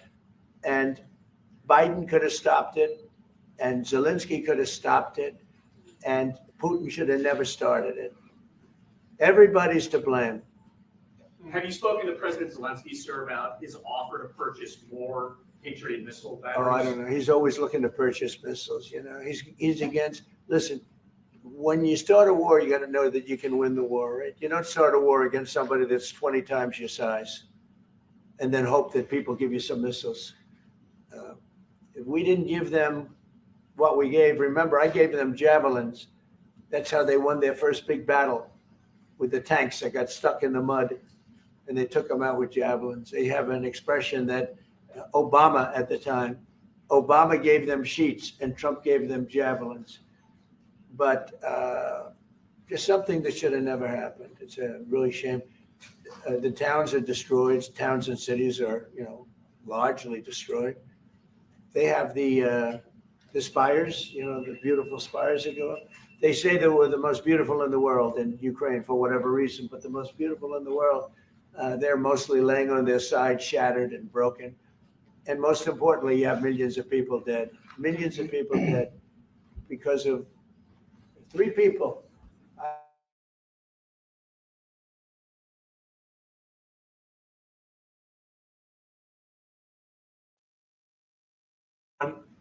But let's say Biden, who had no idea what the hell he was doing, number 2, and Zelensky. And all I can do is try and stop it. That's all I want to do. I want to stop the killing. And I think we're doing well in that regard. I think you'll have some very good proposals very soon. Last question, sir. Have you attributed a motive, sir? Have you attributed a motive through the FBI investigation behind the attack on Governor Josh Shapiro over the weekend? No, I haven't, but the attacker was not a fan of Trump, I understand, just from what I read and from what I've been told. the attacker basically wasn't a fan of anybody. It's probably just a whack job. And certainly a thing like that cannot be allowed to happen. Is your good relation with President Bukele the best guarantee that this time you won't terminate the temporary I have protected a status? great relationship with this man. I have the best relationship with him. We've known each other. I've known him since he was a very young man, as I said, very, very young. And I was impressed. I said, look at this guy is, in fact, you sort of look like a teenager. You look like a teenager. I said, what kind of a country is this? He grew up well in the last 5 years. Do you support extension for nationals of El Salvador under I temporary support protected him. status? Do you plan to ask him? Let's hear the question from this very low-rated anchor at CB. Thank you, at President. CNN. Do you plan to ask President Low Bukele rated. to help return the man who your administration says was mistakenly one is that? deported? The man who was mistakenly deported to El Salvador? Well, let me ask Pam, would you answer that question? Sure, President. First and foremost, he was illegally in our country. He had been illegally in our country. And in 2019, two courts, an immigration court and an appellate immigration court, ruled that he was a member of MS-13 and he was illegally in our country. Right now, it was additional paperwork had needed to be done. That's up to El Salvador if they want to return him. That's not up to us. The Supreme Court ruled, President, that if, as El Salvador wants to return him, this is international matters, foreign affairs, if they wanted to return him, we would facilitate it, meaning provide a plane.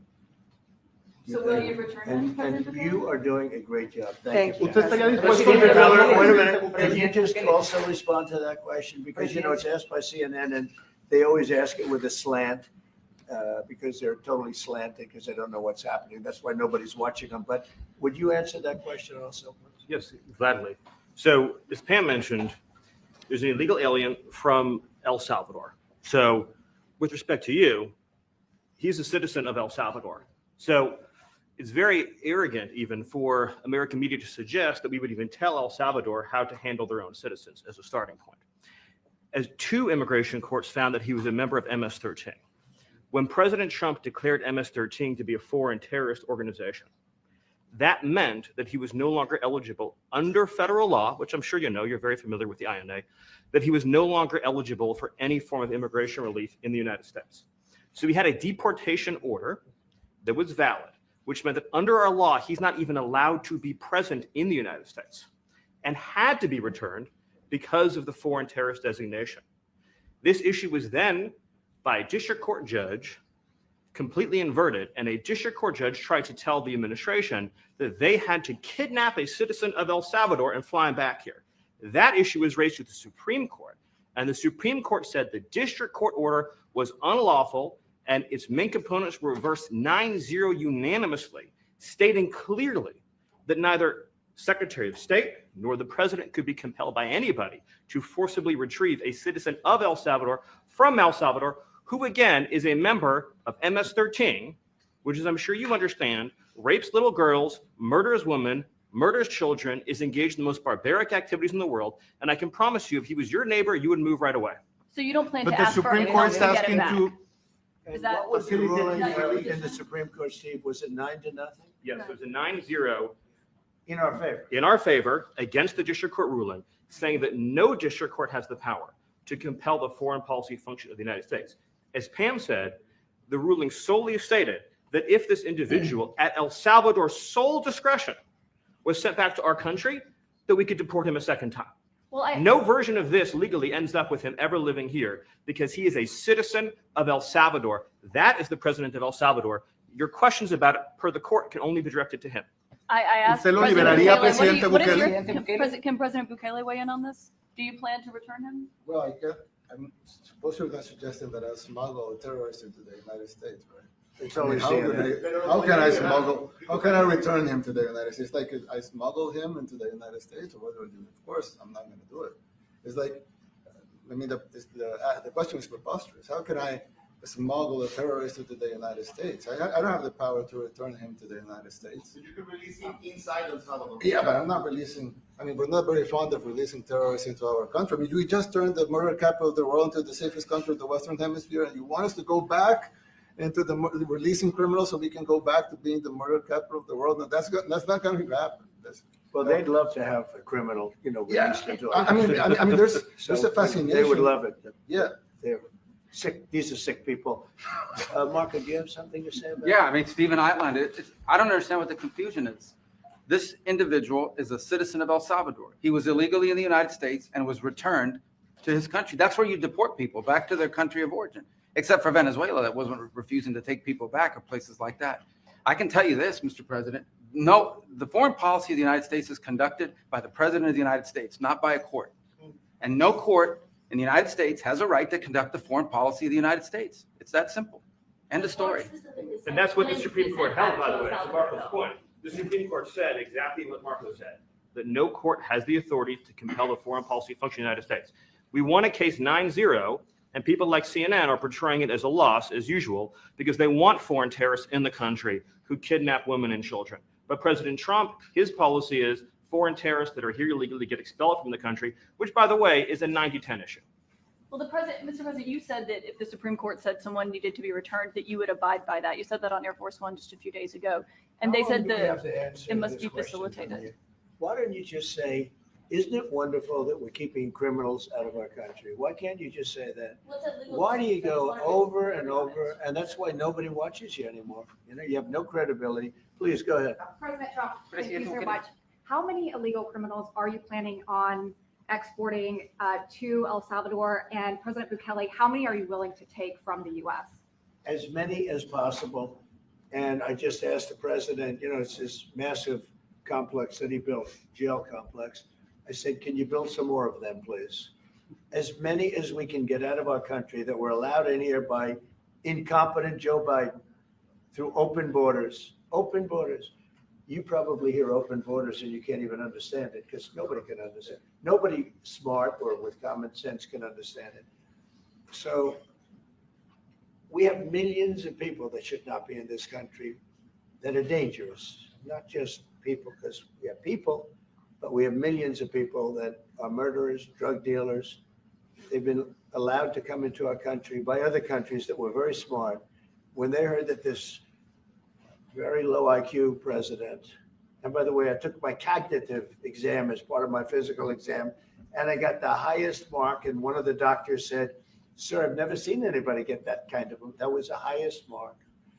I hope you're happy with that, although they haven't been bugging me too much to take a cognitive, but I did do my physical and it was released. I hope you're all happy with it. I noticed there's no question, so probably you are. But the cognitive, they said to me, sir, would you like to take a cognitive test? I said, did Biden take one? No. Did anybody take one? No, not too many people took them. I said, what about Obama? Did he take one? No, he didn't take one either. I said, let me be the only one to take one. But I've actually taken them 3 times already. I like taking them because they're not too tough for me to take. But we had a great physical exam, so I knew you were going to ask that.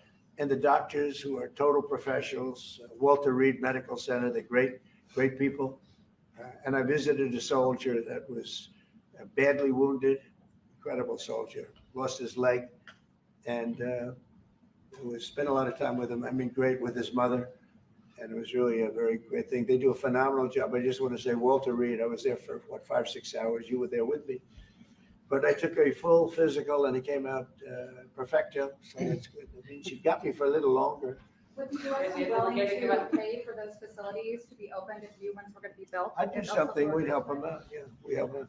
They're great facilities, very strong facilities, and they don't play games. I'd like to go a step further. I mean, I said it to Pam. I don't know what the laws are. We always have to obey the laws, but we also have homegrown criminals that push people into subways, that hit elderly ladies on the back of the head with a baseball bat when they're not looking, that are absolute monsters. I'd like to include them in the group of people to get them out of the country, but you'll have to be looking at the laws on that, Steve, okay? And do you think more presidents should follow suit like you guys as far as taking a hard stance on crime here in the United States? Well, I do. I think everybody has to. The president said it better than anybody. He said, you know, you have liberty and you have to have liberty, but to have liberty, not everybody is gonna be good. And, you know, some are bad because they're sick. They're mentally deranged, they're bad. And you have to take them, if you're gonna have a country, you're gonna have to take those people out. And we've been doing that. But this was like an unforced error, they would call it, where we had people that may hate our country, or maybe they're just stupid people. I think they're probably stupid people more so. A lot of people said they did it for the vote, but I did better with Hispanic people than they did, because they always use Hispanic. I did better. You people love me. I saw my poll numbers in your country. I'm through the roof, right? 91%. Some people think they do it for the vote. But they don't have to do it for the vote. They cheat, you know, they're professional cheaters. That's about the only thing they do well. So we just have had a great relationship, and it's become bigger because of a strange thing that happened. You know, I came back, we had no war in Ukraine. We had no war we had no October 7th Middle East problem. We had nothing. We had no inflation. We didn't have the Afghanistan most embarrassing moment in the history of our country, the Afghanistan, not withdrawing, because I would have been, you know, I had it all set to bring people out with dignity and pride. That was the worst, most embarrassing moment in the history of our country, Afghanistan. We didn't have any of that. You wouldn't have had the war with Russia, Ukraine. You wouldn't have had the Middle East problem because Iran was broke. They had no money because we had secondary sanctions on and lots of other sanctions. And now every single thing, got a problem with Iran, but I'll solve that problem. That's almost an easy one. We got to solve a war that should have never started, Ukraine and Russia, and we'll get that solved. And we have to solve problems, and we already solved inflation. You know, if you look at the numbers are incredible, actually. Stock market's up, and we're not letting other countries take advantage of this country like they have for the last 40 years. So thank you very much. You have a question, please? Yes, Mr. President, thank you so much. You scored another major investment win this morning when NVIDIA pledged to build its AI supercomputer, the first time ever, right here in the United States. That's a question I like. That's true. What is your reaction to this announcement, sir, and how will this positively benefit Americans across the country? Well, it's one of the biggest announcements you'll ever hear, because NVIDIA, as you know, controls that almost the entire sector, which is one of the most important sectors in the world, between chips and semiconductors and everything else. And they're the biggest. And the other biggest we already have coming in is spending $300 billion, as you know, they announced 2 weeks ago. But NVIDIA is so highly respected. And this was an announcement that a lot of people, I knew it was going to happen, but not to the extent that it happened. It's big. And the reason they did it is because of the election on November 5th and because of a thing called tariffs. As I say, the most beautiful word in the dictionary. After love, God, relationship. The press actually hit me and said, tariff is the most beautiful word in the dictionary. What about family, love, God? I got hit even on that. You understand? I said, okay. So now I say it's my 5th most favorite word because they get you on anything. But no, that NVIDIA, it's one of the great companies of the world, modern, super modern companies, controls segments that nobody, you know, sort of controls the world in a sense, and they're coming in here in the biggest way with hundreds of billions of dollars, not like millions of dollars, hundreds of billions of dollars, and I'm honored by it. And I want to thank Jensen and all of the people that we deal with. They're great people, they're brilliant people, and without tariffs, they wouldn't be doing it. Thank you very much. Are Yeah, you please. considering additional sanctions against Russia after their latest attack? And do you have an update on the rate and when you might announce Well, I semiconductor already tariffs? have sanctions on Russia. I put them there. If you remember, Nord Stream 2, that's the big pipeline that goes through Europe. I stopped it. That's Russia's pipeline, the largest pipeline think, in the world, goes to Germany. And I stopped it. And when Biden came in, he approved it. And then they say, oh, I'm friendly with Russia. No. Putin said, if you're my friend, I'd hate to see you when you're my enemy. I stopped the biggest economic job they ever had. I stopped it cold, right? It was dead. You know that, right? And Biden came in and he immediately approved it. What was that all about? And it's a pipeline that takes care of a lot of the needs. Now, it was a very controversial thing, but I stopped it and Biden approved it. Question? On tariffs, No, not you. update- Not Presidente you. Update today on Bukele, potential ¿qué valoraciones le semiconductor da tariffs Presidente and Bukele? potentially pharmaceuticals. What? Semiconductor tariffs and potentially pharmaceuticals. Any update on Pharmaceuticals, that? we're gonna do, we don't make our own drugs, our own pharmaceuticals. We don't make our own drugs anymore. The drug companies are in Ireland and they're in lots of other places, China. And all I have to do is impose a tariff. The more, the faster they move in. The higher the tariff, it's very simple. It's inversely proportional. The higher the tariff, the faster they come. And yeah, we're going to be doing that. That's going to be like we have on cars. We have, as you know, a 25% tariff on cars. We have a 25% tariff on steel and aluminum. And that's what that category fits right now. Do you have a percentage in mind and a timeline? I have a timeline, yeah, not too distant future. We're doing it because we want to make our own drugs. We're doing it because we want to make our own steel and aluminum, lumber, other things. And they're all coming in. We have record numbers, $7 trillion. Since I announced, like a month and a half ago, since I came in, we have over $7 trillion being invested in the country. We didn't have $1 trillion. We didn't have $500 billion for some of these guys. They didn't know what the hell they were doing. So we have the largest investment that we've ever heard of, and we're only 2 months in. And that'll continue at levels that you've never seen before. It's going to happen. And even the stock market's up today. We also had, a lot of people didn't say it the way it was. We had the largest gain in the stock market in history on every single category last week. That was a nice game because we get a little hit because people didn't understand the power of our country economically if you use it right. Do you have something to say on that, JD? Yes, sir. I mean, look, for 40 years, we have lost manufacturing capacity. Workers have seen their wages stagnate. And some of the most critical things that we need, from the pharmaceuticals, the drugs that we give to our children, the antibiotics that we give to our kids, to the weapons that we actually need to fight a war, if God forbid we had to fight a war, we don't make enough of that stuff. And so President Trump ran explicitly on changing that. Yes, as the president mentioned, it caused a little bit of disruption in the market, but I actually think over the long term, workers are going to benefit, stocks are going to go up, American businesses are going to benefit as we reinvest and reindustrialize our country. And the auto workers and the Teamsters and all of the unions, not traditionally Republican, but I'm winning those unions by, we're up 40, 50 points on the Democrats. They're losing everything. They're losing everything because they just have policies that are not believable. They fight for policies that are 5% popular, and nobody knows who the 5% are. I mean, nobody can find the 5%.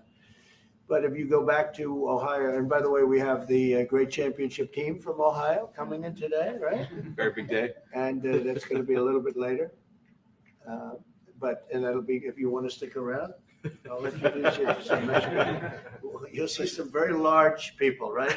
You'll see some people that even you have not seen people like this.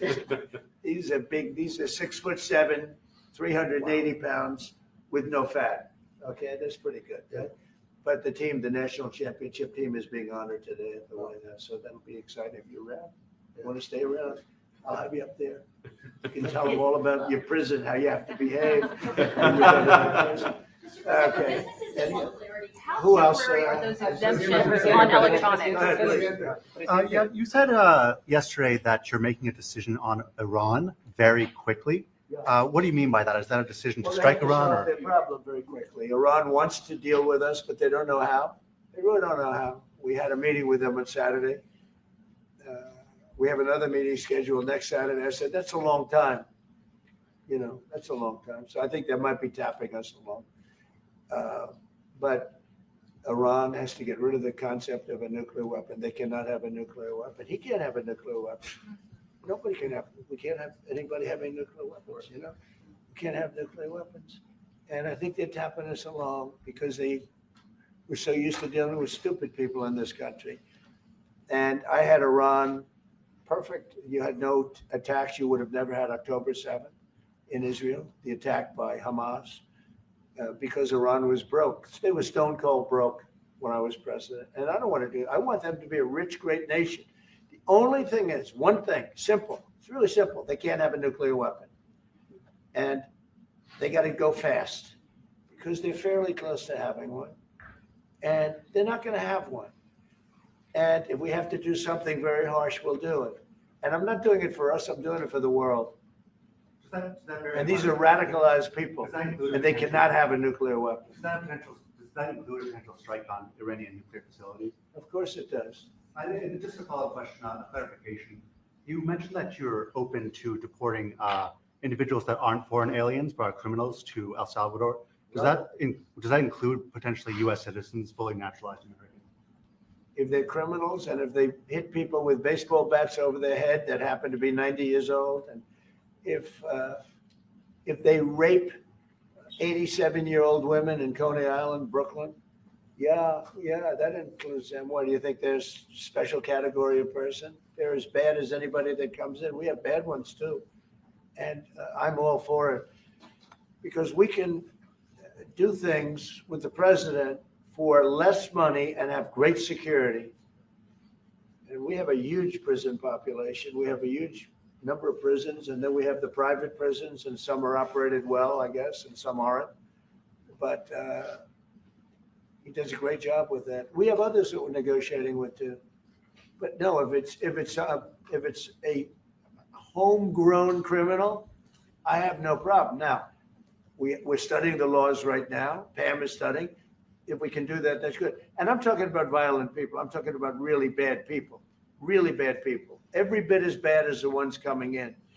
And I made the statement when I heard about this a long time ago now, 4 years ago, when I heard that this guy was having open borders, I said, every single criminal from all over the world is going to be dumped into our country. And that's what happened. The jails of the Congo were emptied out. The jails of Venezuela were emptied out. And you know what happened? Their crime went way down. But now Venezuela has other problems. You know what the problem is? They have no money. Yeah. Because I shut off their oil and we put secondary tariffs because they're not doing what's right over there. They know what to do. We spoke to them. I spoke to them. They know what to do. But they have no money. Venezuela has no money. But Iran had no money. And Iran behaved so beautifully. And then Biden took all those secondary tariffs and tariffs on. I told China, you can't buy oil. If you buy oil from Iran, China, I told it to President Xi, then we no longer want you to do business with the United States of America. And those ships disappeared from that harbor so quickly. China, get along great with China. Are the talks with Iran productive? Do you want to continue that? The talks with Iran, do you believe those are productive? Do you want to continue that? I think Iran could be a great country as long as it doesn't have nuclear weapons. If they have nuclear weapons, they'll never get a chance to be a great country. They will never get a chance. It won't even come close. Sir, on tariffs. Yeah. Yeah, thank you. Yesterday you mentioned short-lived product exemptions. Which specific products are you considering and how long is short-lived? Weeks, months? I'm looking at something to help some of the car companies where they're switching to parts in Canada, Mexico, and other places. And they need a little bit of time because they're going to make them here, but they need a little bit of time. So I'm talking about things like that. What about any Apple products, other cell phones? Look, I'm a very flexible person. I don't change my mind, but I'm flexible. And you have to be. You just can't have a wall and you'll only go. No, sometimes you have to go around it, under it, or above it. There'll be maybe things coming up. I speak to Tim Cook. I helped Tim Cook recently, and that whole business. I don't want to hurt anybody, but the end result is we're going to get to the position of greatness for our country. We're the greatest economic power in the world if we're smart. If we're not smart, we're going to hurt our country very badly. We lost with China over the Biden years trillions of dollars on trade, trillions of dollars. And he let them fleece us. And we can't do that anymore. And you know what? I don't blame China at all. I don't blame President Xi. I like him. He likes me. I mean, you know, who knows? Who the hell cares? Do you have any updates on? But you talks know with what? China? What? Do you have any updates with talks with China? No, let me just tell you this. I don't blame China. I don't blame Vietnam. I see their meeting today. Is that wonderful? That's a lovely meeting. They're meeting, like trying to figure out how do we screw the United States of America? Don't forget, the European Union was formed to do just that. The European Union was formed to hurt the United States and on trade. And they get us on NATO because they don't pay their bills. But now, since I got involved, they have been paying their bills. I took in over $600 billion for NATO. Nobody took in anything. I mean, they were all delinquent. They had 8 nations out of 28 paid their bills. The rest of them were way delinquent. And I said, if you don't pay your bills, we're not going to protect you anymore. And the money poured in over 600. The Secretary General last week made that statement. He said, I've never seen anything like it. We couldn't get anybody to pay because the United States was footing the bill for NATO. Well, we got hurt there and we got hurt on trade, likewise, European Union. And they've got to come to the table. And they're trying to. They're trying to. But the European Union has taken terrible advantage. They don't take our food products. They don't take our cars. We have millions of their cars, BMW, Volkswagen, Mercedes-Benz, many others. They come in by the millions. They don't take, there are no Chevrolets in Munich. I can tell you that. I said to Angela Merkel when she was there, as she was letting millions of people infiltrate Germany, which was not so good from, we would call them illegal immigrants, but she made them legal. But I said to her, and I get along with her very well, I said, how many Chevrolets do we have in Munich or Frankfurt? Why, none, Donald, none. I said, you're right. And yet we take in millions and millions of cars. No, those days are over. Okay, thank you very much, everybody. Thank you, President. Thank you, President. Thanks, guys. Mr. President, do you have any comment on the FTC's case against Meta and Mark Zuckerberg? Thank you, Press. Thank you, Thank Nayib. you. Thank you. Thank you, Press. Let's go. Thank you. Let's go.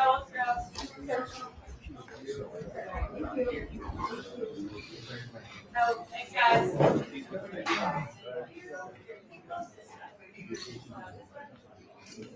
Thank you.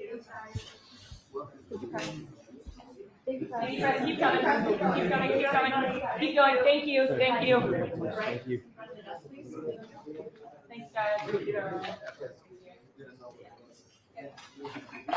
The last 4 years have put so much stress on American family finances. Help end the stress now and celebrate the golden age with President Trump by diversifying with gold and silver. Remember President Trump's first term? Gold increased by 55%. Don't wait. Diversify your hard-earned assets and buy your gold from Goldco. Now, with no purchase minimums. Goldco has been established as a top-rated precious metals company and a leader in the gold industry, providing white glove treatment for over 10 years. Their buyback guarantee assures you that if your situation changes, they will repurchase your metals at the best price, providing you with peace of mind. You may even qualify for up to 10% back on bonus silver. Visit badlandsgold.com to claim your free information and instantsilver.com/badlands to see how much free silver you can get. Find out the relationship between gold, silver, Trump, and you with the free report focused on Trump and your financial future. That's badlandsgold.com and instantsilver.com/badlands to take control of your financial destiny.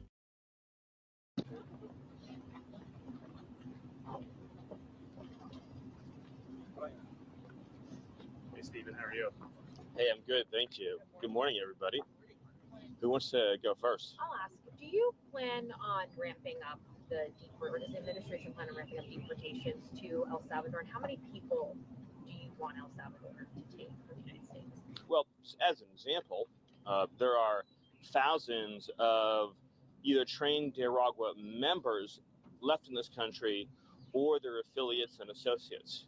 So obviously some portion of those will be going to El Salvador as part of our effort to eradicate this foreign terrorist organization from the United States. But there's no upper limit to the agreement. We're going to continue to send foreign terrorist aliens to El Salvador as well as to many other countries.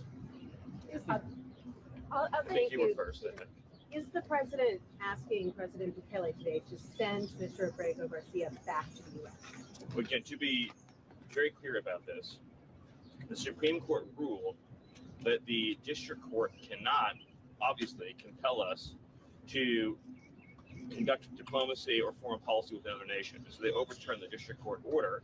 And they said very clearly that the district court, it was actually a unanimous ruling, overreached in that ruling. I'm not going to reveal any head of state conversations or conversations at the State Department or the lower level.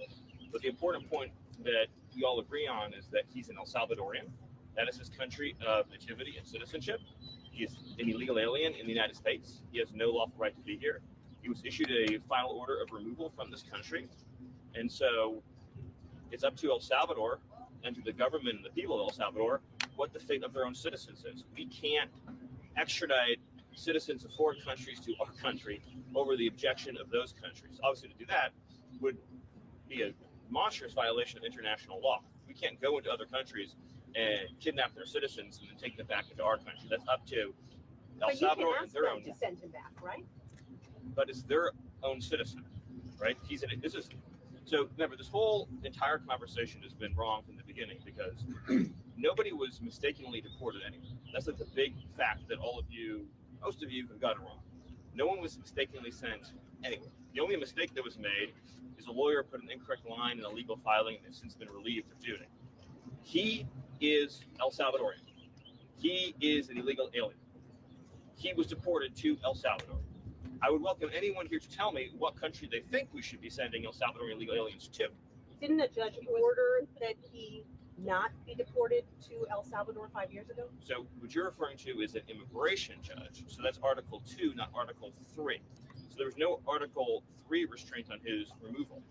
A withholding order or a cancellation of removal order, first of all, as I'm sure you know, does not eliminate the deportation order, right? We all agree on that. So his status was he's an illegal alien who's been ordered deported, which means he can be indefinitely detained and removed to any other country in the world, right? He can be sent to literally any country on the face of the earth.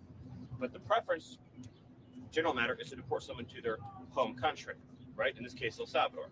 Because he is a member of a foreign terrorist organization, withholding orders don't apply to FTOs for obvious reasons. So if you had an illegal alien, say from Syria, who's a member of ISIS, they can't apply for withholding of removal. So that principle applies here. Furthermore, the gang that he said was going to persecute him, so this theory that he's an MS-13 and there's this rival gang, the 18th Street gang, doesn't exist anymore in El Salvador. So the entire concept is false.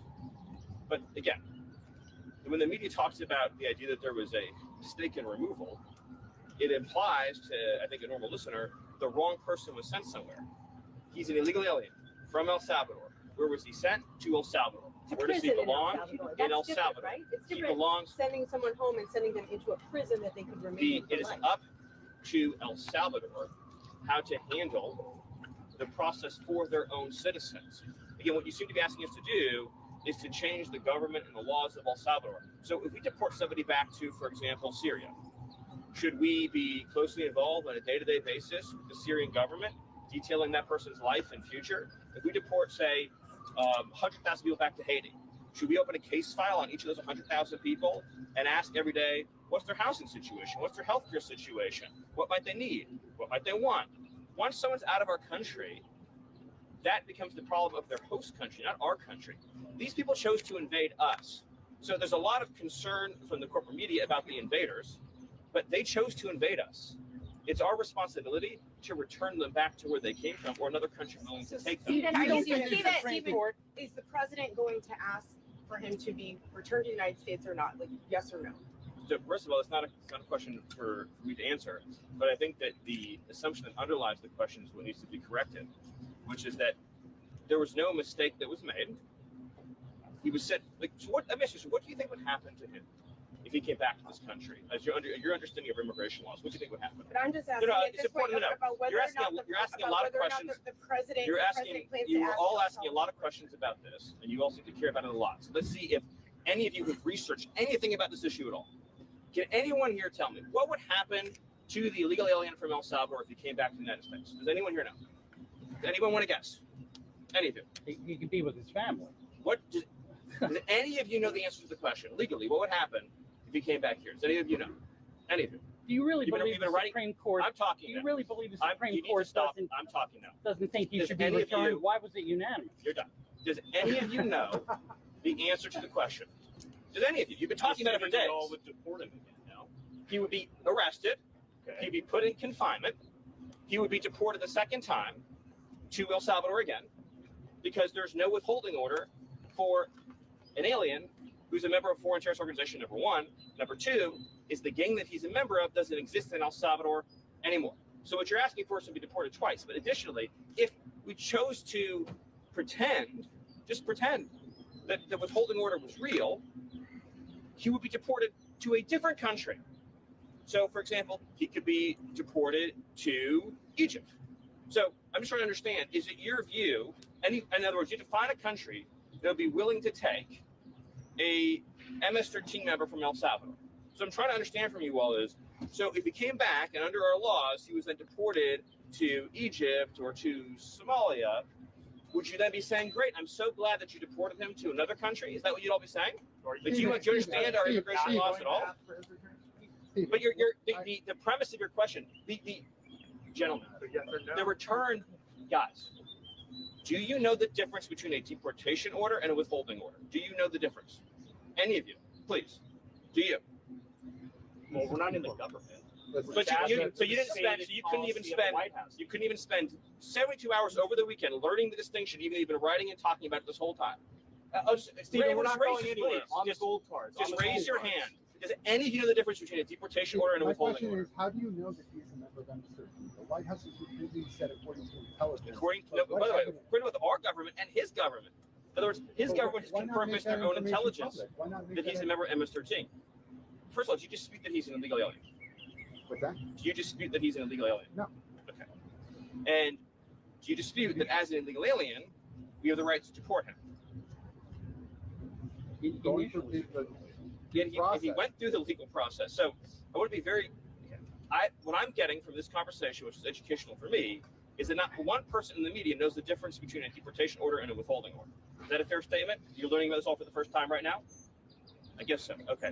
So the deportation order means the judge has said he must be deported from the country. He has no right to remain here any longer. He must be removed from the country. So his only options are to be deported to his home country or another country. That's it. There's no other option. He doesn't get to stay here. He doesn't get to live here. He has no future here. He has no right to be here. He's an illegal alien. So when you keep saying return, because you've been spun up by the open borders advocates, you all seem to be operating under the illusion that he would be able to come to the United States and just continue to live here illegally. That's not an option available to him. His only choices in life are to live in El Salvador or to live in another country. That's it. There's no other option, legally or otherwise, because he came to our country illegally. Do you understand that? Stephen, can I ask, as a matter of policy, does the administration believe that immigration judges, because they're under DOJ, that their orders can be overruled by what the administration wants? Is that a general matter of policy? Well, actually, so specifically, is the Attorney General has authority to overrule the immigration courts, and that's actually by statute. Yes. Other questions? Stephen, on the gold card, the president and Secretary Leavitt have suggested they're lining up applicants already. How many people do you expect to be tagged to this program when the president announces it this week, if he actually announces it this week? I'll let Secretary Letnick provide that update, but I appreciate that. The White House administration is going to deport 1 million undocumented people. And much more than that. Much more. Stephen, also of the 10 alleged gang members that Secretary Rubio said were sent to El Salvador over the weekend, what sort of due process did they get as mandated by the Supreme Court? Well, you're talking about the alien enemies? Yes, the alien. So first of all, a number of those are MS-13. So again, those are just standard removals of El Salvadorians to El Salvador. And without, what evidence did you provide that they were MS-13? Okay, so we seem to be confused about this. Illegal aliens from El Salvador again, get deported to El Salvador. Do you all appreciate that like tens of thousands of El Salvadorians have been deported to El Salvador? You seem to be under the impression that El Salvadorians living in our country illegally just get to stay here. They don't. They get arrested and deported. Then the fact that they're MS-13 just puts an extra priority on our deporting them. But we would deport someone to El Salvador regardless of whether or not they were MS-13 if they were here illegally. That's just an extra, because of the priority on public safety threats, we're emphasizing the removals of gang members, in this case, foreign terrorist organization gang members. But as to your other question, they went through all of the due process, as you would call it, that is required by law. So, but I just want to, what I find so mystifying is that I've been talking to you all for a very long time. I legitimately, in my entire, going back years actually, in my entire professional life, I've never received this many questions from the media about an American who was raped or murdered by an illegal alien. Legitimately never. And all of you who are enjoying your lives and doing quite well, if you had children and you were living near any of these people, you would move away immediately. You would call the police immediately. You would call us and ask us to make you and your family safer immediately. And you thank your lucky stars every night that you have enough means and enough money not to live in communities where, say, illegal alien pedophiles offend and reoffend and keep reoffending and keep reoffending. The expression there, but for the grace of God, go I. The Biden administration apprehended 2 illegal aliens from Venezuela. They were trained to Iraq. A lot more than 2, is what I'm telling you. And they decided they were entitled to an enormous amount of due process. And they didn't feel they had enough evidence to just deport them right away. So they put them on a monitoring system known as supervised release. You're familiar with this case. But a few weeks later, they kidnapped a young girl named Jocelyn Nungri, who was 12 years old at the time. I'm sure you've seen pictures of her. Just the most perfect girl you could possibly imagine.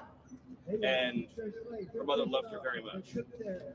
She was tied up, savagely beaten, stripped naked, tortured to death, murdered. Her body was dumped into a lake. So she didn't get any due process, but I'll tell you who did are the 2 illegal aliens from Venezuela who stole her forever. And there's stories like that all over the country. We just arrested a pedophile illegal alien who's being shielded by Sanctuary City, who's been charged in 20 sex crimes against children. None of you, any of you have had the chance to spend time with victims' families, whose children have been raped, or whose wives have been raped, murdered. But if that doesn't break your heart, nothing will. And I know that we have some people, like Killer Lawrence, who fantasize about assassinations and things like that. But in the civilized society, the power of the state is used to keep innocent people alive and to keep innocent women and children from being hurt. This administration is never going to apologize for using the power of the state to keep men, women, and children from being savagely murdered and beaten. If we release known and suspected MS-13 and trained Iragua, and there's another Jocelyn Nungri, then whose responsibility is that going to be? You think that we're going to sit around wringing our hands, wondering if, maybe we should, release this person, give them a little bit of extra time, give them a little bit extra chance to plead their case, and then what? They kidnap somebody, they slit their throat, they shoot them in the head, and we say, well, at least the illegal alien got due process. They're here illegally. The only place that they deserve to go is to some country other than our country. And it's not a statistic. These are real lives. These are real families. There's whole neighborhoods in Los Angeles controlled by illegal alien Mexican street gangs.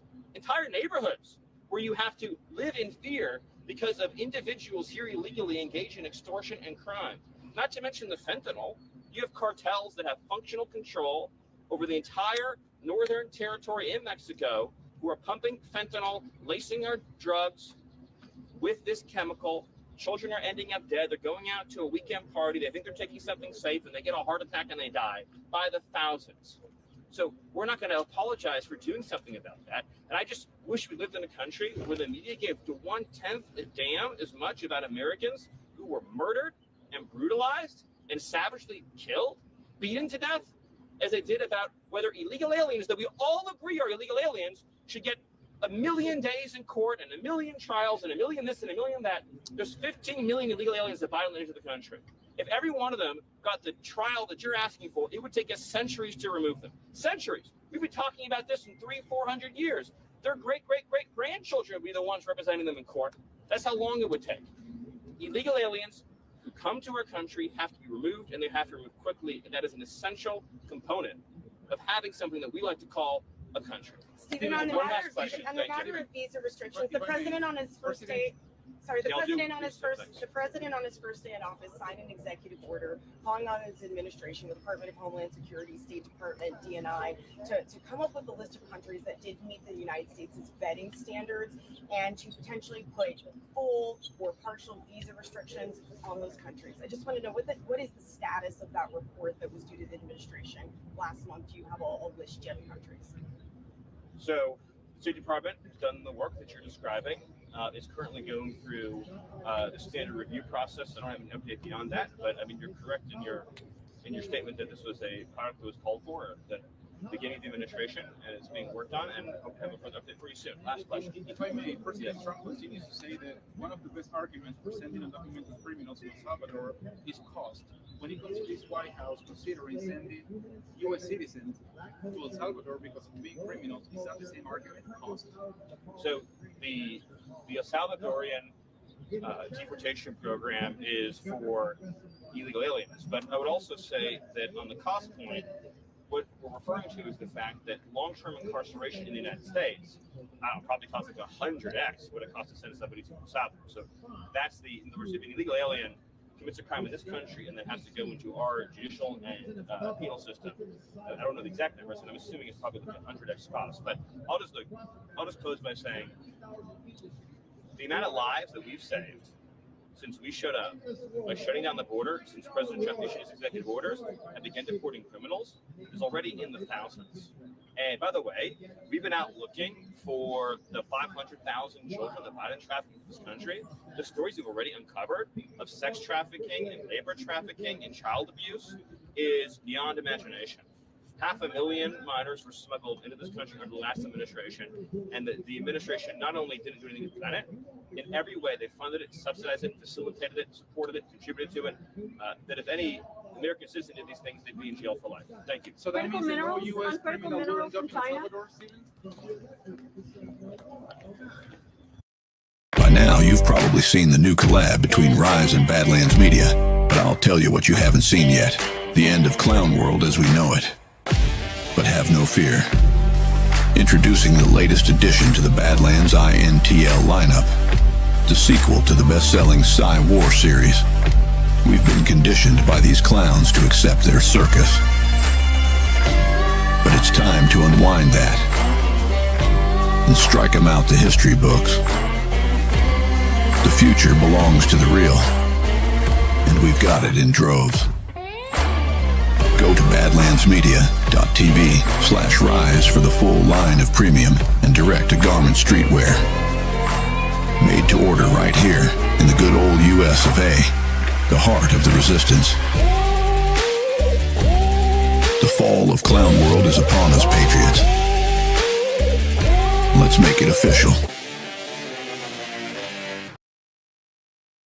That work from home, or I mean, can what's involved in FDA regulate this, especially when you have the industry wanting to be regulated? So there currently are a number of safeguards under current law that the FDA could use and has chosen not to use. Within the Federal Food, Drug, and Cosmetic Act. For example, the law precludes manufacturers and distributors from selling mislabeled or adulterated products, and it requires the manufacture and sale of products consistent with good manufacturing practices. The law also requires reporting of serious adverse events, and it mandates strict labeling, including, if FDA desires, warning against the use of products by children. Finally, the FDA, with the Consumer Product Safety Commission, could require child-proof packaging. So there's existing laws out there that they can take advantage of. All right, very good. My last question, Dr. Williams, we investigated the infant formula crisis extensively in this committee last Congress. Can you talk through quickly how the FDA failed to prevent the crisis and what needs to be done to improve competition and resilience to ensure an infant formula crisis never happens again? Yes, one of the main problems, particularly with supply, was that we would have manufacturers write to FDA and say, we're thinking about getting into the infant formula business. FDA would respond with, please don't. They wanted to keep the number of suppliers down to 6, and they did that. So consequently, when we had one plant that had a problem that actually had been investigated. When it had stopped production, that's when we hit a huge supply problem. But there was one other problem, and this stems from the Infant Formula Act dating back, I believe, to the 80s, where FDA produced a regulation that was addressing manufacturing of infant formula, good manufacturing practices. None of it, in my estimation and my analysis, would help infant formula at all. Nevertheless, the FDA was determined to go forward. The problem with that was when FDA passes regulations on infant formula that raises the price of infant formula for people who can't get it for free, what happens is less well-off consumers extend the infant formula with water, and there's nothing more dangerous than the primary source of nutrition being extended with water for infants. So that's another problem that I think FDA needs to be aware of. Very good. Chair recognizes Ro Khanna from California. Thank you, Mr. Chairman. Dr. Kessler, there's a dangerous anti-intellectualism that has become fashionable in our country today. Attack the scientist, attack the thinker, attack the academic. Vice President Vance says the universities are the enemy. He's calling an enemy the president, the university where the president who appointed you went, Yale. Calling Harvard, where you were educated, the enemy. Calling the very university he or I studied at the enemy. And I'm tired of politicians having this kind of false populism where they're attacking people who read, attacking people who think, attacking people who actually engage in intellectual excellence. What has been the alternative? Appointing people who didn't do the homework, who never read a book about economics or health sciences. We see what that's turning out to be. And I want to ask you, Dr. Kessler, because I was so concerned about the firing of Dr. Peter Marks, who has more qualifications than the entire cabinet put together, who actually did the one thing with Operation Warp Speed that was Donald Trump's contribution. Can you talk about how offensive it is that people far less qualified, far less knowledgeable fired this man? I don't think I could say it better, Congressman, than you just said it. Go ahead. In fact, this feels a little surreal, just sitting here. Because everybody wants a stronger FDA. Everybody wants more regulation. Fix this. Make sure that infant formula is safe. Make sure that drug is safe. Make sure that dietary supplement is safe. Do a better job. Go here, go there. Make sure this import, right, doesn't contain any harmful products. But over the last several weeks, this agency has been devastated. And Dr. Kessler, I'm talking about something even deeper, because I agree with you. These cuts are going to hurt people. The life-saving treatments aren't going to get approved. But I understand people are angry in this country. They're angry that jobs have gone offshore. They're angry that wages have stagnated. But what you have is politicians exploiting it in a false populism to blame anyone who thinks, to blame anyone who reads, to blame anyone who has ideas. They're attacking the smartest people in our country and blaming them for problems that were caused by political failures. And we need politicians in this country who are going to say, we're going to stand to defend intellectuals. We're not going to be afraid of that. We're going to stand to defend institutions that have led thought. You know, Lincoln called it mob rule. It's a story that goes all the way back to the Athenian mobs taking on Socrates. And I want people in our country, politicians, to stop with the false populism, to stop attacking the people who do their homework and who are leading inventions and who are leading science and leading thinking. Would President George Herbert Walker Bush, who actually sacrificed and fought in World War II, what would he have thought about this vice president attacking Yale, about this health secretary firing people of competence and exceptional talent? I was there sitting at graduation as a dean when President Bush came to give the commencement address. Right? These universities have contributed mightily to not only the intellectual life, right, not only to our freedoms, but to our competitiveness. And scientific advances have been generated by these universities. That was what this country, this Congress, back in the 50s and 60s, set up this system. Bush, right, had a system that gave rise to the medicines that we have available today, right? We have to be able to support that biomedical infrastructure. That is under attack. It needs to stop. I appreciate your service. Chair now recognizes Mr. Groffman from Wisconsin. Thank you. Got to respond to a little bit of that. First of all, wages are stagnating. They're stagnating under the law of supply and demand. We just had a president who led 10 million people in this country. Of course, wages are stagnating. And I think a lot of times the business community is just fine with that. I've had businessmen complain to me, you know, I have to give my workers another raise here. Isn't that horrible? You know, can we have more immigrants around here? So we know why wages are stagnating. They're stagnating because of excessive immigration. As far as our universities, there's no diversity of thought there. My one other comment, you talk about people who think and read.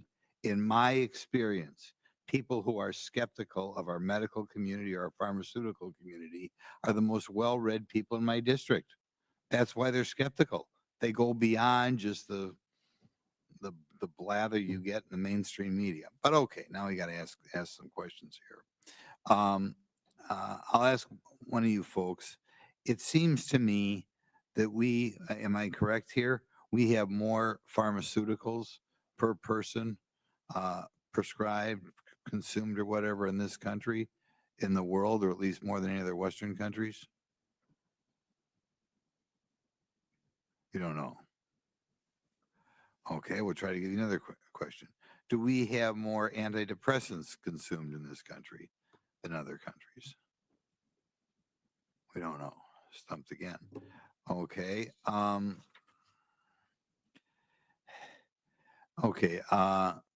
We'll go for Mr. Williams. Americans have been grappling with, I'll digress for a second.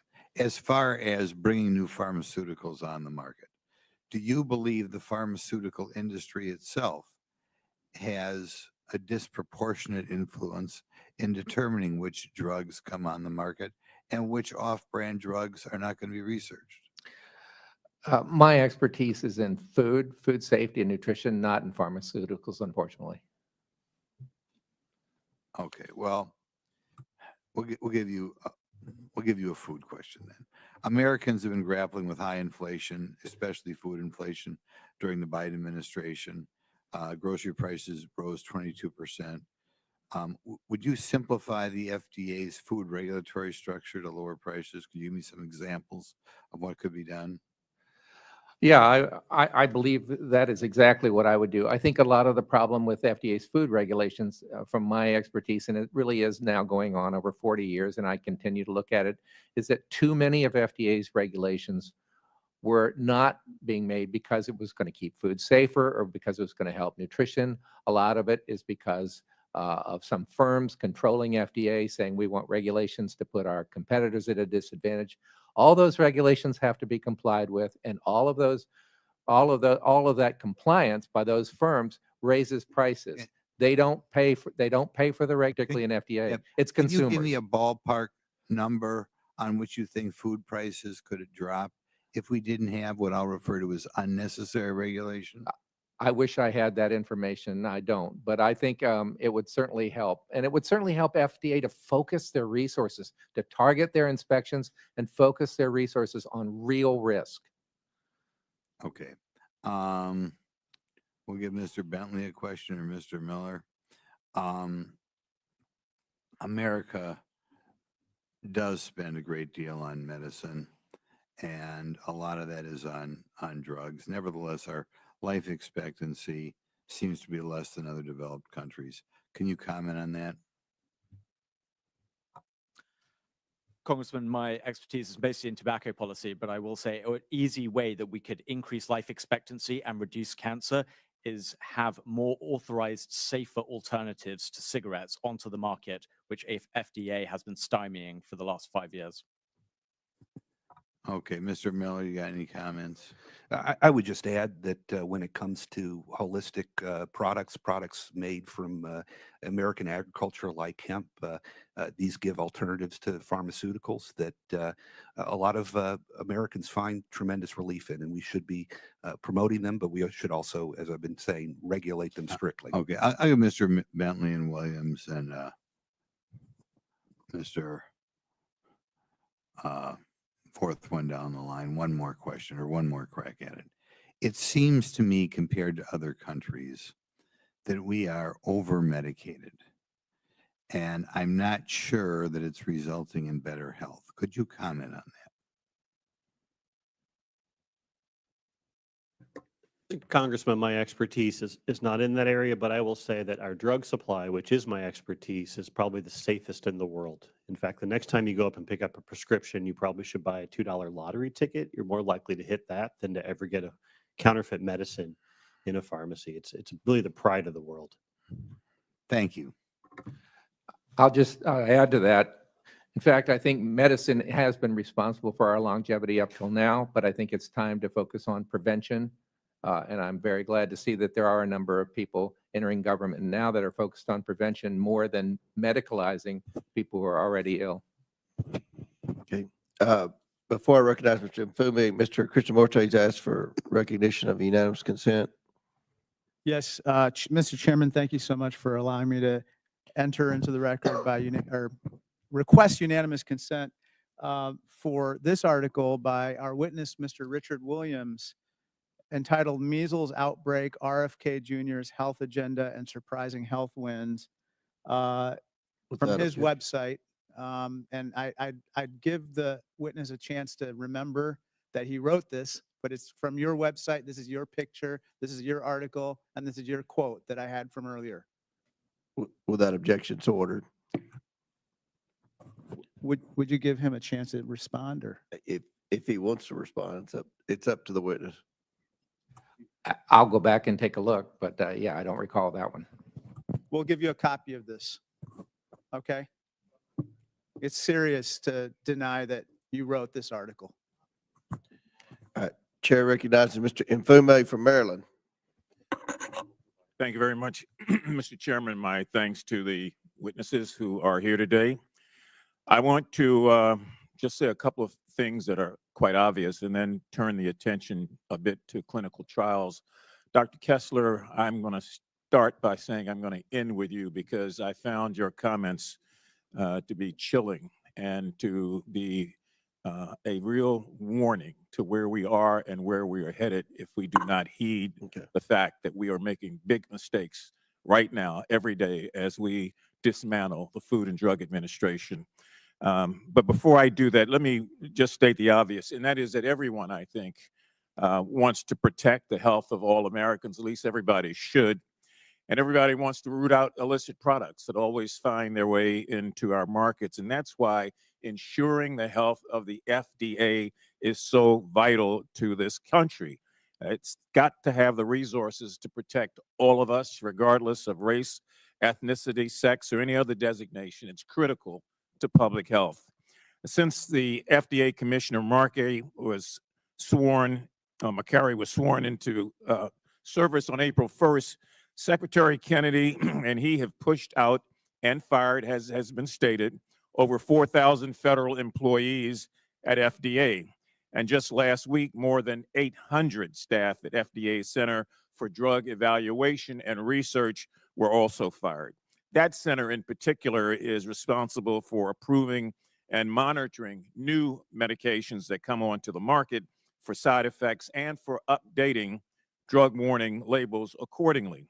Those fired workers, as has been stated earlier, are some of the nation's best and brightest scientists in charge of ensuring our supply of infant formula to make sure that it's safe, our medications for our family members and grandparents, food for all of us, and many ways the highest quality of food safety that we can expect in this country. So to have trust in the FDA, its decisions, and its ability to ensure effectiveness of the drugs that are approved, that requires research. It requires clinical trials, and those trials must include all American groups that may have need for the treatment. So effectiveness and safety cannot be ensured to all without the inclusion of all Americans in those clinical trials, which is why I'm particularly disturbed that these mass firings at our nation's health agencies, in addition to these anti-DEI efforts and similar rhetoric across this administration, will make improving the overall health of Americans much, much more difficult. So it was unfortunate to see that the FDA removed previously issued draft guidance on diversity in clinical trials from its website, as if to suggest that disease is racially monolithic. Clinical trials refute that. Clinical trials, when they are done correctly and with diverse participants, give us the ability over and over again to produce the best medications and to chart out the best courses. In this Congress, we passed several years ago something known as the Henrietta Lacks Enhancing Cancer Research Act in January of 2021. Many of you will remember this was initially led by the former chairman of this committee, the late Elijah Cummings. And this very committee listened to testimony about why it was important, and it was many of you on this committee that joined me and others on the floor to argue for its passage, and it was indeed passed. Mrs. Henrietta Lacks, in her extraordinary story of her HeLa cells, which were alive many, many years after her physical death, have been very instructive in terms of finding a way to create cures for diseases. Jonas Salk will tell you that before he was able to finalize the polio vaccine, he had it tested against her cells long after her death to make sure that it was in fact effective. It's been effective in HPV vaccines, and it's been effective in helping the mapping of human genomes. So we don't want to go back to the days prior to Mrs. Lacks when no one wanted to talk about diversity in clinical trials. And we don't want to stay where we are, where we're erasing any allusion to diversity in those trials from the website of the FDA. I just don't understand it at all. I want to, if I might, just get your opinion, those of you who are here right now, as to whether or not you think that removing diversity from clinical trials helps the American public or advances medical science. Dr. Kessler. It's absolutely essential that our clinical trials be done in a diverse population.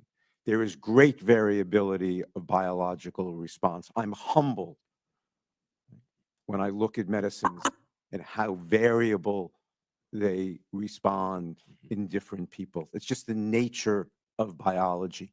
We work very hard, pharmaceutical industry, FDA, the universities, to make sure that clinical trials are increasingly representative and diverse.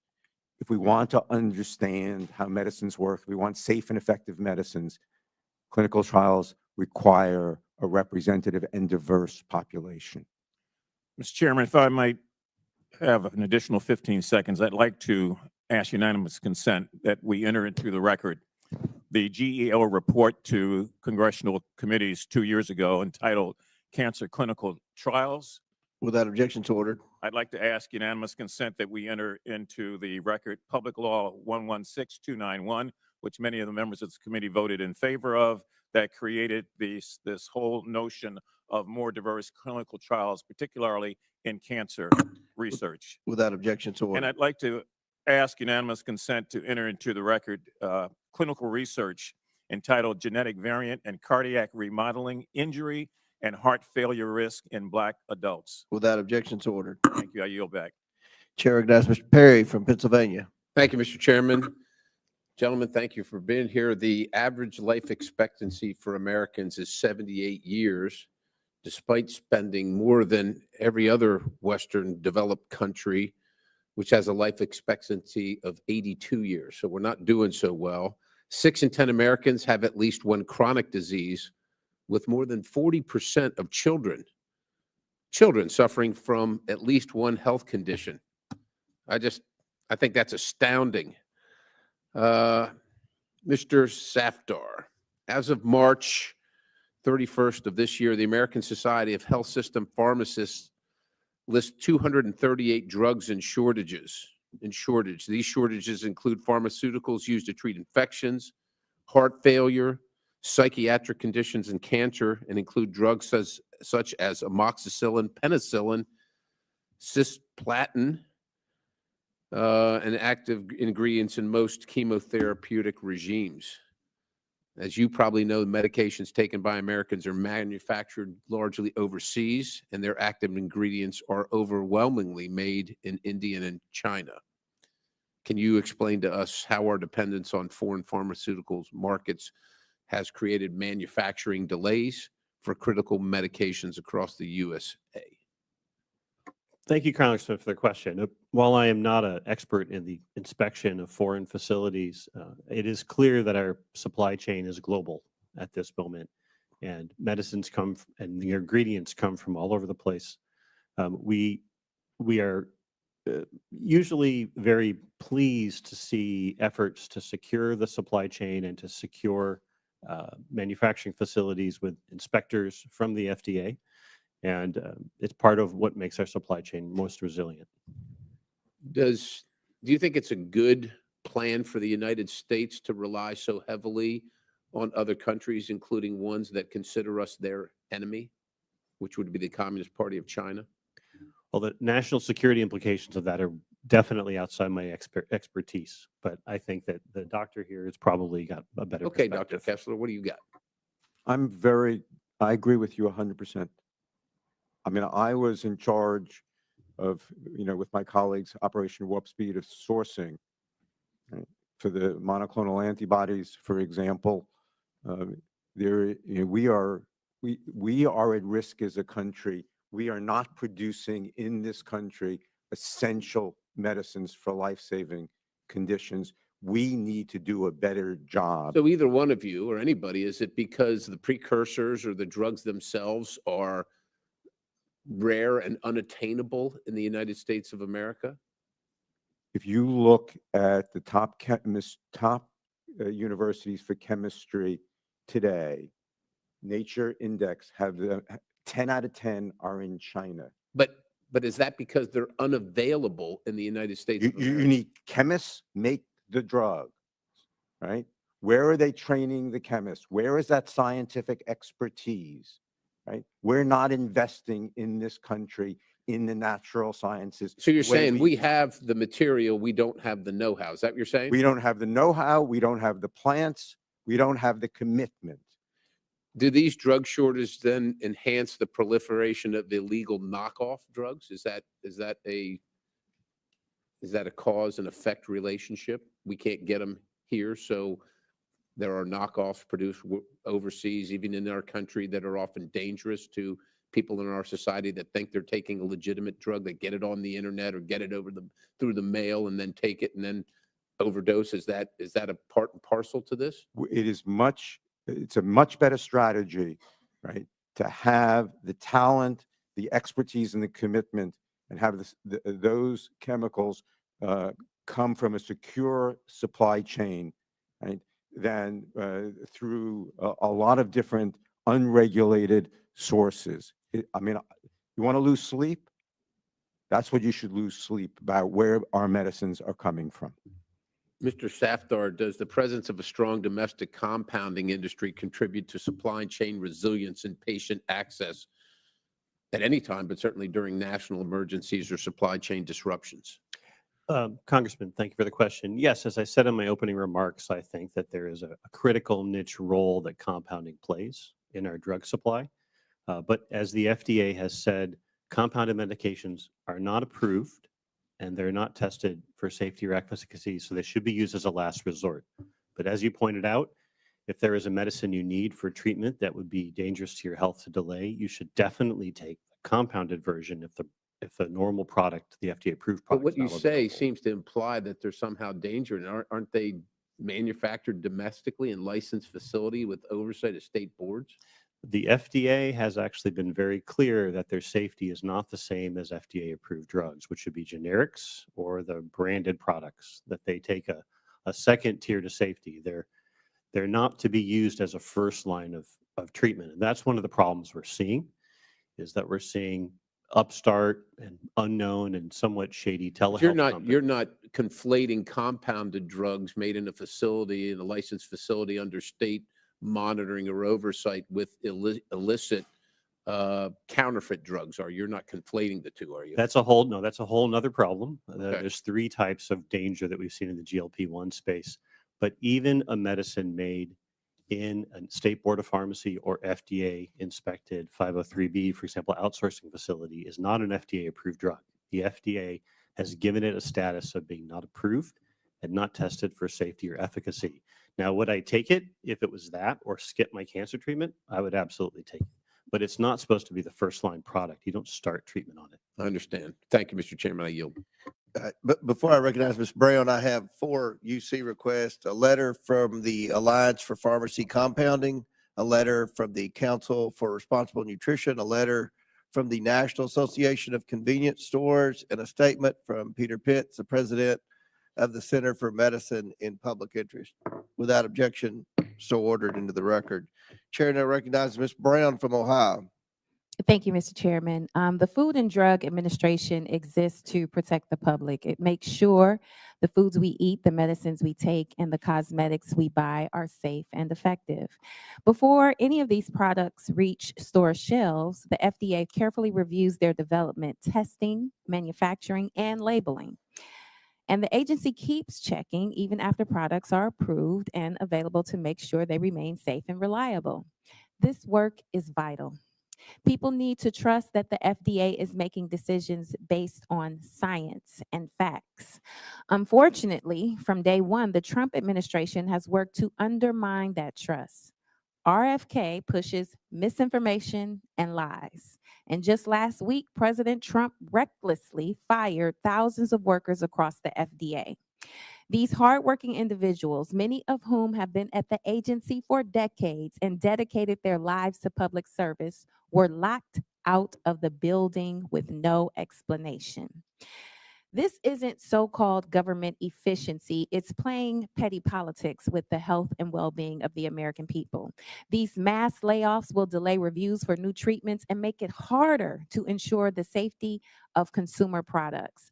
Dr. Kessler, how will these staff cuts affect the agency's ability to oversee everyday consumer items like personal care products and cosmetics? And additionally, what is the typical review timeline for those products, and how might that change with less staff? I think it endangers the safety of all Americans. I mean, I am told, for example, that no inspectors are cut. But what I hear is now the inspectors have to do all their administrative work themselves. Right? Their travel cards are restricted. Laboratories can't purchase the supplies that they need. So they're not being used efficiently. They can't do their jobs. And this just makes no sense to me. I don't understand, right, what the strategy is. Why would you take the entire infrastructure of the FDA and blow it up? There you go. Thank you. The FDA plays a role in our everyday lives, right? Even if we don't see it. In 2023, after hearing troubling reports from around the country, Congresswoman Presley and I asked the FDA to investigate the link between chemical hair straighteners, often used by women of color, and uterine cancer. Shortly after, the FDA proposed a ban on formaldehyde in those products. But when the agency missed the deadline to ask, we followed up late last August because our communities deserve answers and action. Black women have long faced discrimination and scrutiny for how we wear our hair. pressuring many of us to turn to certain hair products just to meet societal expectations. But here's the truth. Many of these products are poorly regulated and pose serious health risks. Studies have shown alarming results. Most recently, Consumer Reports revealed that several synthetic hair braiding products used predominantly by Black women contain known carcinogens. This is not just about beauty, it's about public health. So let me be absolutely clear. These hair products we rely on every day are putting our health at risk. Today, we sent another letter to the FDA urging them to move forward with the banning of formaldehyde in relaxers. With that being said, Dr. Kessler, given the historical underregulation of personal care products marketed towards Black women, what should the FDA be doing right now to ensure these products are thoroughly tested and safe? And during your time as FDA commissioner, did you encounter any barriers when it came to addressing equity in product safety? Congresswoman, I just want to applaud you and your colleagues' efforts. I think the issue you have raised is an enormously important one, and I applaud you for that. Thank you.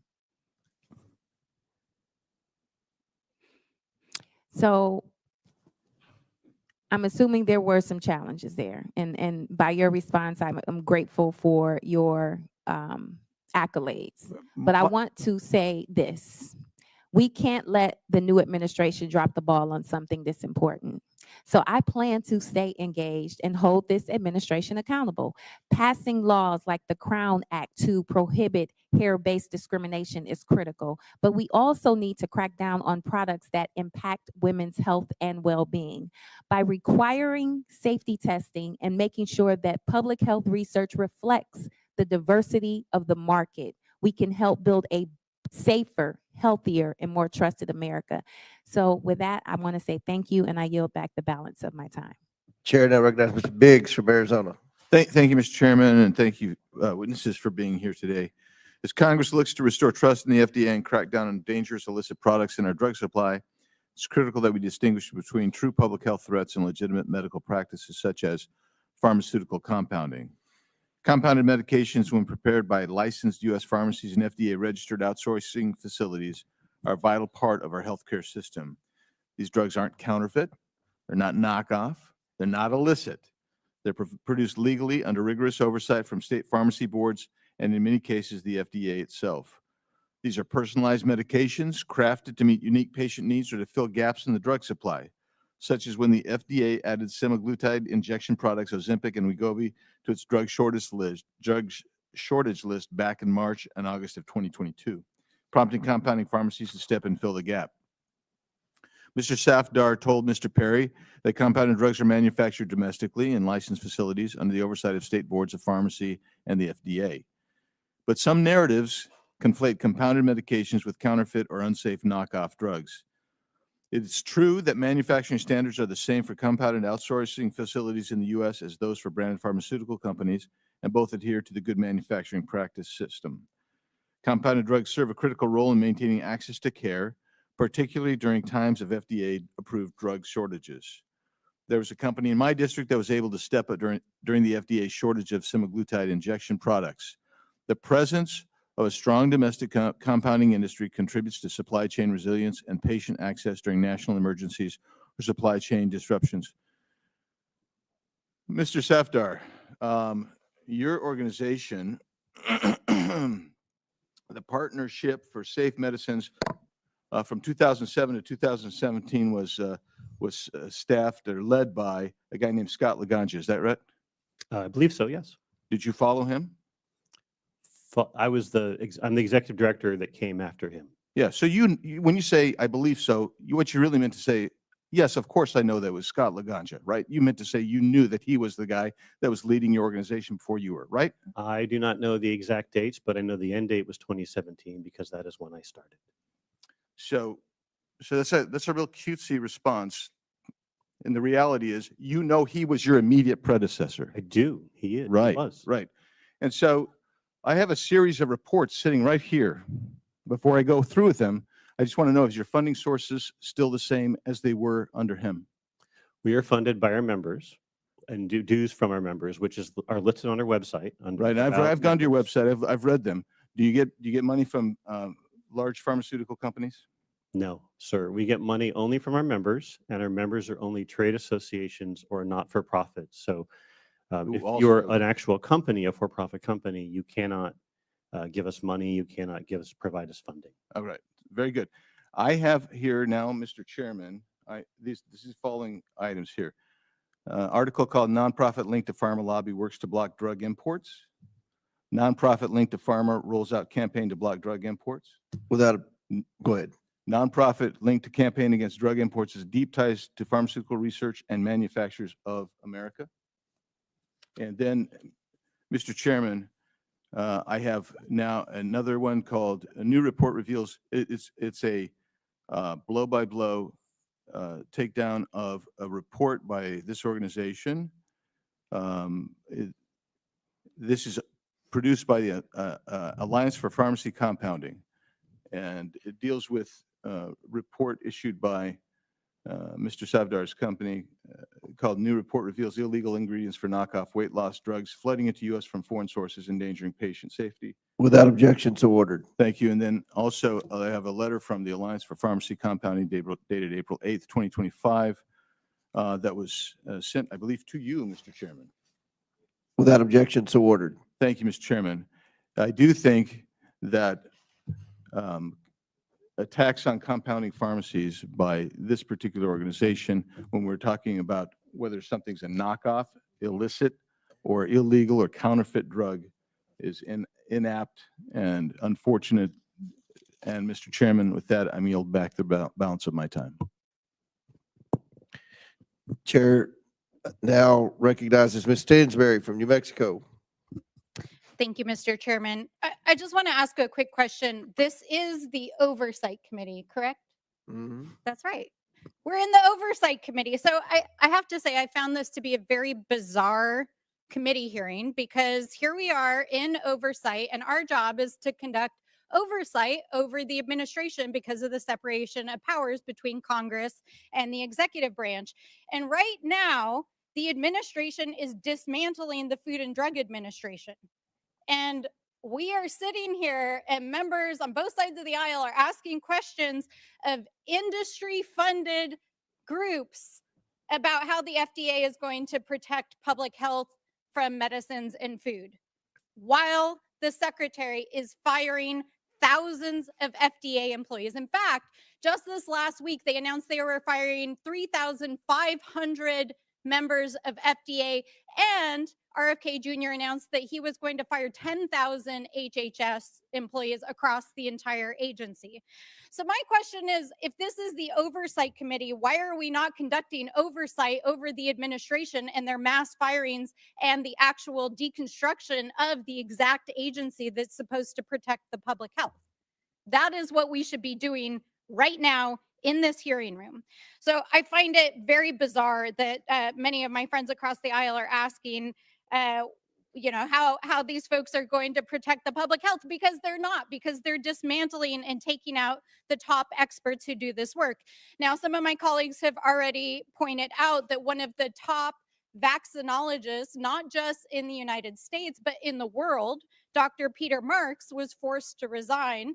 And in a few moments, I'm going to enter his resignation letter into the record, because it's instructive. In his resignation, he says that for the last 13 years, he's tried to ensure the efficiency and effectiveness of the science and the public health.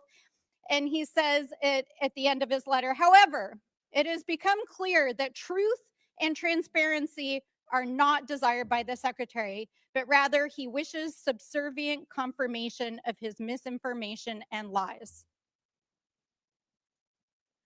I've been trying to figure out for the last couple of weeks what exactly the end goal is inside of HHS, what exactly the end goal is inside of FDA, what exactly the GOP's theory of MAGA, of Make America Healthy Again, is. Because today you want to take a vote on dismantling Medicaid. Your president is mass firing thousands of public health officials, including the people who make our drugs, our medications, our food, our cosmetic safety. Your president has announced yesterday that he wants to put tariffs on pharmaceuticals. You're going after Social Security and Medicaid by dismantling the offices and the services and programs through DOGE that actually serve the people of this country. So I don't understand it. I don't understand how this serves the public interest. Dr. Kessler, I am very grateful that you are here today. You are a legend. You are so well known across the public health space. And I know you're not currently serving in this administration, but help us understand the scope and the scale and why the American people need to be paying attention to what's happening inside the agency right now. 20 cents of every consumer dollar is spent on a product that FDA oversees. All our foods, essentially, right, except meat and poultry, USDA does that.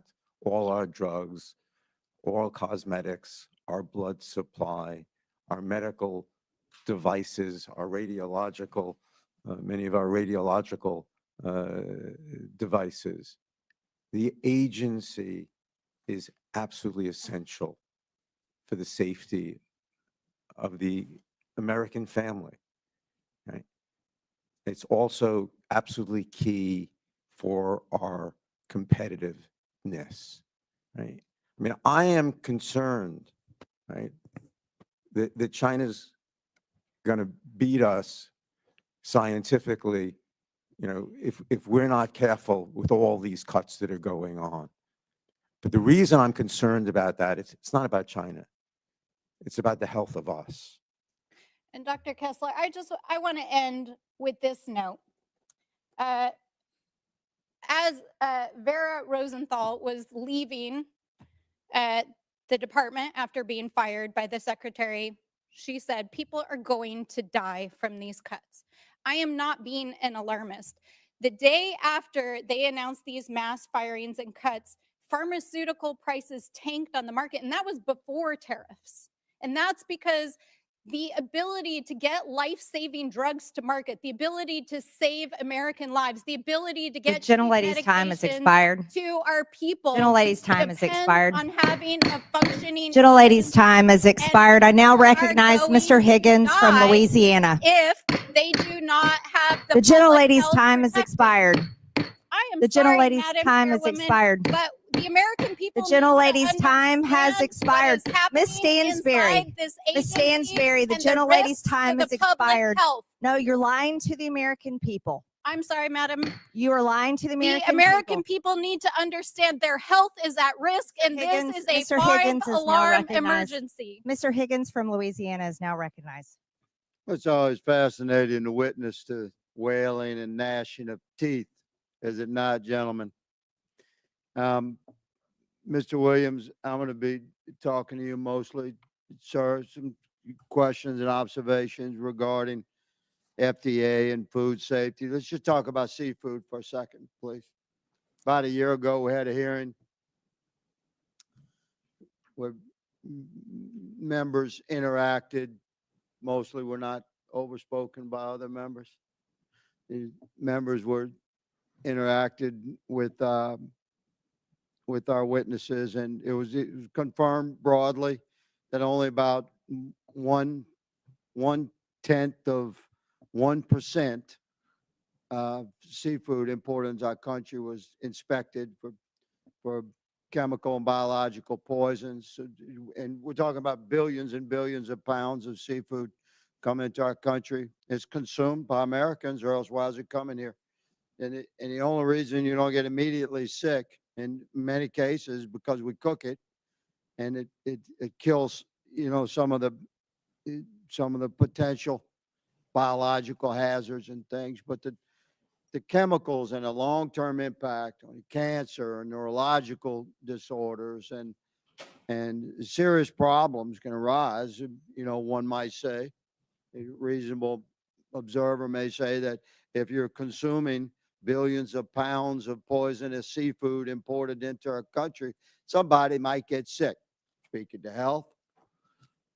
So we believe there's been progress made in this arena of protecting Americans from the harmful biological and chemical elements that have been found broadly in imported seafood. Can you speak to how we're doing with that, Dr. Williams, in the past, since this year, 2025?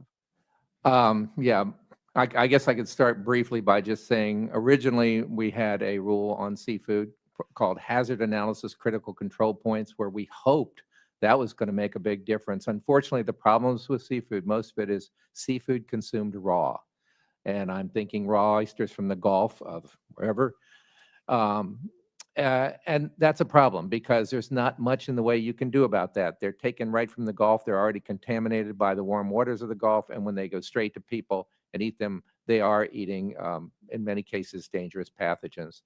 I think one of the problems that we have with imported seafood, again, it's the problem that we have with everything, is the resources that we devote to so many things at FDA that are not useful could be better used if we got rid of ineffective programs, if we got rid of regulations that don't work, so we could really focus, target our inspections, have more resources to target our inspections on those products. Would you agree that there's a high level of responsibility for the nations of origin to do proper inspections and their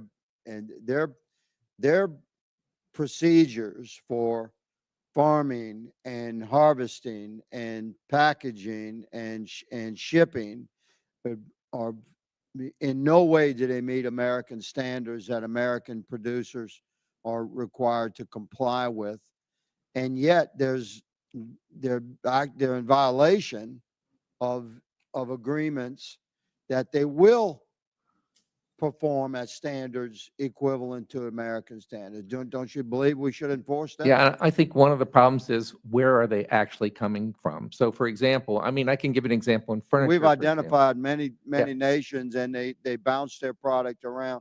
So Exactly, yes, sir. The question is, and because I'm running out of time here, are we making progress regarding controlling poison seafood coming into our country? I really can't speak to whether or not we're actually making progress, but I want to agree with you. For example, if seafood says it's coming from Vietnam, for example, where I was, it may actually be coming from China. That's one of the things they do. They send their products through Vietnam to us. So I think it does make it difficult for our inspectors. And this administration, the Trump administration, has been quite aggressive, and I'm thankful to that, to protect Americans from harmful seafood coming into our country. The FDA's control over other poisons that find their way into our food supply, the colored foods, et cetera. Can you just speak to that, and I'll allow you to answer if the chairwoman will allow. And that's the balance of my time. I don't quite understand your question. Can you repeat it? The way the FDA will address poisons in our food, to add, like, say, brightness of color to children's cereal, et cetera. Yeah, the color additives, these are tested, particularly for carcinogens, every single one of them before they come on the market. There still may be things that they didn't test for that might cause a problem, but they're some of the most tested substances on Earth. So I think there are other issues we should be concerned about. Chair now recognizes Mr. Garcia from California. Thank you, Mr. Chairman. I want to first begin by thanking all of our witnesses for being here and for your testimony, obviously for all the comments that we've heard here from both sides of the aisle in the committee. I do think that it's ironic that we're holding a hearing on restoring the trust in the FDA while we're ignoring the single biggest threat to public health today, which is, of course, is Donald Trump's health secretary, Robert F. Kennedy Jr. Now, together with Elon Musk, RFK Jr. is actively undermining the institutions that protect public health and the safety of all Americans. Now, we know that RFK Jr. already has a history of outrageous medical opinions and a dangerous anti-vax record. Now, let's just look at the measles alone. Before the measles vaccine, we know that measles would kill 400 to 500 American children annually. Now, after, of course, that vaccine was released, that number fell to almost nothing. But now, with RFK's anti-vax movement growing and his dysfunction at HHS, we've seen over 600 confirmed measles cases across 22 jurisdictions, and that, of course, is not a coincidence. We also know that this is also just the beginning. This committee is not serious about actually taking on the public health threat of measles, which, by the way, our measles cases today is 50 times higher than we have trans athletes in college sports, yet they obsess about that every single day. The committee is obsessed with things that don't matter, but not the public health of actual Americans and children. But by the way, children are now actually dying. And we know that, of course, that's just the beginning. RFK Jr. has said that 5G and Wi-Fi can cause brain damage, ADHD, radiation sickness. He said that pesticides are actually turning people transgender. He's even questioned whether HIV causes AIDS. He's made comments, of course, that alkyl nitrite, better known as poppers the sum, is the actual cause of AIDS. He said during a campaign event that 100% of the people who died, the first 1,000 who had AIDS, were people who were addicted to poppers. In his 2021 book and 2023 interview with the New York Times and New York Magazine, he repeated claims that question the causes of AIDS despite overwhelming evidence to the contrary. In my opinion, RFK Jr. has been and will always be a tinfoil hat conspiracy theorist. He should be anywhere near HHS, medical opinion, and our research in this country. Now, Dr. Kessler, I hate to have to even ask you this, but is there any serious medical evidence that HIV does not cause AIDS? No. Thank you. And that's exactly why these cuts by Doge and RFK Jr. to HIV research, treatment, prevention are so dangerous. Public health experts warn that these actions will set us back decades. Now, despite Donald Trump's 2019 State of the Union promise to end the HIV epidemic, we've seen over $800 million in HIV research actually cut. HHS, the Office of Infectious Disease and HIV policy has been shuttered. CDC surveillance efforts have been gutted. PEPFAR, the Global Fund, all, of course, life-saving initiatives are being dismantled. Now, Dr. Kessler, you led the effort to fast-track approval for life-saving AIDS programs. Can you just briefly, in a sentence or two, explain how Doge is going after the work? I also chaired the board of the Elizabeth Glaser Pediatric AIDS Foundation. With President Bush, the son, right? That was, the goal was to stop mother-to-child transmission throughout the world of HIV. It was the moral conscience of this nation, right? Global health relies on America, and that has been drastically cut. That's absolutely right, sir. And we also know that RFK Jr., while this is happening globally and here back home, he's fired 10,000 people from his agency and then claimed that 2,000 of those was actually a mistake. So firing people, claiming they're a mistake, gutting the agency, taking away support from life-saving programs, spreading anti-vaccine conspiracy theories, that's what RFK Jr. right now is all about. And these aren't just mistakes, these are life or death decisions. Critical staff have been lost. Experts overseeing medicines, food safety, and medical devices, as we know, have been shut or let go. And we're incredibly concerned. I want to read this quote by former FDA Commissioner Robert Califf. Quote, "The FDA, as we've known, is finished. With most of the leaders, institutional knowledge, and a deep understanding of product development and safety no longer being employed, it is totally unacceptable that Congress is doing nothing to prevent, of course, this absolute destruction of our public health infrastructure. We need to stop this now." And with that, I yield back. Gentlemen, yield back. I just have to comment, Mr. Garcia, in all good faith. The predecessor for the ranking member, Mr. Raskin, said that those of us who wondered if COVID came from the lab at Wuhan, we were conspiracy theorists. And when we started suggesting that maybe former President Biden was in mental decline, that we were conspiracy theorists. And now, there's just books coming out by all these Democrat journalists every day saying what we had wondered too. I'm not defending or trashing what you said about Robert F. Kennedy. It's just that conspiracy theories are in the eyes of the beholder. So, Sir, do you think that children should be getting the measles vaccine? That children should be receiving the measles vaccine? All my children are vaccinated. And do you think that we should be getting vaccinated for COVID? Well, I think there's a lot of questions about COVID that we need answered. But measles, yes. And I recognize this. And again, our current HHS secretary is a anti-vax conspiracy theorist, and that is a fact. He caused a measles outbreak in another country that caused the death. Absolutely, that caused. No, he did not. He absolutely did. That's That a is that is lie. proven RFK fact. did not cause a measles outbreak. Miss Green, you sound Miss Green, ignorant. you are an That's anti-vax. ignorant, You are, and you're that's an a lie. anti-vax conspiracy No, I'm theorist for yourself. choice. I'm You're for the parents number one and people anti-vax choosing. conspiracy theorist. That was my fault. Mr. Chairman, am I recognized?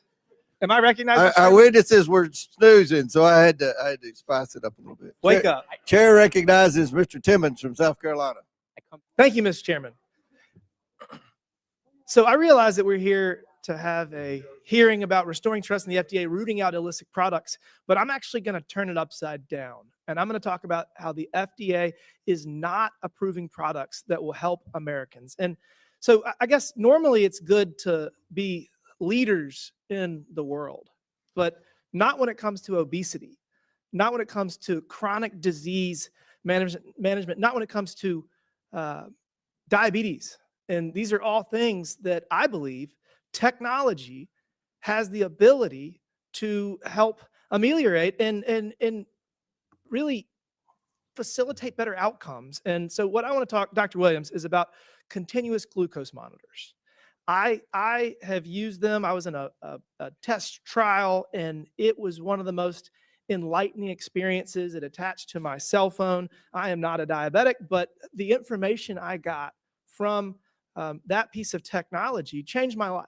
It did. It changed my life. And the FDA has not approved use of a continuous glucose monitor without a prescription. Well, they just did, but you have to have type 2 diabetes who are not on insulin. Dr. Williams, do you believe that any American that wants to use a CGM to understand what the food that they're putting into their body does to their blood glucose levels, do you think that's something that should be available to the general public? I do. I don't see any harm if they want that. These have been around for a very long time, and the technology is used by millions of Americans, unfortunately, because they need it. They have diabetes of some kind, and I don't understand why it has taken them this long. And it's interesting because a lot of companies are using CGMs. They're marketing them. They're selling them to Americans, and it's technically illegal because they were not approved. They were approved, I guess, in March of last year. But why is the FDA not approving the use of technology that will help improve Americans' lives?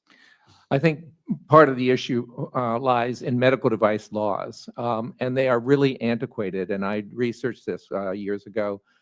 The problem is when you go to invent something, you have to get it approved. It costs a lot of money and a lot of time to get approved. So a lot of inventions that actually would come from physicians, they don't do it because they look at the time and the expense and having to raise money, and they don't want to do it. The second problem is once you get it approved, if you think about how inventions work, think of computers. You make a computer, you find bugs in it, and then you change it, and you change it repeatedly. Medical device laws do not allow for that. Every single change you make, you have to go back to the FDA. And so that is one of the reasons I think we're not seeing the innovation that we should, particularly on these kind of monitoring devices. The ones you're talking about are just the beginning. We need to monitor what we eat, how much we eat. We need to know everything about our biomarkers, our genes, our epigenetics, and everything. Put all that together and give people real-time advice on what to eat. It's doable. Well, and hold them accountable when they don't eat well, when they treat their body poorly. So, I mean, diet and exercise is the answer to 99% of health problems. And we have a pill for everything. We have a shot for this, shot for that, pill for this, pill for that. And I think that we can use technology to create an incentive structure and possibly a disincentive structure to facilitate decisions. And I mean, if you take the technology in an Oura Ring and a Fitbit and a CGM and you put it all together and you have one device that's monitoring all of that, I mean, I think it could then communicate with your health insurance company, and you'll get a benefit in your premium if you are not spiking your blood glucose level and if you're exercising every week. This technology exists. It just needs to be put into one, and the incentive structures and disincentive structures need to be placed on the free market. I mean, does that make sense? It does make sense. And one of the things that we see, particularly in the obesity sphere, is everybody wants to blame food companies for selling foods that Americans want to buy. It is a positive sum game. You don't buy foods unless, they don't make foods unless you want to buy them. The truth of the matter is we started gaining weight in 1980. Since 1980, we have increased our calorie consumption. This is individuals eating more by 400 calories a day. That can lead to a lot of weight. So part of it is we have to look at ourselves. We're eating too much, and maybe some of that's because people are eating out more and the portion sizes are bigger. But that's one of the things that, again, these devices can help with that. They can tell us maybe what to eat and how much to eat. Again, I've had a scale for 6 years and it records my weight every morning. And that's another variable that we could put into the algorithm that determines the premium of your health insurance. If you're gaining weight, you need to pay more.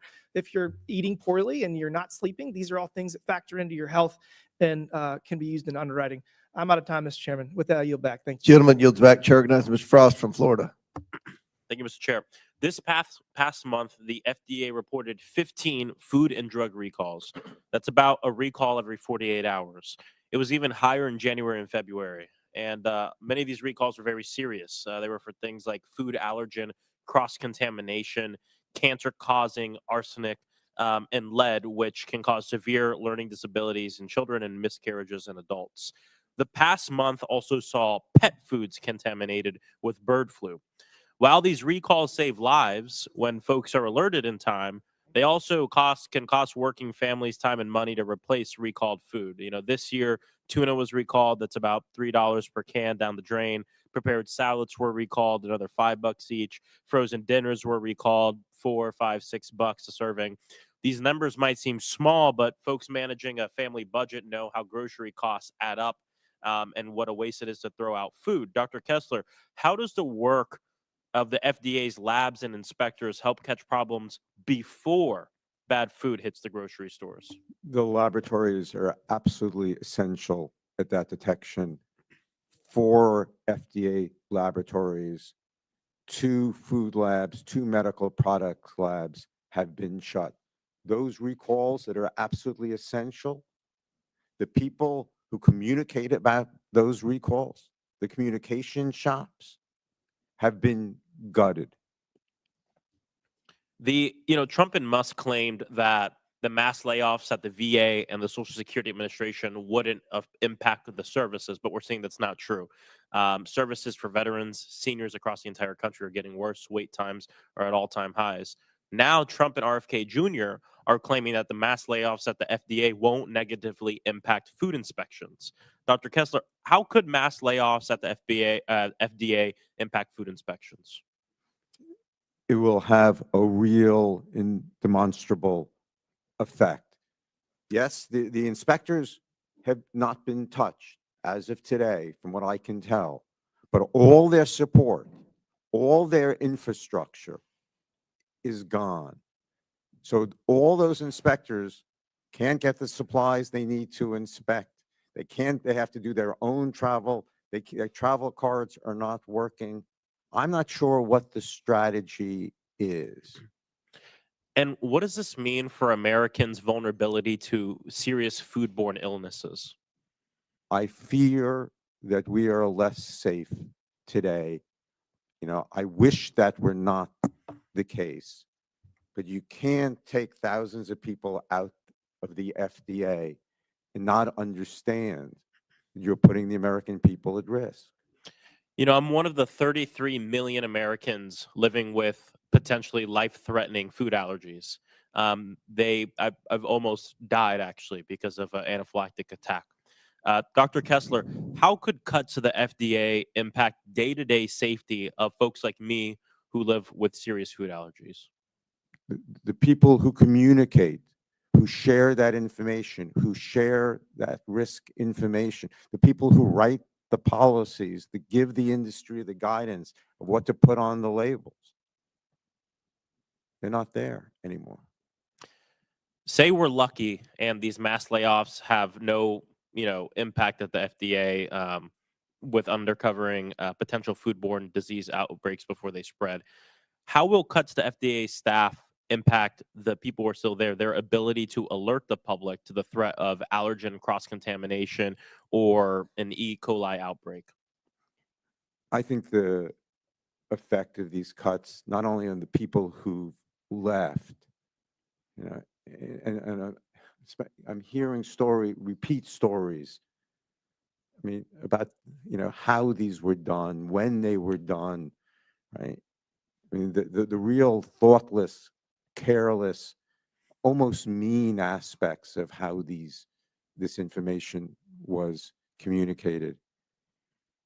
But people are getting up, people who have enormous expertise, decades of expertise on those kind of questions, on those allergies, they're not staying at the energy. And recruitment, getting the best and the brightest, something that we all believed in, that we dedicated our careers to be able to go into these agencies and provide that kind of public service. What signal is that sending? We're losing generations of future public servants, and that concerns me greatly. Thank you. I yield back. Chair recognizes Byron Donalds from Florida. Thank you, Chairman. In 2019, President Trump warned of the horrible consequences of the Chinese Communist Party filling the void if Americans could not find federally approved tobacco products. To date, the Food and Drug Administration has only approved 34 vapor products, despite millions of applications submitted to the Center for Tobacco Products. The disastrous Biden administration instead allowed illegal Chinese vape products to control more than half the market. This is one of such products. This is Lost Mary, flavor is ginger beer. Mr. Bentley, does the American consumer know what the contents of this Chinese vape are? Congressman, thank you for the question. Obviously, for that particular vape, I can't speak to its ingredients, but typically most vape products do have to register their ingredients if they are going to submit a pre-market tobacco application form in order to get FDA authorization. But you highlight the important point, which is that millions of these products from American companies who manufacture, for instance, the e-liquids that smokers looking to switch away from deadly cigarettes want to use, those American companies have been denied authorization for their products, and instead, illicit companies who often change their registration, can change their name, change the ingredients, are unaccountable to the FDA, have managed to fill the void. So now 18 million adult vapors, exactly as you point out, do not know what they're getting, and the FDA has lost control of the market completely unnecessarily. Does the FDA even have a multi-agency task force to combat the sale of illicit vapes? The FDA last year did, in collaboration with DOJ and CBP and other agencies, set up a multi-agency task force to try and get a grip on the illicit market.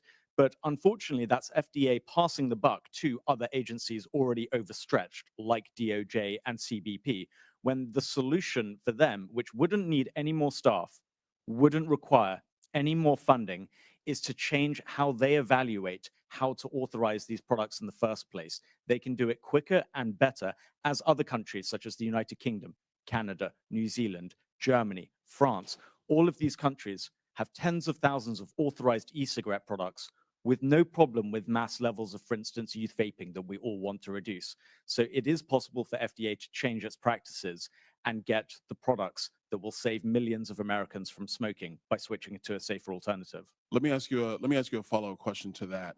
Was the Biden administration aware of the numerous instances of illicit products that were showcased in the presence of FDA personnel at trade shows around the country? I cannot speak to what the Biden administration may or may not have been aware of, but it was widely known that this was a developing problem. Indeed, it was predictable and predicted that the minute you take off millions of products from the market for which there is high demand, and that we must remember are dramatically safer than combustible cigarettes, then somebody is going to supply those 18 million adult consumers with those products. Well, listen, to be clear, I'm not against Americans who want to use vaping products or tobacco products. I think it is important for the American people to understand that the previous administration did not do the job of making sure that there were products on the shelf where they could clearly understand what they were consuming or ingesting. And then you have products like this that have hit the shelves in the United States primarily because the previous administration was derelict in their duty and making sure that they were approving applications of companies in America who could supply the demand from the American consumer. With that, Mr. Chairman, I yield back.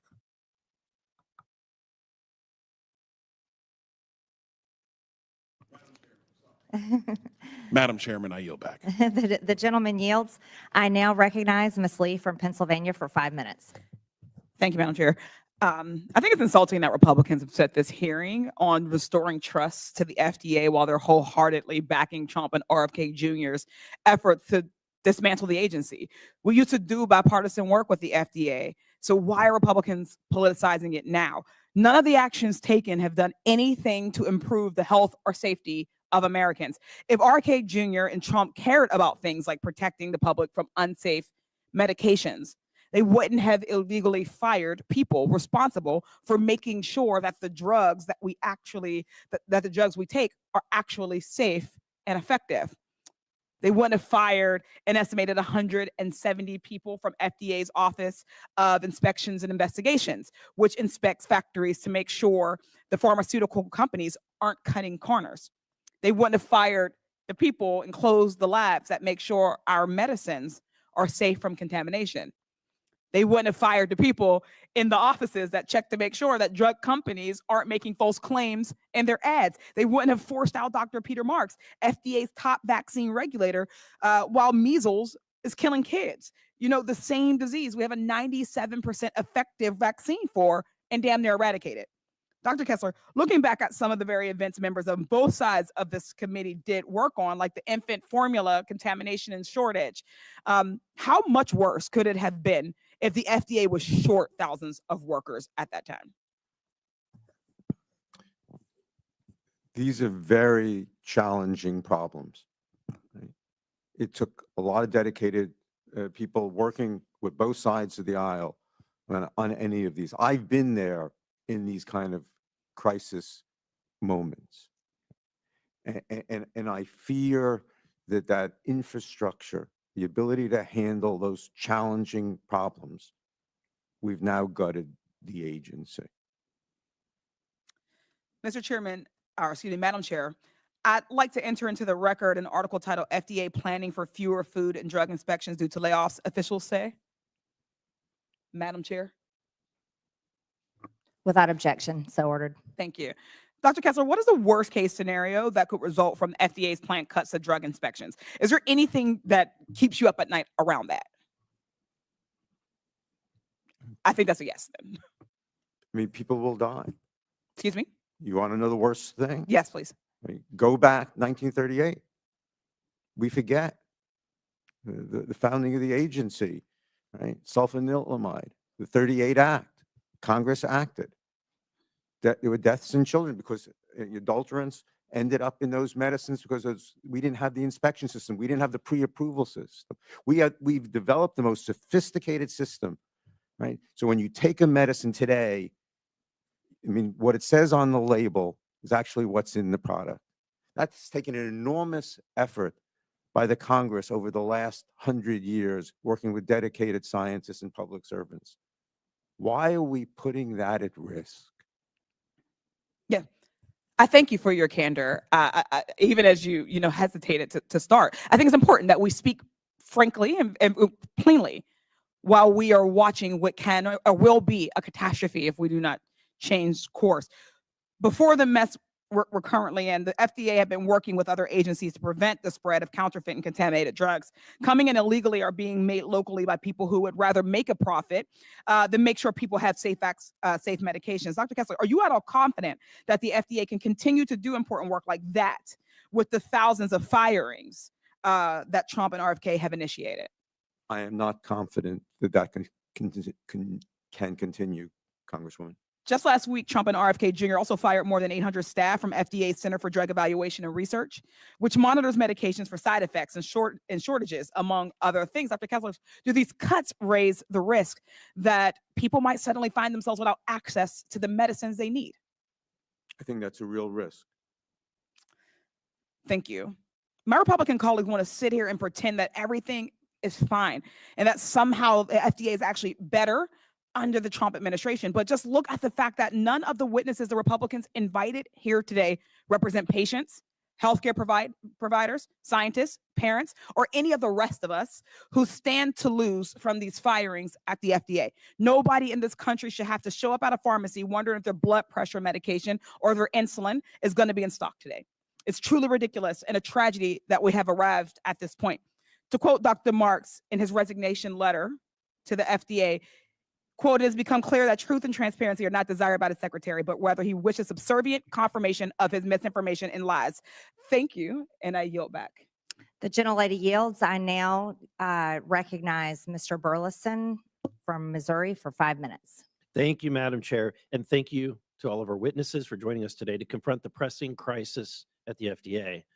For too long, this agency has faltered, leaving hundreds of products approvals stalled for years at times, while illicit vapes and counterfeit drugs from China flood our communities unchecked. The FDA's inaction has handed the Chinese Communist Party an open door to peddle dangerous knockoffs, threatening our kids and our sick, all while safer options languish under red tape. It's not complicated. Fix the FDA, fix their sluggish process, and ramp up enforcement and stop letting the Chinese Communist Party profit off of poisoning our children. Mr. Safdar, can you discuss the recent incidents of counterfeit drugs, particularly the GLP-1s that are flooding the market, the counterfeit ones? Yes, and thank you for the question, Congressman, fellow Missourian. We're seeing dangers to patients in 3 different areas that in the GLP-1 space that are very concerning. There's lookalike counterfeits. It's a pen that maybe was an insulin pen where a criminal has pulled off the label and rewrapped it with an Ozempic label, for example, and then sold it to an unsuspecting pharmacy. Just discovered one of those in Arkansas at the end of last year. Clever and attentive pharmacist caught it and quarantined it so that it wouldn't reach a patient. Second category is we're seeing enormous quantity. Cause how did that get in the hands of the pharmacists? So surely their supply chain is more reliable than that. The pharmacist was defrauded. What happened was there is a distributor in Florida who had obtained units of these counterfeit products and had obtained a license to distribute some products in Arkansas. It's not clear exactly what kind of distribution license they had, and they shipped it into Arkansas. So the pharmacists thought they were dealing with a licensed distributor who was licensed by their state board of pharmacy. And not until it showed up and the pharmacist had reason to suspect it was the pharmacist able to say, okay, I know they have a license, but let me set that aside and call the inspector. And the inspector from the Arkansas State Board of Pharmacy came over and used a new tool we have because of the Drug Supply Chain Security Act called Pulse, made by the National Association of Boards of Pharmacy, and scanned it. And that barcode, in under a second, detected that Ozempic as counterfeit. And the Board of Pharmacy then moved immediately to suspend the license of the Florida distributor. It's a real great story of patient safety. Second category is we're seeing criminals selling illegal research grade pharmaceutical ingredients to Americans. And they're doing it through illegal foreign fake online pharmacies and even sometimes on e-commerce sites like Etsy. We've captured images of research only On Etsy. On Etsy. People are buying. Yes, pharmaceutical unfortunately, I can products even on- show you an example ad of what this looks like. And they're often labeled not for human consumption, but when you get them, there are instructions to inject yourself with them, and people are in fact doing that. That's crazy. It is crazy. The third thing is one we just did a study about, which is freight shipments of semaglutide and tirzepatide ingredients coming into the U.S. that were not made in any FDA inspected facility. And because they're freight, they have to actually come with a bill of lading that states the manufacturing location. And we found 179 shipments that were declared in facilities that are not FDA inspected. For example, a high school in Toronto, a gym in Toronto, and JW Marriott in Vancouver. None of these, I checked, none of these are actually FDA inspected facilities.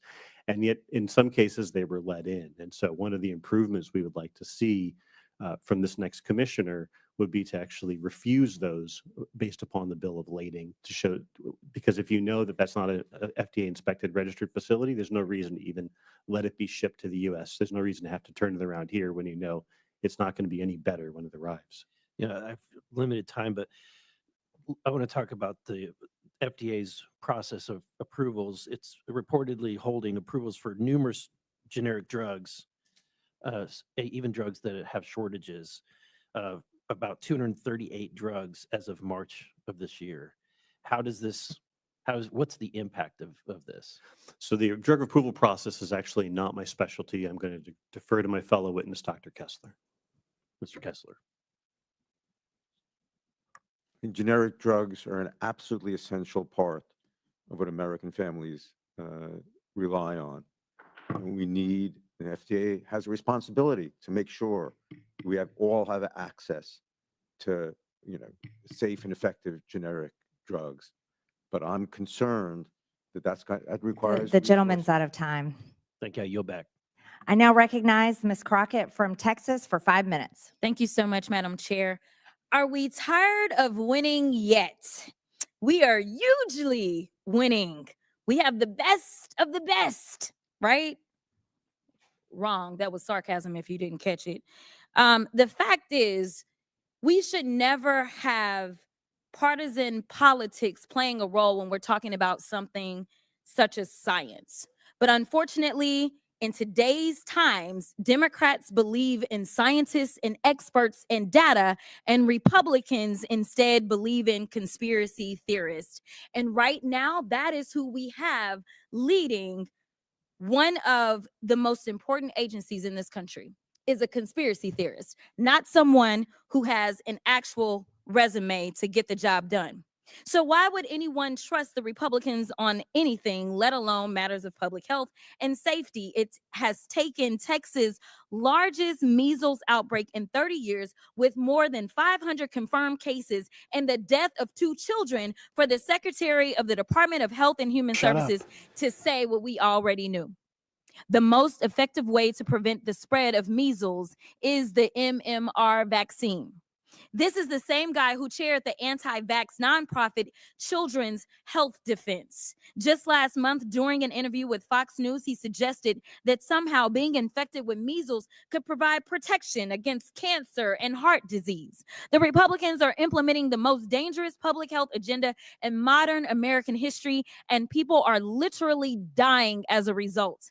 This administration doesn't believe in science. They're firing thousands of scientists and public health officials who keep our food and medicine safe, slashing funding for scientific agencies that help cities and states respond to public health emergencies, limiting public access to research and data that contradicts their misinformation. They're using financial threats to manipulate which studies the government will sponsor and blocking researchers from diversifying clinical trials. This reckless and chaotic approach will make it more difficult for the FDA to achieve its mission of protecting the public health of Americans. But there are 2 issues that I want to address before my time expires. Staffing at FDA has long been a challenge. The Government Accountability Office has identified several challenges at FDA as high-risk issues. One of the bigger issues the GAO has identified is FDA's extensive workload. Last Congress, the Senate held a hearing on the sale of unauthorized and illegal vaping products and e-cigarettes. During the hearing, Dr. Brian King, director of FDA's Center for Tobacco Products, testified that the volume of pre-market tobacco product applications is overwhelming. So FDA is instead prioritizing its enforcement responsibilities when it comes to e-cigarettes products. But just last week, Trump not only fired the director of FDA's Tobacco Center, he closed 2 entire offices responsible for drafting new tobacco regulations and setting policies. Dr. Kessler, in its 2025 high-risk report, GAO stated that, quote, stable senior FDA and center leadership remains of vital importance to the agency. How will this vacuum of leadership impact the public health and safety of Americans? It will put Americans at risk. But Congresswoman, you raised a very, very important point. I'm the only pediatrician on this panel today, right? And your constituents, please, the most important thing is what you said.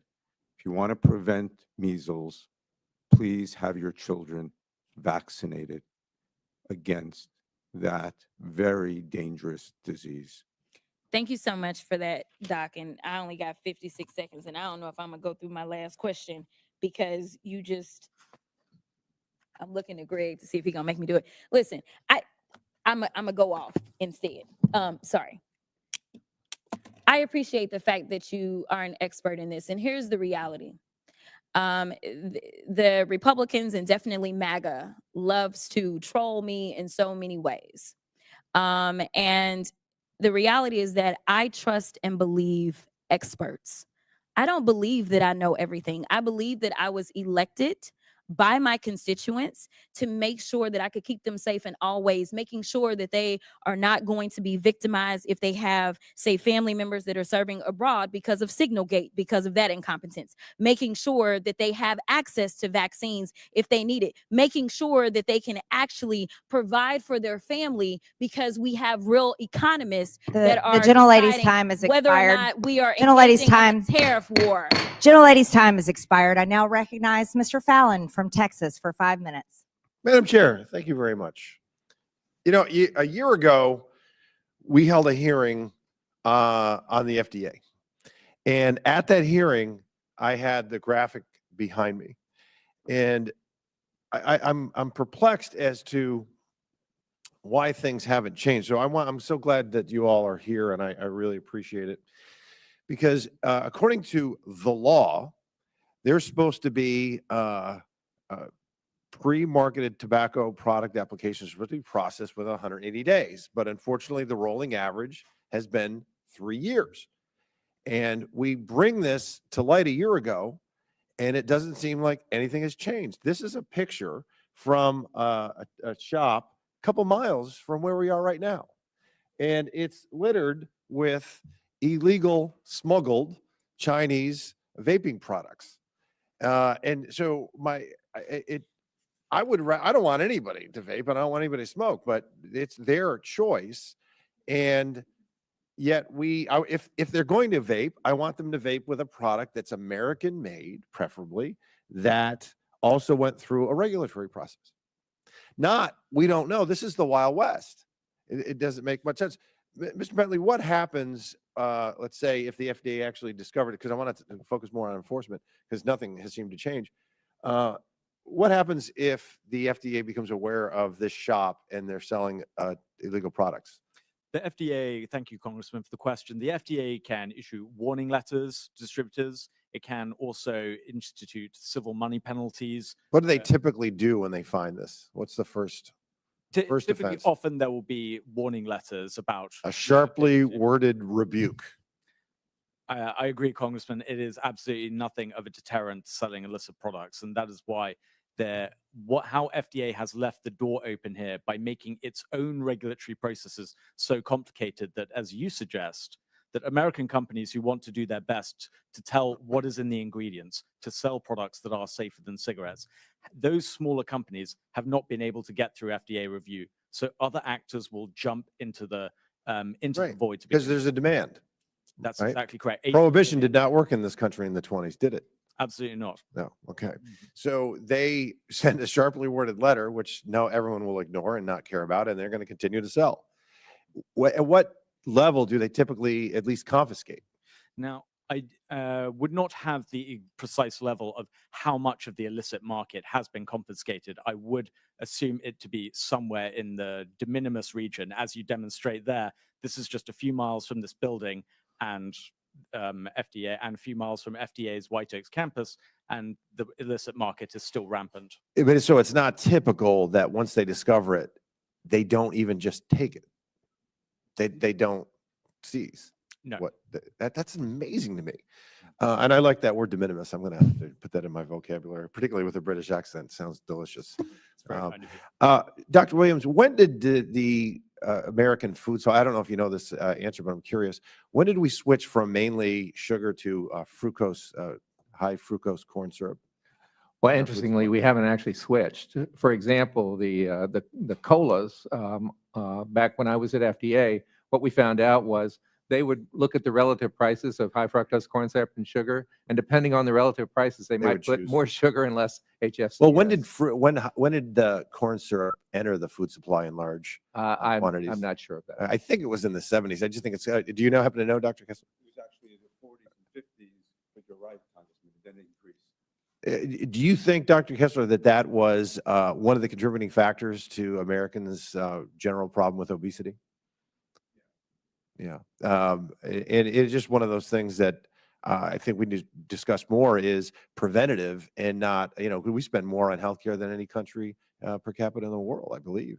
But if we're preventative, you don't get sick in the first place. It's a heck of a lot better for the individual and for the country because you don't have that expense. There is an enormous opportunity to make inroads in chronic disease, Congressman, as you're saying that, and I'd love to be able to spend time discussing that with you. Thank you. Thank you to the witnesses. Thank you, Madam Chair. I yield back. The gentleman yields. I now recognize Mr. Bell from Missouri for 5 minutes. Thank you, Madam Chair and Ranking Member, and thank you to the witnesses for being here.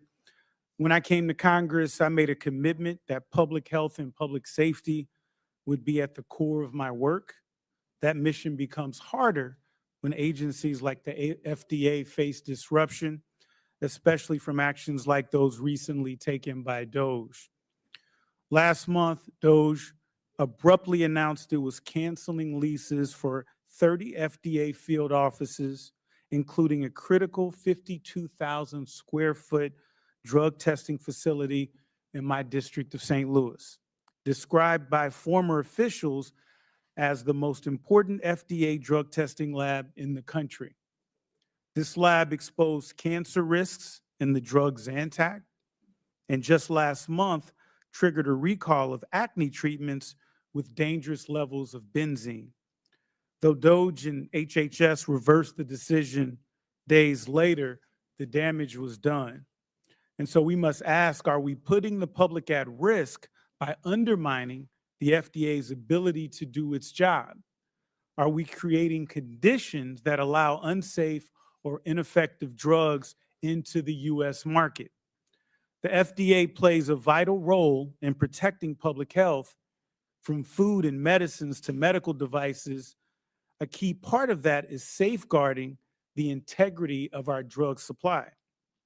But right now, that work is under threat. Due to staffing cuts, the FDA has frozen a pilot program for foreign drug inspections and is planning to reduce both food and drug inspections. Just last week, 800 employees were cut from FDA's Center for Drug Evaluation and Research, or CDER. Cutting CDER staff will almost certainly slow the approval of new drugs and generic alternatives, which working families depend on to afford their prescriptions. Dr. Kessler, even if no food or drug inspectors were directly fired, how does a reduction in the Office of Inspections and Investigations impact FDA's ability to conduct inspections? It has a great impact. And just Congressman, that laboratory in St. Louis is one of the great laboratories in the world. It has enormous specialty expertise and can detect things that no one else can detect. But there are other laboratories that work more on a more routine basis that check on surveillance of imports. 4 of those laboratories were closed, right? That means more problematic products come into the United States. We need to have a robust laboratory system to detect illicit and harmful products. And Dr. Kessler, how will losing 800 staff affect CDER's ability to approve new medications, especially timely, affordable generics? Those officials were the officials who communicated with the public, who came up with creative solutions to the problems we've been discussing. And those people, they support, that's the infrastructure that supports the people who are looking at the applications. So what you're going to see is you're going to see increasing delays, right? Things that we worked hard over the last 20 years to eliminate, those delays are going to manifest. And Dr. Kessler, will fewer drug inspections make FDA better or worse at catching counterfeit or contaminated drugs? It's going to make people less safe.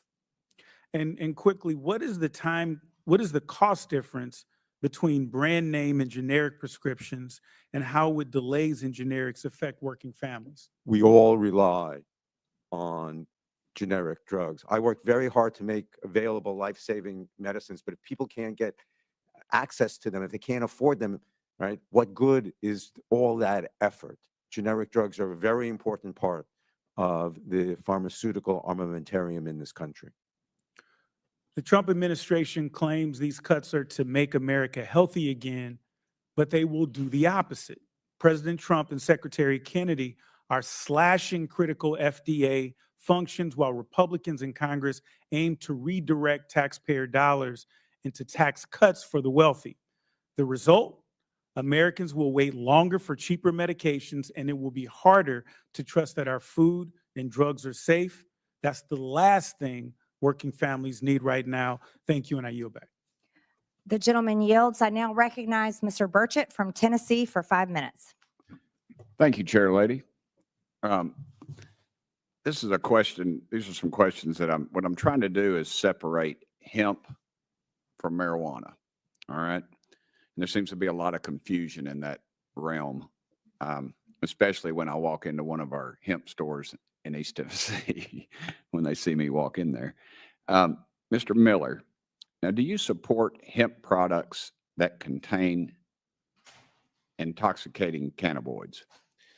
We support any product that has less than 0.3% delta 9 THC, which is the measurement. Some of those products do indeed cause impairment, but at the same time, we feel very strongly that they need to be strictly regulated and, most importantly, kept out of the hands of children. Okay, because doctors at East Tennessee Children's Hospital, where I spent a lot of quality time in my formative years during my Evel Knievel phase, as I called it, and this is a hospital in my district, East Tennessee Children's Hospital. They've reported that 56 newborns and over 30 kids have been exposed, or as they say, poisoned by THC products. Is that sound right to you? I don't know the numbers, but there certainly is a real problem given the lack of regulation. And, really the point of my testimony is that we need to get the FDA engaged, particularly to get these products out of the hands of children. I guess I'm just worried because kids are ending up at the hospital, and there just seems to be the public needs to be educated on this issue, and I'm not seeing a lot of that. It just seems that the rules and regulations are kind of all over the place. Yeah, no, I know Tennessee has been making a strong effort to try to regulate these products. My home state of Kentucky has as well. Again, we feel very strongly that adult products are, when taken responsibly by adults, are a good health and wellness alternative. But we have got to keep these out of the hands of kids, and we need help. We do our self-regulation as an industry. Our U.S. Hemp Authority helps crack down internally, but only if we get the federal government working with the states will we ensure that this problem goes away. And I've talked to several people, some in this room actually, that support the legalization of marijuana, but do not support it in the hands of children. And I'm wondering, how are we expected to trust y'all if you condone the sale of these things like Delta 8? Well, we do not condone the sale of products like that to kids. That's 100%. Delta 8 is a product that many adults use and swear by for their own health and wellness. And as long as the products are regulated and made sure there's no contaminants, make sure they're labeled properly, and again, make sure they're kept out of the hands of children, they can be a healthy alternative for adults. But you're absolutely right. It is a real problem. These products are dangerous for kids, and we're trying to do as much as we can as an industry, but we really need government regulation to crack down on it. Is it true that compounded drugs are manufactured domestically under the oversight of the FDA or state boards? Does anybody care to answer that? Jump in there. Well, thank you for the question, Congressman. They are, but the FDA applies a different safety label to them than they do the branded or generic drugs. They're marked as FDA unapproved drugs, and they are not guaranteed for safety or efficacy. So while they provide an important niche part of our drug supply to make it resilient, They're only used as a last resort. But Doctor. one of the key questions is those compounding pharmacies may be mixing the final ingredients, but where are they getting their ingredients from? And some of those ingredients, that API, I know what API stands for. None of the rest of the committee I'm does. sorry. So you'll explain it's it the to them, but I active already know. pharmaceutical ingredient. That first chart that I showed, Okay. 80% of our API is coming from either China or India, approximately. So that's my concern about the compounding. Where is the raw material coming from? Okay. Well, that was, I guess, the follow-up to that was we've got some compounding pharmacies in our areas. We do every other area. And I worry that the vast majority of them are doing the right thing, but I'm afraid some of them could be doing some folks some ill will. So thank you all. I've run out of time. Thank you, Chair Lady, for your indulgence. Thank you, ma'am. The gentleman's time has expired. I now recognize Ms. Presley from Massachusetts. Thank you. For decades, a known carcinogen, formaldehyde, has been allowed to seep into chemical hair straighteners, especially those marketed to Black women and girls. These products are advertised as tools for beauty and self-expression, but to be clear, they are contributing to a public health crisis. This is not dissimilar from the link that has been drawn between talc and talcum powder, baby powder, Johnson & Johnson, and a number of Black women who similarly suffered from ovarian cancer because of that link. 3 in 5 Black women use these products, and according to the National Institutes of Health, they face a 31% higher risk of breast cancer. These women are also twice at risk of developing uterine cancer compared to those who do not use these chemical straighteners. And it's not just impacting consumers. Salon workers are regularly subjected to the constant inhalation of these chemicals. They disproportionately face asthma, burns, and long-term illnesses. Despite this clear and present danger, the manufacturers of these products continue to sell them. This isn't a coincidence. This is exploitation. This is profits over people. In March 2023, I led a letter with Congresswoman Shontel Brown urging the FDA to ban formaldehyde from chemical hair straighteners. The FDA proposed a ban that was scheduled for implementation under the Biden administration. Most recently, Trump froze all new regulations, leaving this rule in limbo. Dr. Kessler, the FDA's mission is to safeguard public health. Do you believe indefinitely delaying rules that have undergone rigorous research pose significant health risks to the public? Yes or no? I believe that poses significant risks, Congresswoman. Okay. I agree. And the science has not changed, and the harms are still real and ever present. Dr. Kessler, or public health rules that have been made, public health rules that have made their way through the regulatory process in the previous administration, what should the current FDA commissioner be doing? One of the most dedicated public servants, the chief science officer, took on the responsibility recently for cosmetics, right? Because cosmetics was always the least resourced, the least regulated. And Congressman, I applaud again you're bringing this up. This has been a real issue. But Manji Bumpers, left the agency because she didn't think it was a place she could work anymore, and that concerns me. Concerns me as well. Thank you. In fact, just this morning, Congresswoman Shontel Brown and Nydia Velasquez and I sent a letter urging Commissioner McCary to act. There have already been some states like Maryland, California, and Washington that have banned formaldehyde from these products. But while these states have acted, they cannot solve the nationwide problem.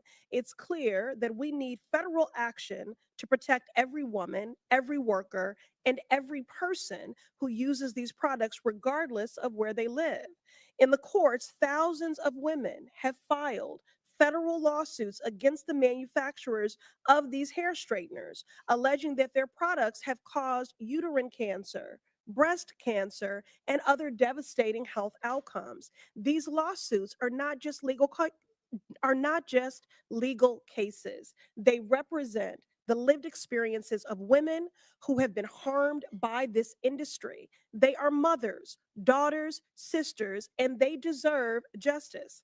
It's well past time we take formaldehyde off the market.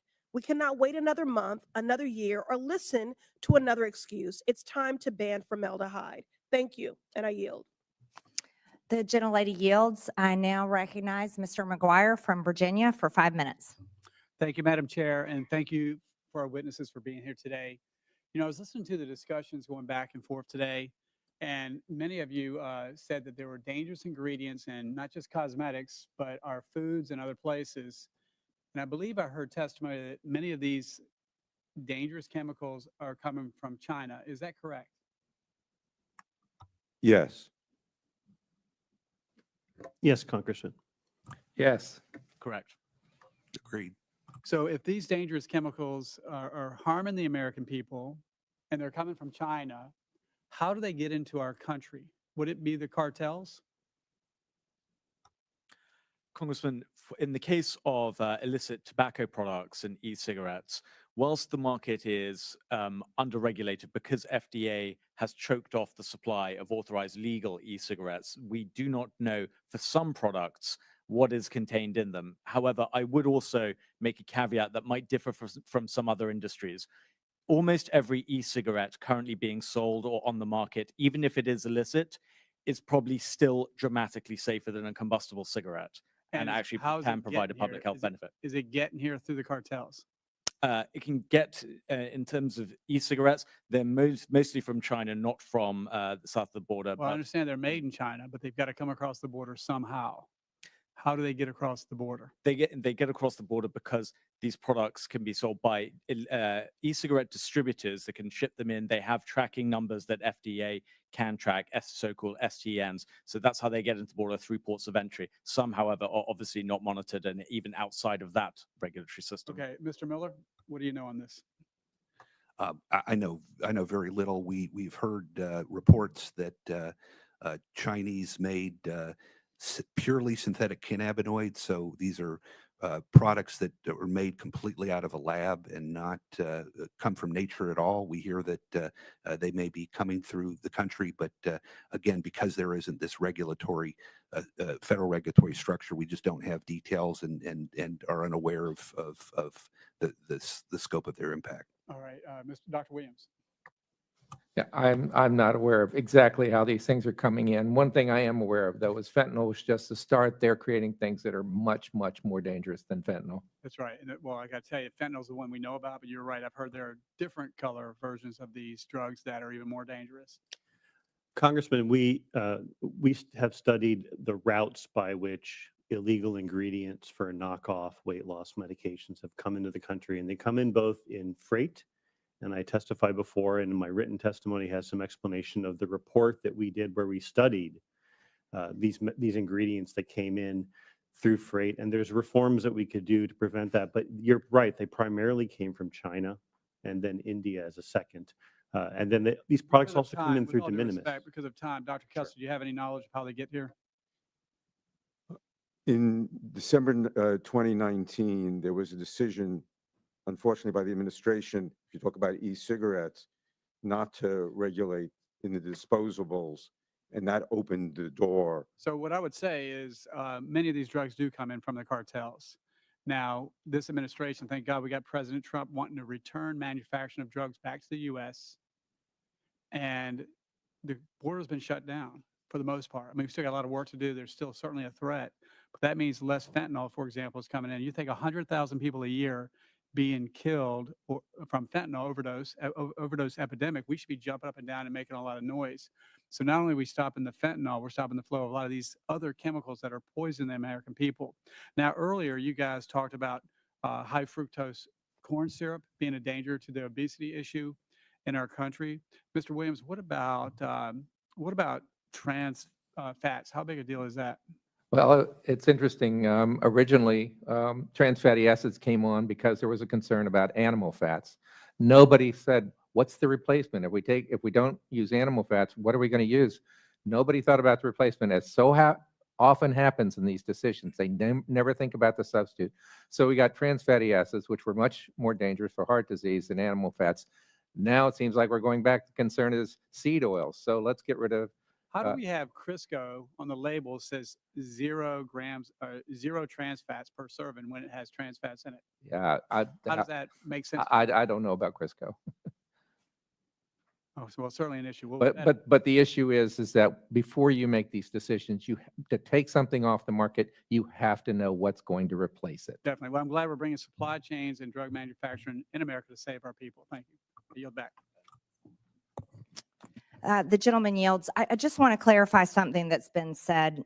There's an enormous difference between state licensed compounding pharmacies compounding drugs on FDA's shortage list and illegal drug manufacturers making counterfeit drugs that they sell on TikTok. We must root out illegal drug manufacturers while ensure pharmacies have the ability to respond to drug shortages. Just wanted to clear that up.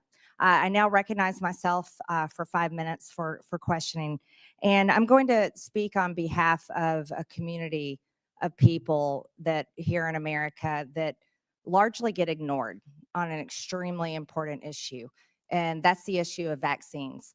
And while we're talking about the FDA losing the trust of Americans, there's a very important reason why for that. And I have to recognize autism rates. Now, anytime you mess with people's children, this is getting to the heart of a family. And, you know, in the 1980s, 1 to 4 out of every 10,000 individuals had autism.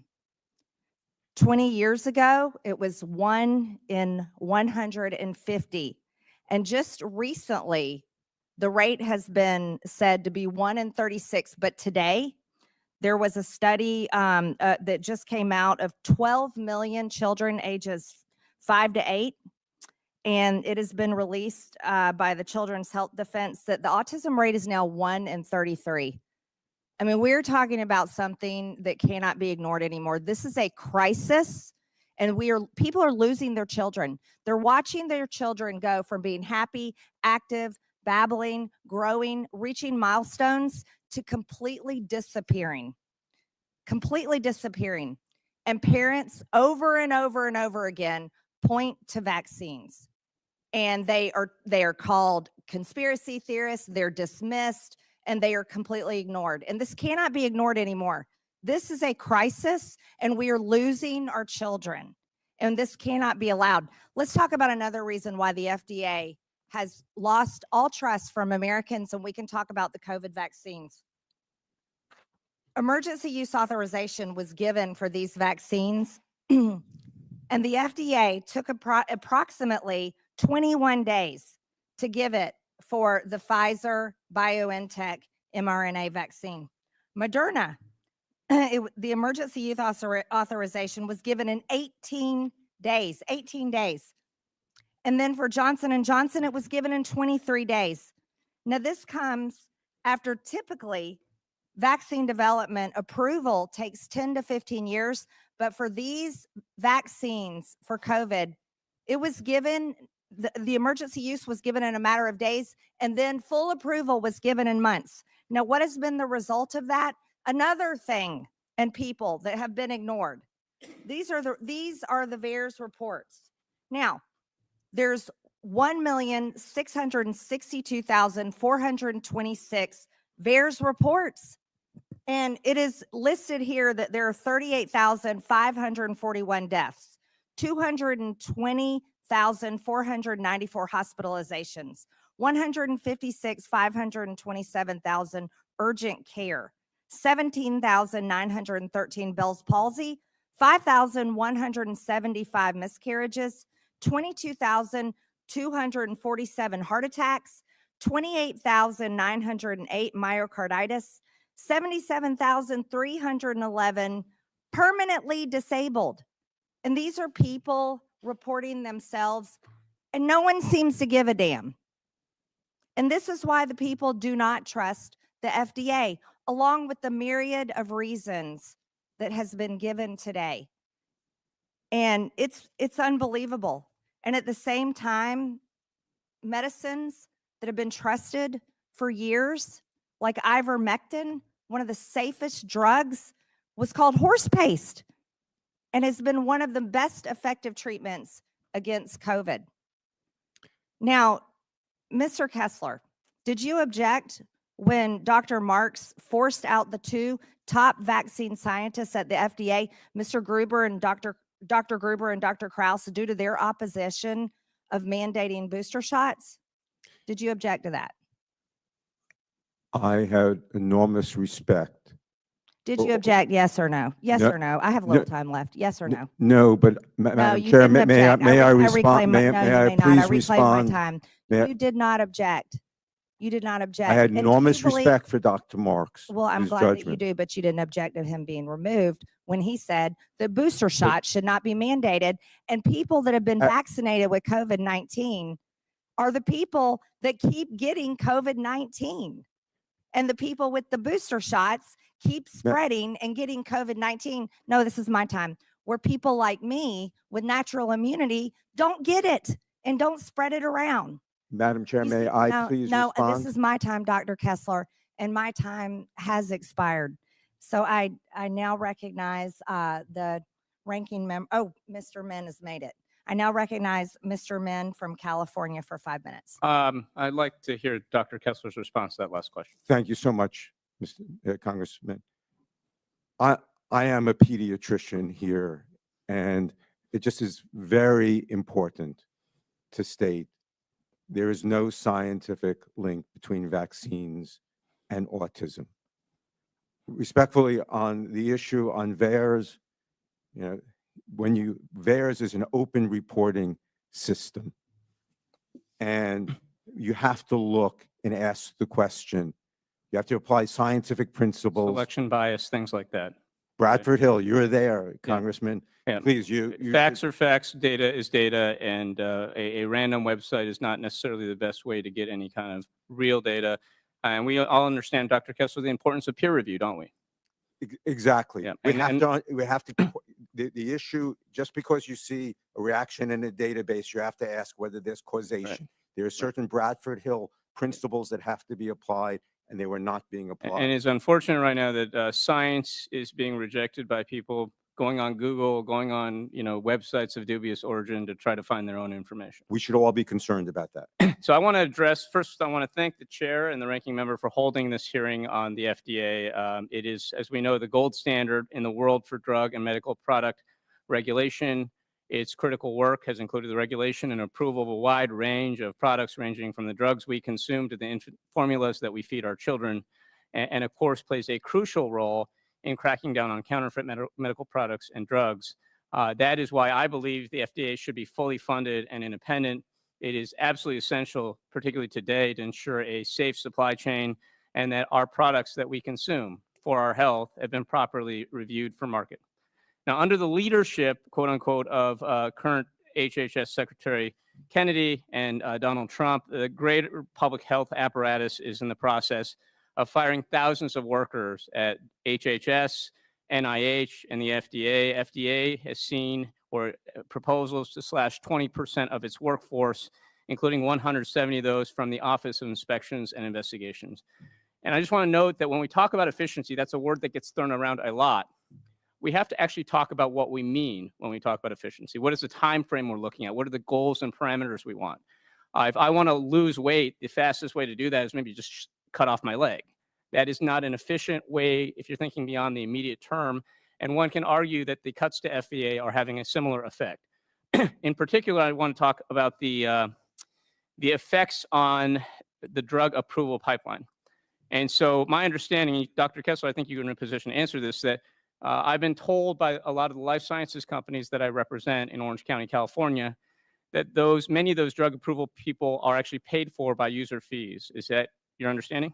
CEDAR has resources that are paid for by user fees, but that does not guarantee that the application will be approved. No, It will and that's not the point. It just makes sure that there are people there who can view them. And so I think the point I would like to make here is that by cutting these people, by terminating staff, you are creating potentially a much longer pipeline for drug approval, product approval.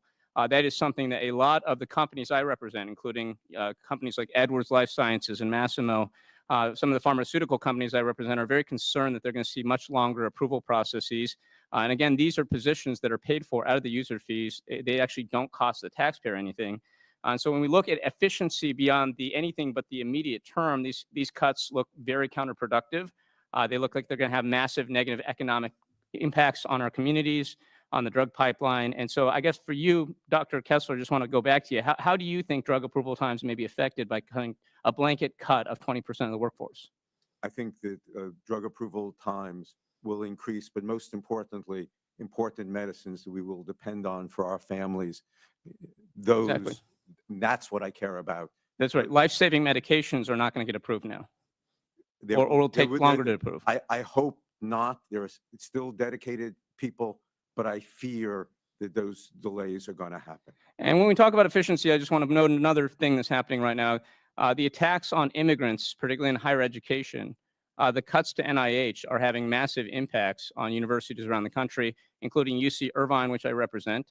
They're very worried. I know that many of the immigrants that are researching and potentially groundbreaking efforts in new life sciences products and drugs, that many of them are going back to their countries of origin. They're going to other countries and other top research institutions. I just want to ask them, as my last question, Dr. Kessler, if you can speak about the administration's immigration actions and how you anticipate they might affect our life sciences industry here in the United States. Our competitiveness was enhanced by those people coming to universities in your district. They made in our America district. great. Exactly. So. And now we are The driving them gentleman's along. time's Thank you. I yield expired. back. In closing, I want to thank our witnesses once again for their testimony today. I now yield to Ranking Member Subramanian for his closing remarks. Thank you, Madam Chair. First, I'd like to enter into the record some articles without objection. Without objection, so ordered. LA Times article, February 13th, Trump assault on science will make Americans dumber and sicker. Washington Post article from April 2nd, veterinarians working on bird flu pet safety are fired. An HHS purge. Article from April 3rd in the New York Times, FDA layoffs could raise drug costs. An Axios article from April 3rd, drug industry worries about FDA delays. And Washington Post article from April 6th, worries grow over risks to Americans as Trump cuts health safety agency. Finally, an Axios article from yesterday titled FDA cuts threaten medical product review programs. Without objection, so ordered. Thank you, Madam Chair. We've heard today about the need to make sure our infant formulas and drugs are safe and affordable, about the need to prevent youth vaping, the need to stop illicit products from getting to kids, and even the desire to have the FDA approve things faster. But as our experts here today said, we can't accomplish any of this without the scientists, researchers, and staff in place. And these are the people the administration has started firing, thousands of people at the FDA. Someone said that running the FDA after these firings is like flying a plane with only a co-pilot. I think it's like flying a plane with only a flight attendant. It's such a difficult task already, and now you're firing many of the people who make it happen. And the title of this hearing is Rooting Out Illicit Products, but the very offices in charge of keeping us safe and healthy have been gutted, and the foremost experts on rooting out illicit products are being fired. We're worried about products coming into our country across the border, but 170 people were fired at the Office of Inspections and Investigations. And because of that, now the agency will have to, quote, reprioritize their workload for the rest of the year, which would mean less surveillance, less inspections, and more products that are illicit or bad for our health coming across the border. We actually need more inspectors, 16% more according to the GAO. And all this is going to do is make it harder for the inspectors who are still here to do their job. But it doesn't end there. The administration is also stopping the work of childhood-led poisoning prevention branch. Those are the people who are making sure that our children don't get lead poisoning. And just earlier this year, lead paint was found in school buildings of a 68,000 student school district in Milwaukee. The school district called this lead poisoning prevention branch for advice, and they were getting advice up until last Tuesday. But now the people who are giving them advice have been fired. And as a dad of two girls, 5 and 3, I can only imagine what's going through the minds of the parents in Milwaukee. And so, this administration is also cutting food testing labs in California, one that tests for contaminants in baby food and for avian flu and other products. And so America has to lead the world in science, innovation, scientific discovery, technological advancements. And the American people deserve to live in a country where we can trust what's in our food, what's in our medications, and what's in our products. But cutting science funding and gutting the FDA, causing chaos throughout the agency, is going to make every American man, woman, and child less safe, less healthy. And the administration, if they don't reverse course, people will die. I yield back. The gentleman yields. I now recognize myself for closing remarks. The good news, ladies and gentlemen, the American people are not going to die under President Trump and his great administration, because the goal is to make America great again. And as our new administration is getting in place, we have to talk about things that previously happened under the Biden administration. Things like the failures with infant formula, where mothers were desperately seeking formula for their children and were blocked from ordering safe formulas from overseas.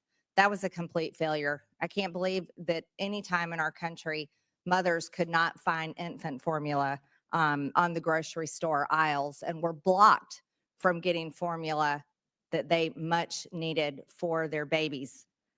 We can also talk about how the FDA bans raw milk, which is ridiculous. Raw milk is sold in countries all over the world, countries like England, New Zealand, France, Italy, Germany, Norway, Sweden, Finland, and Denmark.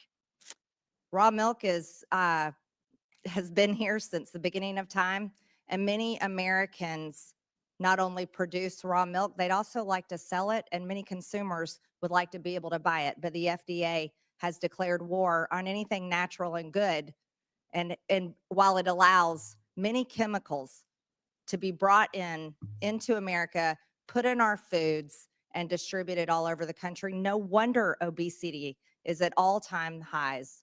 No wonder Americans are sicker than most people around the world. The FDA is a failure to approve new nicotine products, which are safer than cigarettes, has spawned a massive and dangerous illegal market of Chinese vapes. No one trusts many of the products, especially anything laden with chemicals coming from China, because China, after all, has been murdering Americans for years now, and Americans are dying every single day from fentanyl that comes in our country. And if China wants to be serious about tariffs and its treatment and unfair treatment against America, the first step they should do is stop sending fentanyl in our country and poisoning our people. The FDA has failed to effectively regulate hemp-derived products. The industry themselves desperately wants to be regulated, and we heard that in testimony today. The FDA has the authority to crack down on counterfeit drugs, which come primarily from China and infiltrate our legitimate drug supply chain, endangering American lives. And we heard our witnesses today talk about how we cannot trust China to give us life-saving medications. President Trump's recent executive order ending the de minimis package exemption for low-value imports will bolster FDA's ability to restrict the flow of illicit products from China. And I think that's a great thing for every single American, no matter how they vote and how they feel about the current president of the United States. The reality today is it is very sad that Americans don't trust the FDA. And I will reiterate again for the many millions and millions of Americans who are still angry and want accountability, and they deserve it for being forced to take a vaccine they should have never have been forced to take. And all the Americans that suffer from side effects and lost loved ones from a vaccine that should lose its FDA approval.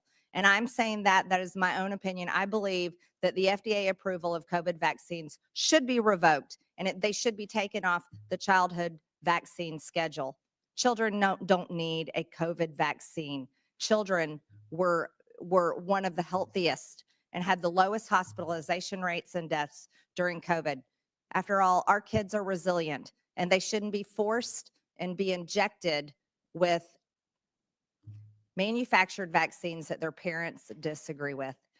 I thank everyone for tuning into this hearing today. I thank our witnesses for being here, and thank you for your testimony. With that and without objection, all members have 5 legislative days within which to submit materials and additional written questions for the witnesses, which will be forwarded to the witnesses. If there is no further business without objection, the committee stands adjourned.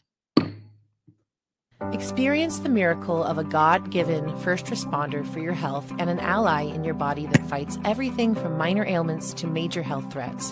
That ally is your immune system. At Pet Club 24/7, we harness the ancient wisdom of nature with our exclusive potent strain of medicinal mushroom, revered for thousands of years for their immune-supporting properties that are extremely safe with no addictions or overdoses, no side effects, and no interactions with medications. Transform how you manage your health with our all-natural products that help Pet Club change the world one pet and one person at a time. Elevate your pet's health game and yours with our natural, time-tested solution, and explore how we are redefining wellness for both pets and people. Transform how you manage health with our all-natural products and help Pet Club change the world one pet and one person at a time. Elevate your pet's health game and yours with our all-natural, time-tested solution and explore how we are redefining wellness for both pets and people.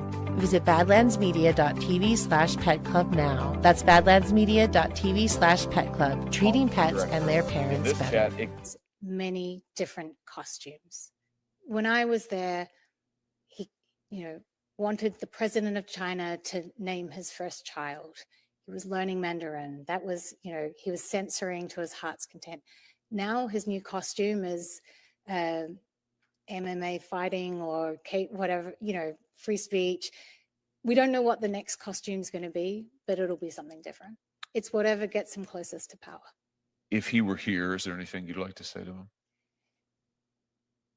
Senator, I have a lot of questions for Mark Zuckerberg, but he has proven time and time again that you cannot believe his answers. He's lied to members of Congress, he's lied to his employees, and he's lied to Americans. And that's why I'm asking this committee to hold him accountable. Well, we're going to do that. And I just have to say, I don't trust his latest reinvention at all. He sat where you have sat in front of this committee multiple times in my short time in the Senate. Every time it's a different answer. Every time it's a different facade. But every time, the one consistent through line is every time it's something misleading. Every time it's something other than the truth. Every time it's about Mark Zuckerberg, not the American people. It's about Mark Zuckerberg, not what's good for this country, not what's good for his users, not what is the truth. And I, for one, am very tired of it. So I have a message to Mark Zuckerberg as well, which is that it's time for you to tell the truth. You should come to this committee and take an oath and sit where Miss Wynne Williams is sitting now and answer this evidence. Stop trying to silence her. Stop trying to gag her. Stop trying to hide behind your lawyers and millions of dollars in legal fees you're trying to impose on her. Stop threatening other whistleblowers. Come to this committee, take the oath, sit there, let us question you, and give the American people the truth. We will be waiting for you. Is there anything further? Well said, Mr. Chairman. I associate myself with your remarks, and what I would say to him is stop silencing. Facebook is one of the most powerful companies in the world. It is one of the most powerful companies in the history of the world, and they have stopped at absolutely nothing to prevent today's testimony. They've absolutely gone to war to try to prevent it. Our witness today is a whistleblower, and not just a whistleblower, but a longtime executive at Facebook. She worked directly with Mark Zuckerberg and Sheryl Sanders and the Facebook brass. She was a part of the Facebook brass, and they have gone scorched earth to prevent her from telling what she knows. They've sued her. They have sought a gag order against her. They have begged courts to take her book off of the shelves. They tried to get it stopped from being printed in the first place. They have threatened her, get this, with $50,000 in punitive damages every time she mentions Facebook in public. $50,000 every time she mentions Facebook in public, even if the statements that she is making are true. And even as we sit here today, Facebook is attempting her total and complete financial ruin. They are attempting to destroy her personally. They are attempting to destroy her reputation. And I think the question is why? Why is it that Facebook is so desperate to prevent this witness from telling what she knows? What is it that they are so afraid of? Well, we're going to find out today. And I think that we've already got a sense of it. Sarah Wynne Williams knows the truth about Facebook. That's what they fear. She knows that while Mark Zuckerberg now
Ladies and gentlemen, the President of the United States, accompanied by the Vice President of the United States and head coach of the Ohio State University Buckeyes.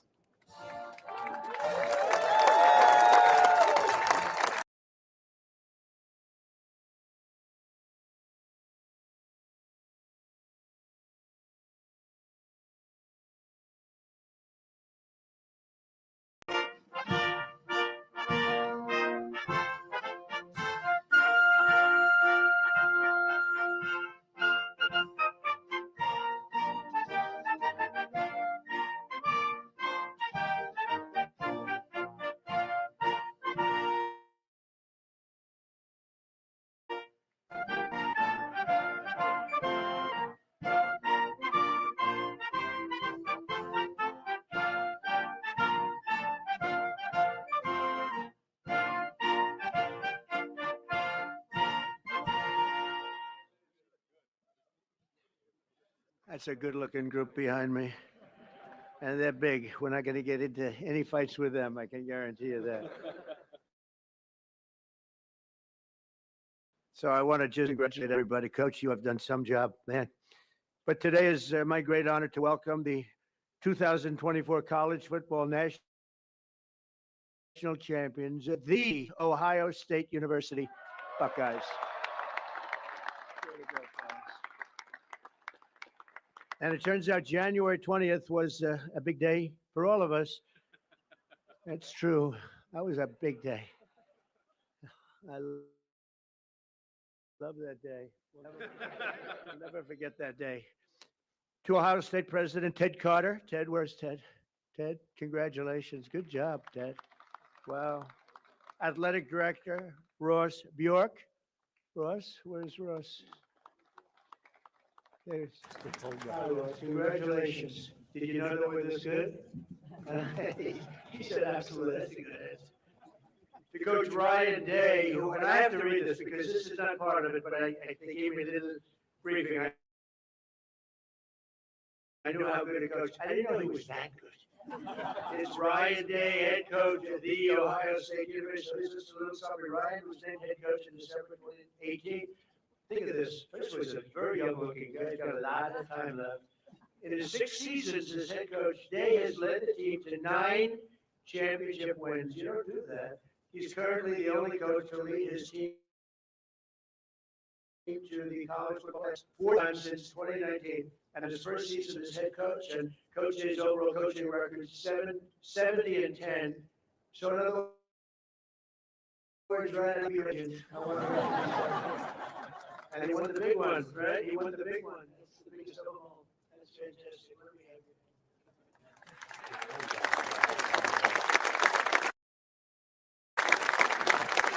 At a young age, and the entire team and everybody up here, we want to thank you and congratulate you. This is building behind you. There's nothing like it. I have a lot of buildings. This is the one. This one you can't beat. The White House. And I think, the coach was all excited about it. I threw it out just hoping that it wouldn't be a big deal. I said, Coach, afterwards, if you'd like, but only if you'd like, don't worry about it. We could take the team down to the Oval Office and show them what the Oval Office is, because it is. And I don't know if the floor can withstand it. But we're going to do that. And, I've done some Trump touches to the Oval Office. It's a little nicer than it used to be, I think. Most people, a lot nicer. You're right about that. No, it's special. Everything begins, ends, and begins at the Oval Office. And so we're going to take the team down there right when we're finished, okay? If anyone doesn't want to go, that will be okay. Who's going? Everybody? Okay. We look forward to it. Also with us are many Ohio State fans from my administration. And the biggest of them all, of course, is our Vice President, who's been fantastic. JD, man.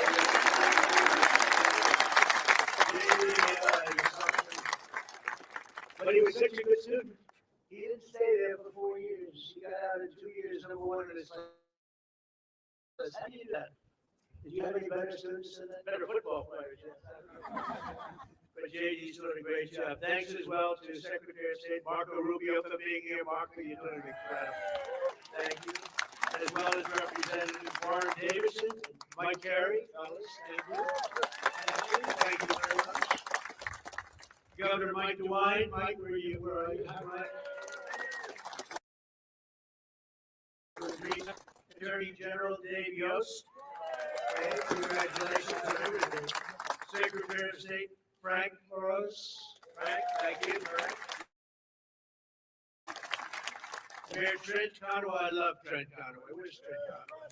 Where are you, Trent? Look at him, that guy from East Palestine. I think, you're the reason they say that was, I visited and Mike didn't. And when I went there, and I went there right after the problem, right? And I met Trent, and I love Trent. But a lot of people give you a lot of credit for the success.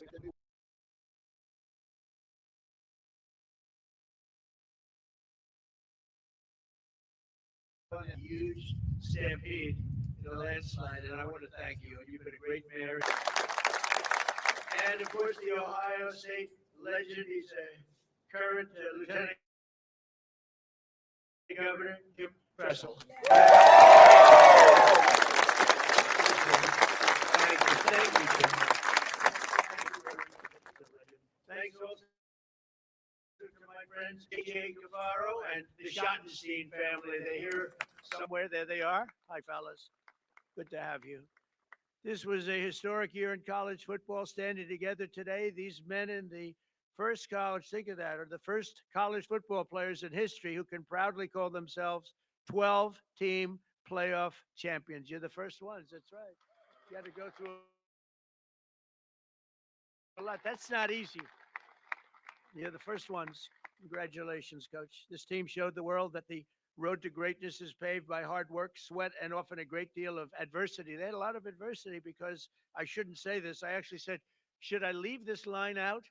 And they said, sir, they're saying yes. Leave it. Sir, they want to hear the whole thing, the bad and the good, right? But many people counted you out, as you know, after the losses against Oregon, which is a great team, and that team up north. We won't talk about it. But you refuse. But you refused to let the Buckeye Nation down. You got better and better and tougher as the season went along. And after a very strong regular season, but with adversity, you held a closed-door players-only meeting. This extraordinary group rallied together for a single glorious mission to win 4 playoff games against the finest teams in college football. And you were able to do it, obviously. In the first playoff game, Tennessee quarterback Will Howard scorched the Volunteer defense. I watched that game. I said, that guy is good. Defense for 311 yards and completed 24 of 29 passes. Known for his accuracy, strong arm, but boy, is he known for accuracy. Will, I want to see this guy.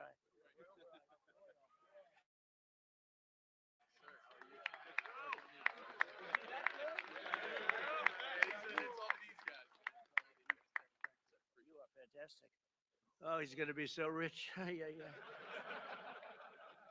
Think of that. To look like that and to play, it's a good combination. But Will went on to set an all-time college football playoff record with 1,150 yards passing. That's an incredible thing. Great to meet you. Going to be watching you for a long time, I think, okay? We'll be watching him for about 15 years, maybe longer. The next game was a chance at redemption against the top-ranked Oregon Ducks, which was a tough team. It was a total team effort by Ohio State. In the first half, the Buckeyes built an insurmountable 34-point lead thanks to the scores from veteran playmaker Tavion Henderson. Where is he? Tavion.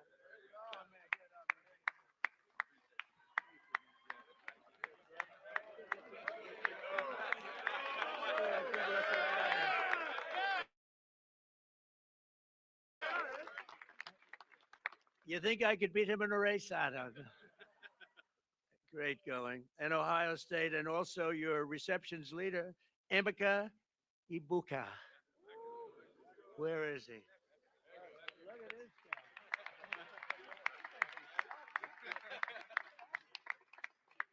Congratulations, fellas. How important were they to your passing? That's good. To the right. Then came the team's biggest test in the semifinals, a trip to Texas for the Cotton Bowl. And that Texas was pretty much rated the #1 team at the beginning of the season, right? So it was a tough team. I know that. It was neck and neck late in the fourth quarter. Texas was down a score, but marching in the red zone with 2 minutes left on the 4th and 8 with 2:29 on the clock. Hometown legend Jack Sawyer. Boy, that's a good name. Jack Sawyer. It sounds like the name of a legend, right? A son of Columbus. We won Columbus by a lot of points. I like it. Gave the world an all-time great Ohio State football moment. Most of you know what I'm talking about. In one amazing play, Jack exploded off the line, strip sacked the quarterback, which is not easy to do, scooped the fumble recovery, scored an 83-yard touchdown return, and punched Ohio State's ticket to the championship game. Yeah, it's a hell of a thing. You mean you took the ball out of the quarterback's hand? I don't want to say this. I don't want to make. How do you think that other team feel? Not too good. That's one of those disasters for another day, right? Oh, that quarterback doesn't feel good. Where is he? I want to see this guy.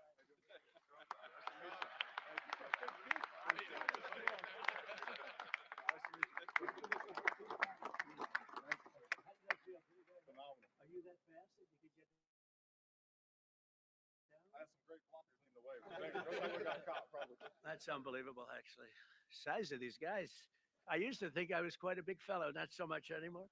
But he later said that it was the best feeling he'd ever felt. Are you sure about that, Jack? As he gets older, who knows? But I don't think he's ever going to forget it. And Jack, you earned it, and congrats. That's really special. So that's, you thought that game it was maybe over, Coach? What do you think? You felt like it was good. That's huge. He felt he was going to win. That was pretty amazing. That was, and the other team was tough, right? Will they be good again this season? Oh, you have the first game with them. Wow, that's tough. And a lot of your players are coming back, but quite a few great ones are leaving, right? How do you feel about to the NFL? That's the good thing about every one of them goes. How do you feel about the season? That's going to be exciting. Going to be good. We're going to miss some of these guys, but we got good young guys. Yeah. I'll bet you're going to do it. But the Buckeyes had defied the critics, but the job just wasn't finished. This tremendous team needed one more win for the ultimate victory, the national championship game against Notre Dame. Offensive MVP Will Howard led the charge again, completing 14 of his first 15. I'm telling you, the guy has an accurate arm. How many times do I have to tell you that? Quinshon Judkins reached the end zone 3 times. Where the hell is he?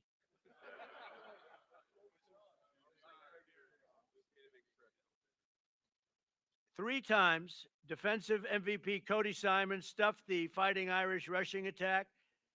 Where's Cody?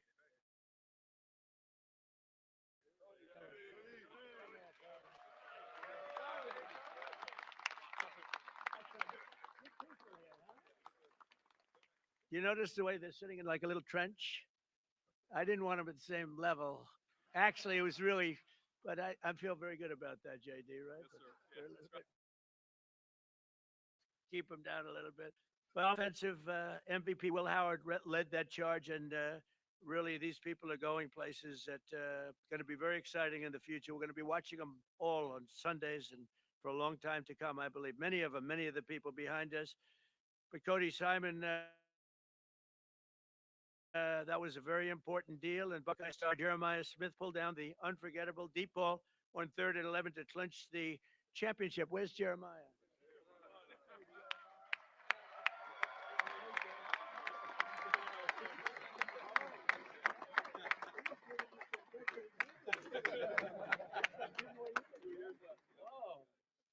I shouldn't say this, but the coach was giving Jeremiah some major praise backstage. I said, so what's the future? He said, well, we have a guy. He may be the best ever. That's a lot to think about, Jeremiah. Just be real good. Jerry Rice, right? Who's your favorite? Jerry Rice. Yeah, Jerry Rice is a great guy, too.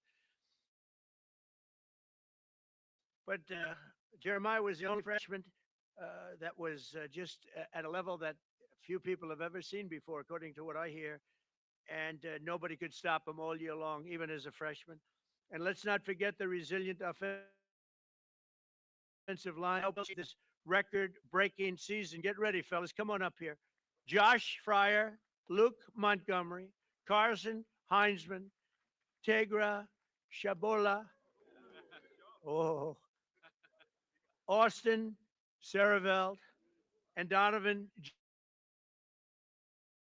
Jackson stepped up when needed most, and they protected this valuable quarterback.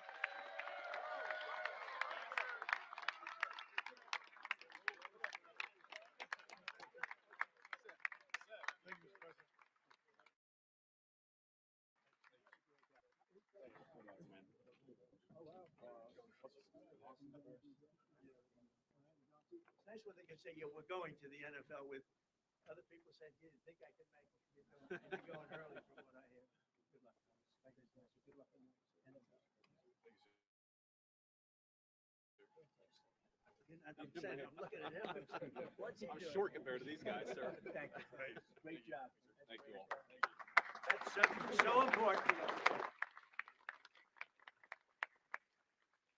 That offensive line is so important. We have, you have no idea. I've seen teams that were great, but they didn't have the offensive line, and it just doesn't work out, right, Will? You beat the Fighting Irish that day, 34-23, and for the first time in 10 years, proudly claimed the title of the great state of Ohio, the great state. I love that state. We won that state in a landslide, Governor. We won it in a landslide. I love Ohio. We'll never let you down. I swear, I promise. And if I let you down, he won't, okay? So you have a backup.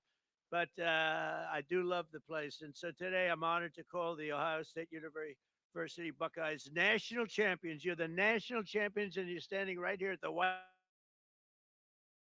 House. And it's a proud day for all of us, but it's a proud day for the Scarlet and Gray.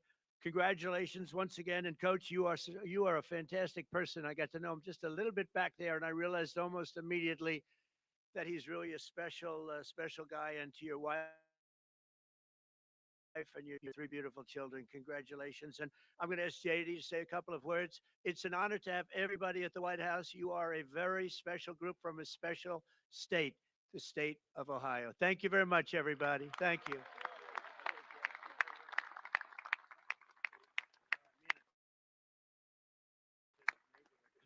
Well, thank you, Mr. President. Thanks to Coach Day and the entire team for being here at the White House. I'm so proud to be part of Team Scarlet and Gray today. Congratulations to the Ohio State Buckeyes on a hell of a 2024 season.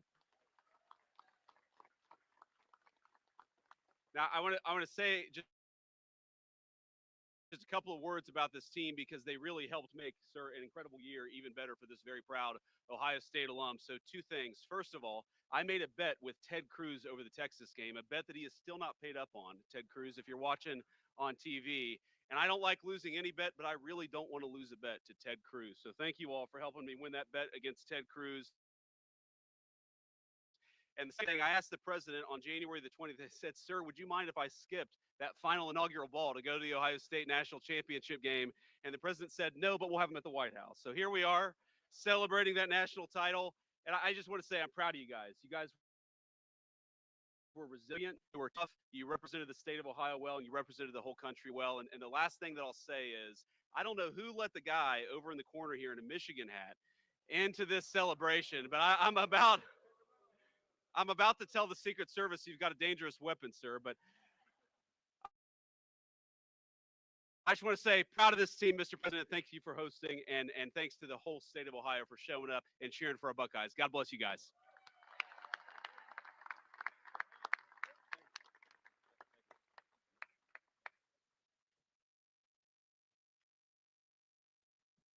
Mr. President, Mr. Vice President, and other distinguished guests. On behalf of The Ohio State University, the Department of Athletics, thank you for inviting the National Championship Ohio State Buckeyes to the White House this afternoon.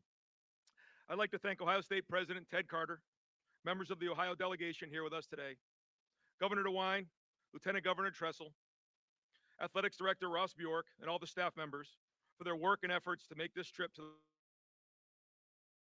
the White House a reality. We're honored and humbled to be here, celebrating with you our 9th national championship in our great university's history. To be here surrounded by our players, staff, university leadership is a moment we'll never forget. Traveling to DC, though, was the easy part. Earning the right to be here was the hard one. This team made history by winning the most difficult series of games in the history of college football, defeating number 7, Tennessee, number 1, Oregon in the Rose Bowl, number 3, in the Cotton Bowl, and number 5, Notre Dame in the national championship. Back to back to back to back. No team's ever done that.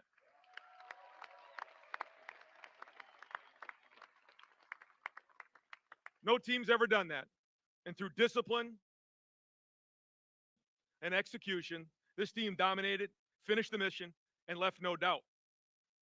It all started with a group of 4th and 5th year seniors. They chose each other. They chose Ohio State, and they built and lived a culture of brotherhood, toughness, and love. When adversity hit, they stood tall, stuck together, showed their true character, rose to the occasion, and became champions. There's a quote I love from President Roosevelt. Display proudly your team, the man in the arena. It's not the critic who counts, not the man who points out how the strong man stumbles. The credit belongs to the man who's actually in the arena, who strives valiantly, comes up short again and again, but who does actually strive to do the deeds. This quote reminds us of the true honor that belongs to those who rise to the challenge and stand in the arena unwavered. It took every challenge, and we responded with heart, with grit, and with determination. That's why this moment means so much to us. Our families, thank you so much for your love and your support along the way. To our coaches, thank you for your hard work and for your leadership. And to our players, thank you for everything. Your story will forever be told. And Mr. President, thank you again for this incredible honor. God bless America and go Bucks.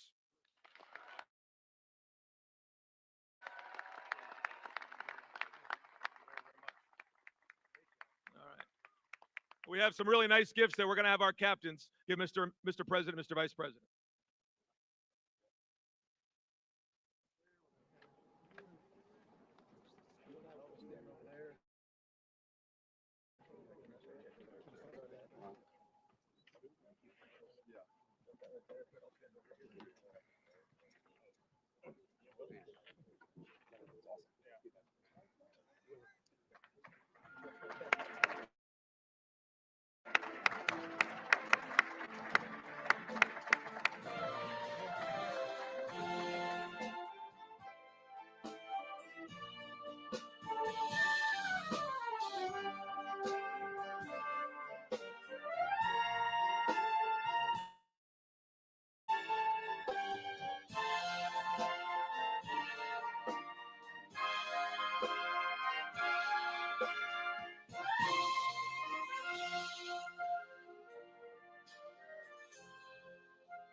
remain in your seats until all stage participants have departed.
Expected, but we need to provide a response to the Chinese Communist Party on what we can do. So here we have evidence of high-level contacts between Chinese Communist Party officials and Facebook asking for this dissident's page to be taken down. Facebook acknowledging this pressure, saying we need to do something if we want to get the party's cooperation, the government's cooperation.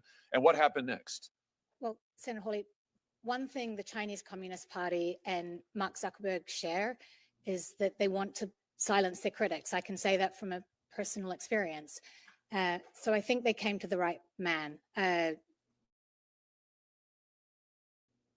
led to a series of events where eventually this man on American soil was kicked off the platform. So in April of 2017, following these conversations, Facebook takes down the profile, bans it. Had notified me of an arbitration. They have my they have my email on file. They have so many ways to contact me. I worked for them for a long time. Most of the senior executive have emailed me, but they chose not to notify me through that email address. So I was They not issued a public statement. So they first went public and then contacted you. Well, they didn't contact me, but yes. Senator. And what did they do to start the arbitration process? They started it without me. They secured the order without me. Without any representation? That's correct, because I was not aware of it. That sent it to an email address from 2007.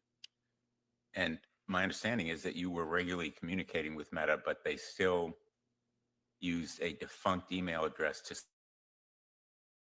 serve the notice of emergency arbitration.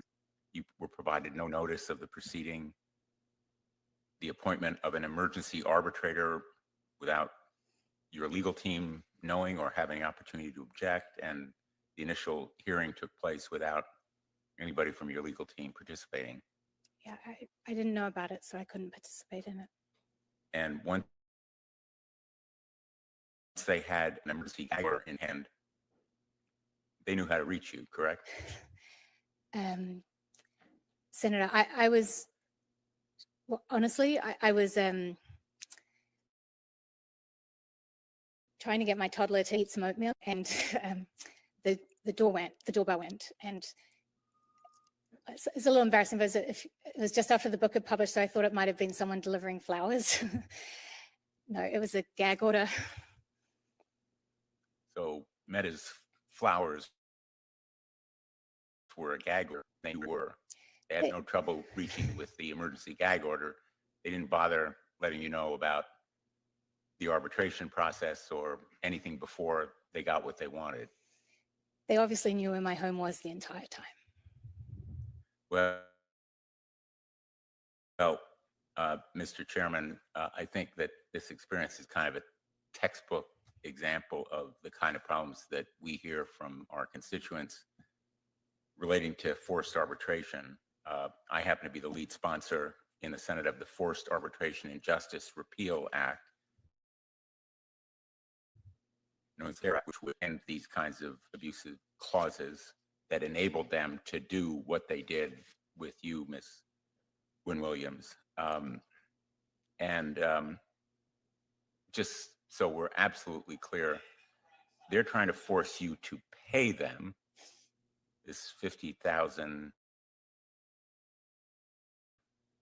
liquidated damages for each so-called disparaging comment, true comments, which they regard as unfavorable to them, even when you tell the truth about their misconduct, correct? That's right. Thank you. Thank you, Mr. Chairman. Thank you, Senator. Before we let you go, Ms. Wynne Williams, just one other line of questions, if I could, just one other subject. You actually touched on it with Senator Blackburn. She was talking to you about the kind of research that Facebook has done and the kind of advertising that they're willing to sell. And to me, what's so interesting about this is we've seen, frankly, the moral bankruptcy of this company and its leadership when it comes to China. And we've seen them be willing to lie to Congress, lie to the American public. We've got the documents in black and white. We've seen them be willing to give away American news, but they were also trying to find out a way to make a buck on Americans, teenagers, children in times of distress right here in the United States. And I just want to give you an opportunity to comment on this. Here's an internal Facebook chat where a policy, a Facebook director asks, is it really accurate that Facebook is doing research into young mothers and their emotional state? Is it your understanding that there's other research related to young mothers? Answer, yes. I looked at one list of research topics and saw one about young mothers and their emotional state. Coming down, the person says, I'm wondering about asking my apparently morally bankrupt colleagues if they are aware of any more. This is about Facebook's program to target ads to people when they are in emotional distress. Is that right? Is that what we're seeing here? That's correct, Senator. And that included teenage girls you were discussing with Senator Blackburn, those who had maybe recently deleted a selfie, maybe not feeling very good about themselves, and Facebook said, oh, fantastic opportunity. We could sell this to advertisers. It apparently also included young mothers who are in moments of distress. I mean, who knows that include? Everything from the spilled oatmeal you were trying to put into your toddler's mouth. I have 3 children, so I understand. Or who knows what, much, much worse things. So Facebook is constantly looking for opportunities to sell to advertisers, to make a buck, even on the users, by tracking their users all over the place, tracking their emotional state. I mean, have I got that accurate? you've got that accurate. And beyond that, it's things like things that often do concern teen girls, like body confidence. You know, that's something else that they use to target, you know, weight loss or other things on you know, children, really, 13 to 17-year-olds. So, to your knowledge, did Facebook after this email exchange, you know, where another user says, "I think it's a slippery slope here," and then there's the admission there is a level of behavioral targeting. I'm just hearing everybody says there is a level of behavioral targeting. I mean, these are Facebook executives, and this is a policy director in this chat acknowledging that this is what Facebook is doing. Did it stop? Did Facebook stop doing this? Not to my knowledge, Senator. Yeah, in fact, we know they didn't because other whistleblowers came forward to show that at Instagram, owned by Facebook, there was explicit targeting that goes on. There was explicit knowledge that the case is severe emotional distress, particularly to young girls. Facebook kept right on doing it anyway. Is that just because it made them a bunch of money? Senator, you know, as a mother of 3 children, it's very hard to say this, but yes, you know, one of the discussions I had with one of the business leaders was like, we still need to do this. Like, as a company, you know, Meta's now $1 trillion company. It is not short of money. It doesn't need to do this. And what he explained to me is like, you know, we've got the most valuable segment of the population. You know, advertisers really want to reach 13 to 17-year-olds, and we have them. We should be trumpeting it from the rooftops. It's really just extraordinary. I think what we've seen here is the evidence that you presented, the evidence that we have in black and white is a company and leadership that is willing to do anything, work with America's chief competitor, work with our chief adversary, sell out other American businesses, sell out American user data, lie to Congress, lie to the public, anything in order to amass more power and make a buck. Can I just ask you, you know Mark Zuckerberg very well. You spent a lot of time with him. He's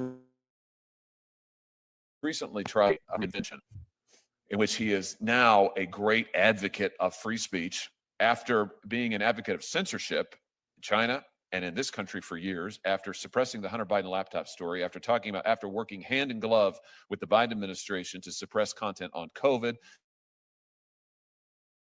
to suppress content on masks, to suppress content on election questions, on vaccines, all of that. Now that's all wiped away. Now he's on Joe Rogan and says that he is Mr. Free Speech. He is Mr. MAGA. He's a whole new man, and his company they're a whole new company. Do you buy this latest reinvention of Mark Zuckerberg? Senator, there are 2 things. If he's such a fan of freedom of speech, why is he trying to silence me? And the other thing is that this is a man who wears many different costumes. When I was there, he, you know, wanted the president of China to name his first child. He was learning Mandarin. That was, you know, he was censoring to his heart's content.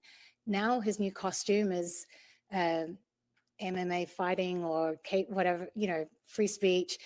We don't know what the next costume is going to be, but it'll be something different. It's whatever gets him closest to power. If he were here, is there anything you'd like to say to him?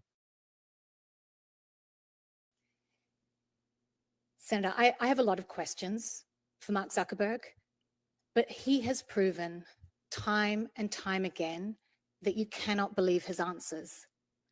He's lied to members of Congress. He's lied to his employees. And he's lied to Americans. And that's why I'm asking this committee to hold him accountable. Well, we're going to do that. And I just have to say, I don't trust his latest reinvention at all. He sat where you have sat in front of this committee multiple times in my short time in the Senate. Every time it's a different answer. Every time it's a different facade. Every time, the one consistent through line is every time it's something misleading. Every time it's something other than the truth. Every time it's about Mark Zuckerberg, not the American people. It's about Mark Zuckerberg, not what's good for this country, not what's good for his users, not what is the truth.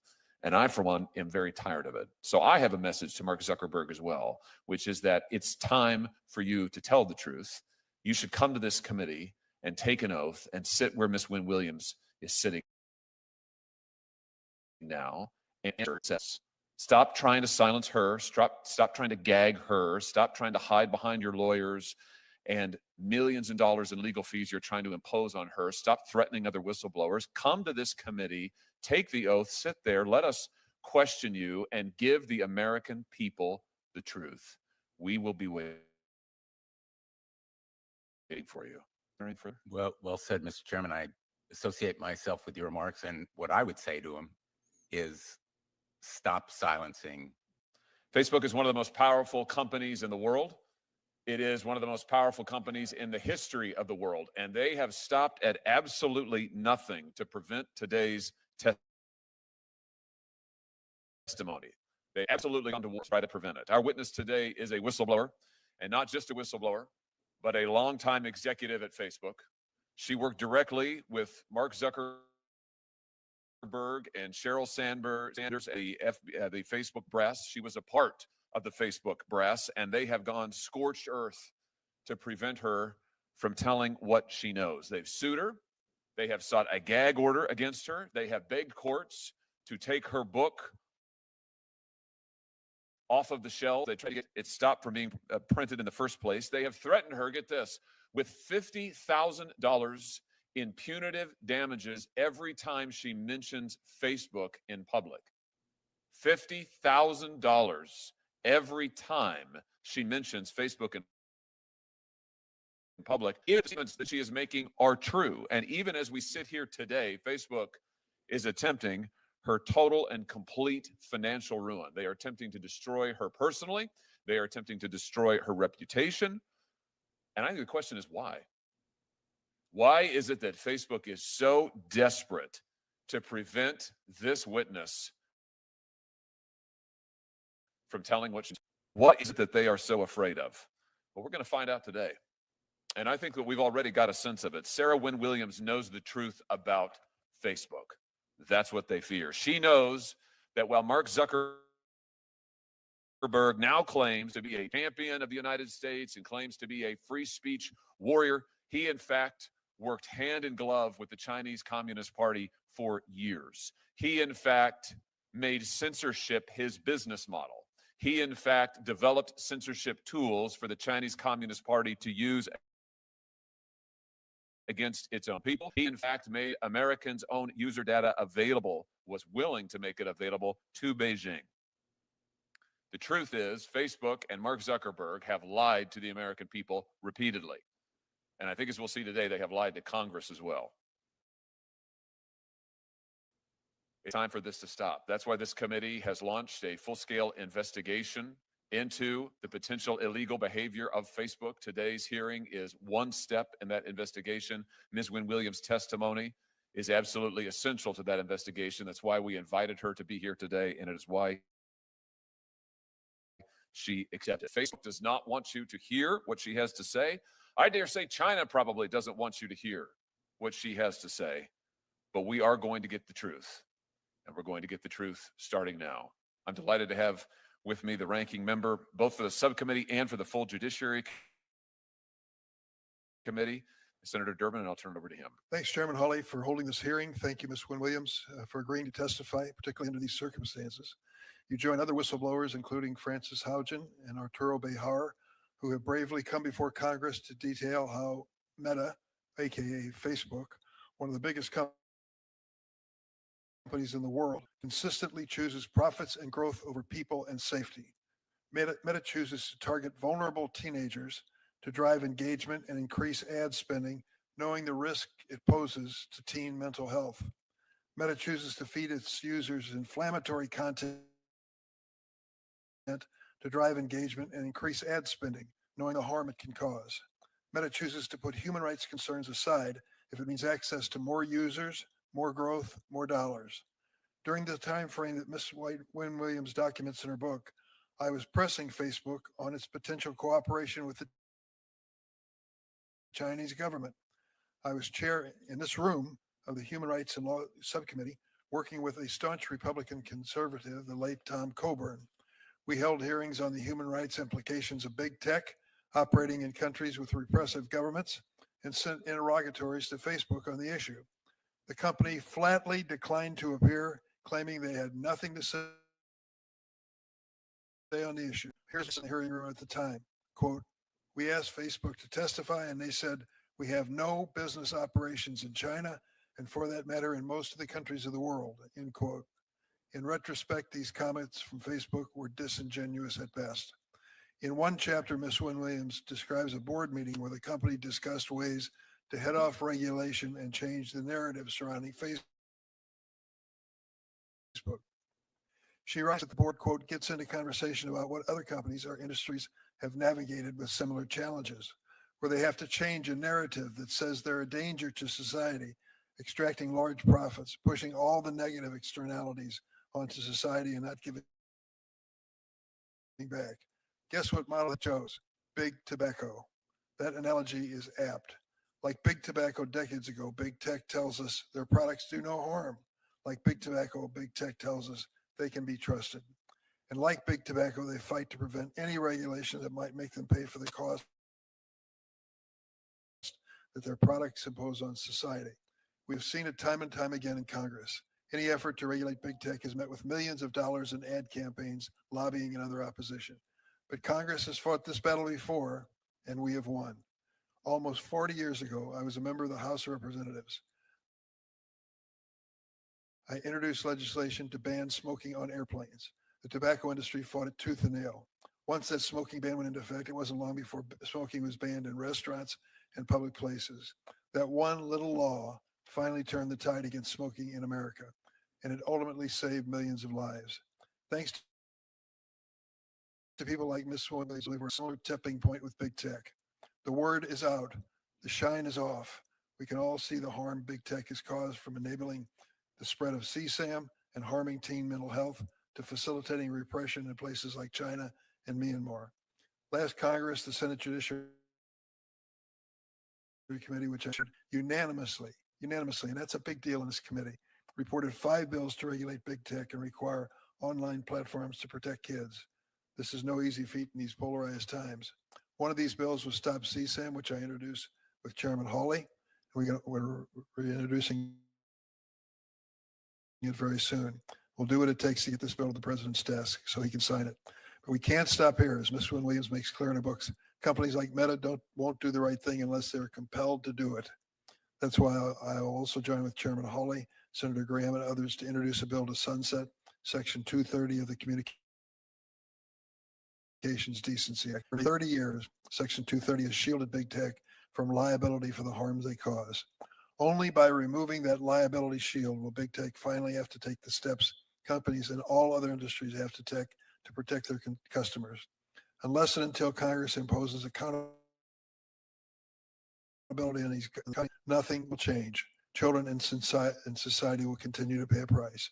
I hope this hearing and Ms. Wynne Williams' testimony can once again shine a spotlight on the need to regulate big tech and build momentum. Thank you, Mr. Chairman. Thank you. We're delighted to have the chairman of the full committee, Senator Grassley, with us. And so I'm going to turn to Senator Grassley for an opening statement. Thank you, Thank you Senator. for exposing all this, or will be exposed. Thank you very much. In my 50 years as a member of the United States Congress, I've seen all kinds of whistleblower retaliation. I've seen it across all industries. The United States tech industry is no different. These tech companies sitting in those ivory towers in Silicon Valley look to silence whistleblowers. They want to keep these brave men and women from telling Congress, government regulators, and the entire American public about alleged wrongdoing at their companies. I've fought for whistleblowers my whole congressional career as authors of updates to the False Claims Act, the IRS whistleblower program, many other whistleblowers. Whistleblowers are key to rooting out fraud, waste, and abuse, whether it's in government or in the private sector. Recently, I wrote to OpenAI about their efforts to silence whistleblowers. To address this, I'm working on bipartisan legislation to implement whistleblower protection in the artificial intelligence industry. Sadly, our witness, Ms. Sarah Wynn Williams, is facing down the barrel of a gun. Ms. Williams is a former employee of Facebook. According to her attorneys, Meta is threatening her with fines of $50,000 each time she makes a disparaging comment about the company. This can be easily abused to silence her for telling the truth. Thank you for bravely being here. This isn't the first time I've investigated a tech company for exposing America's data and sensitive technology to our adversaries. On September the 13th, 2022, as ranking member of this committee, I, along with Senator Durbin, held a hearing on very issues. A Twitter whistleblower named Peter Zatko testified at that hearing. He disclosed to this committee that Twitter shared user information to foreign intelligence agencies, including the government of China. His disclosures made public that the FBI notified Twitter of at least one Chinese agent in the company. Now, what's different here now? Well, the Chinese didn't have to infiltrate Facebook. Facebook went to China. Disclosed very troubling allegations. For example, she told my office that C-suite executives had Facebook rolled out the red carpet for the Chinese Communist government. According to our witness, Facebook executives agreed to provide the communists in China with access to user data and build data storage facilities in China. This would obviously involve America data. Allegedly, Facebook also built censorship tools to block certain content from Chinese users. According to Ms. Williams, Facebook also gave the ruling Communist Party and its People's Liberation Army briefings on artificial intelligence software. These briefings were the knowledge that they would assist the Chinese government in advancing its artificial intelligence program. These actions have and can have dire consequences. These disclosures to Congress are exactly how it ought to be done. This whistleblower, in my view, has absolutely done the right thing. Ms. Wynn Williams, I often say that whistleblowers are treated like skunks at a picnic. Unfortunately, you've experienced that already. Thank you for your courage and bravery for coming to Congress. We'll be conducting a thorough investigation and ask Meta to fully cooperate. I'll be in and out because of votes on the floor of the Senate, but I want to come back and ask a few questions. You bet, Mr. Chairman. And now let me turn to my good friend and someone who has been a great friend of whistleblowers and also has been a champion in going after big tech, Senator Bill Mittal. Thank you, Senator Hawley, and thank you for your leadership on this subcommittee and having this hearing, and also on the subcommittee that we chaired together on technology and the law, and I'm still hoping we will continue our work on AI. But your experience as the former law enforcement official, as Attorney General of your state, as I was of mine, gives you a solid backing and interest, and I think it reflects the importance of this subcommittee's work, that both the chairman and the ranking member of the full committee are here, and that we have a bipartisan group determined to get the truth. And let me just say right at the start, I just so tremendously admire your courage, Ms. Wynn Williams, in standing up to Meta, a gigantic economic and political force, and to China that would like to see you silenced as well and is cheering from the sidelines, or maybe not even from the sidelines, what Meta is doing. And what it is doing is absolutely despicable. It is disgusting and the height of hypocrisy for a supposed free speech champion, Mark Zuckerberg and Meta, to use a campaign of threats and intimidation to try to censor you. But it is part of a pattern. Meta is trying to buy and even bribe and pander its way out of any accountability. It has donated $1 million to Trump's inaugural fund. It started ripping up its policies on hate speech and letting fraud and abuse run rampant on its platforms.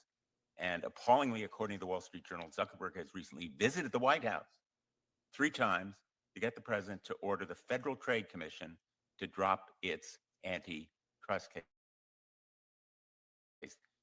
That will stop at nothing to dispel and disguise and deceive. And it has done it to Congress. It has done it to Congress and to the American people.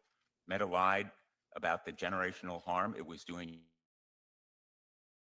to young people, suicide, eating disorders, and depression. In fact, as we know from another brave whistleblower who came to the Commerce Committee, one document provided to us showed that it was part of the Facebook, Meta, business model to, in effect, addict kids to toxic content and destroy their lives. One document you provided to us shows that Facebook's advertising division was developing tools to target teens that were insecure and depressed. It was literally attempting to profit from the pain of young people. When it was caught lying about the harm, Senator Blackburn and I introduced the Kids Online Safety Act, KOSA, a bill that passed the Senate on a 91-3 vote.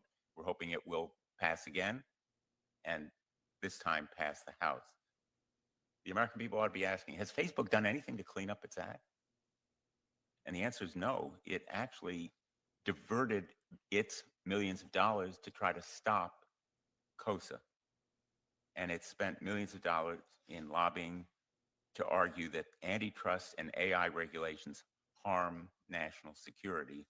And unfortunately, all of this deception and pandering and buying and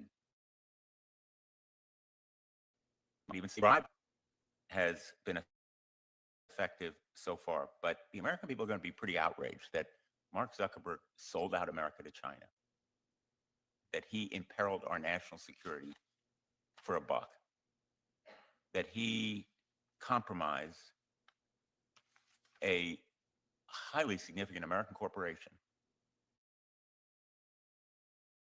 for personal gain and profit. And your allegations and testimony matter tremendously because you have credibility. You have nothing left to lose. You have your integrity. Mark Zuckerberg has lost his through his deception. And he oversaw and personally approved plans to undermine American national security because his own engineers warned him that operating in China would expose Americans to Chinese surveillance and censorship. So he not only risked our national security, but the individual security of everyday Americans. And they ought to be downright angry, outraged that he sold them out as well as America. He hid those risks from Congress. He and other Facebook executives provided testimony in hearing after hearing after hearing that was misleading at best and false at worst. Meta has attempted to dismiss these allegations as just old news, nothing to see here, nothing new. Well, people watching and listening to you, Ms. Lynn Williams, will know the importance and impact of what you have revealed to the American people and to the world. I have opened an investigation to Ron Johnson on behalf of the Permanent Subcommittee on Investigations, and we've demanded documents from Meta regarding its operations in China, the Permanent Subcommittee on Investigations is determined to use whatever tools and instruments and powers we have to get to the bottom of all of the facts here. And I really appreciate Senator Hawley's support for that investigation. He joined our efforts. He's a member of the Permanent Subcommittee on Investigations. And I look forward to our bipartisan, and it will be bipartisan effort to continue this effort for truth. And again, thank you for being here. Thank you for your courage. And now let me introduce someone who's been a champion for privacy and for antitrust and standing up to these corporations, Senator Klobuchar. Thank you very much, Senator Hawley. And of course, thank you to Senator Durbin and Blumenthal. I was listening to all of you, and I was thinking how when we first started on this journey, it was pretty lonely. I think that the first bill we did was Ads Act with Senator McCain, in which we simply tried to get disclaimers on political ads that were on the platforms. Facebook initially opposed it and then did support it at the end. It still hasn't been passed, of all things, because of all the lobbying. But since then, there has been this big coalition of people, I think based in part on, I haven't read your book yet, but from what I understand, some of the things that you have pointed out that have brought people with us of all political stripes. And part of this is just the pushback whenever we try to do anything on antitrust when it comes to self-preferencing products. And this is of all the platforms together, the intense lobbying against any kind of movement, even for things the companies agreed to do in other countries, or when we try to do something as simple as a fentanyl, to try to put in place bills to make that be reported when it's being sold on the platforms. Senator Cruz and I lead the Take It Down Act that has gotten support from a number of the platforms, not originally, that I believe is going to pass through the House. It's already passed through the Senate for non-consensual porn, both AI created and actual. But there's so much more to do. And I just keep nearly every hearing saying, you know, if you want this to stop, then why don't you work with us in supporting some of these major bills outside of some of the ones that I mentioned. For too long, they have turned a blind eye when kids, as pointed out by the other senators, joined their platforms, used algorithms that would spread harmful content, and of course, provided a venue for drug dealers, to the point where the former head of our drug enforcement agency said that the cartels in China and Mexico had basically harnessed platforms. We know about the risks of mental illness, addiction, exploitation, even suicide for these kids that have their images. They put it out looking for a girlfriend or boyfriend, and they're so mortified and they're so young that we've had over 20 suicides in 1 year, according to the former FBI director. As you observed in your book, it really didn't have to be this way. They could have chosen to do it all differently and fix so much of what's been destructive, but they didn't, so we must. Thank you. Now let me introduce our witness. Sarah Wynne Williams is the former director of global public policy at Facebook. She's a former New Zealand diplomat and international lawyer who first joined Facebook after pitching her own job. After leaving the company, she's continued to work in tech, including artificial intelligence. Now, all of that you can learn from reading the back of her book, but there's more to it than that. She worked at Facebook from 2011 through 2017.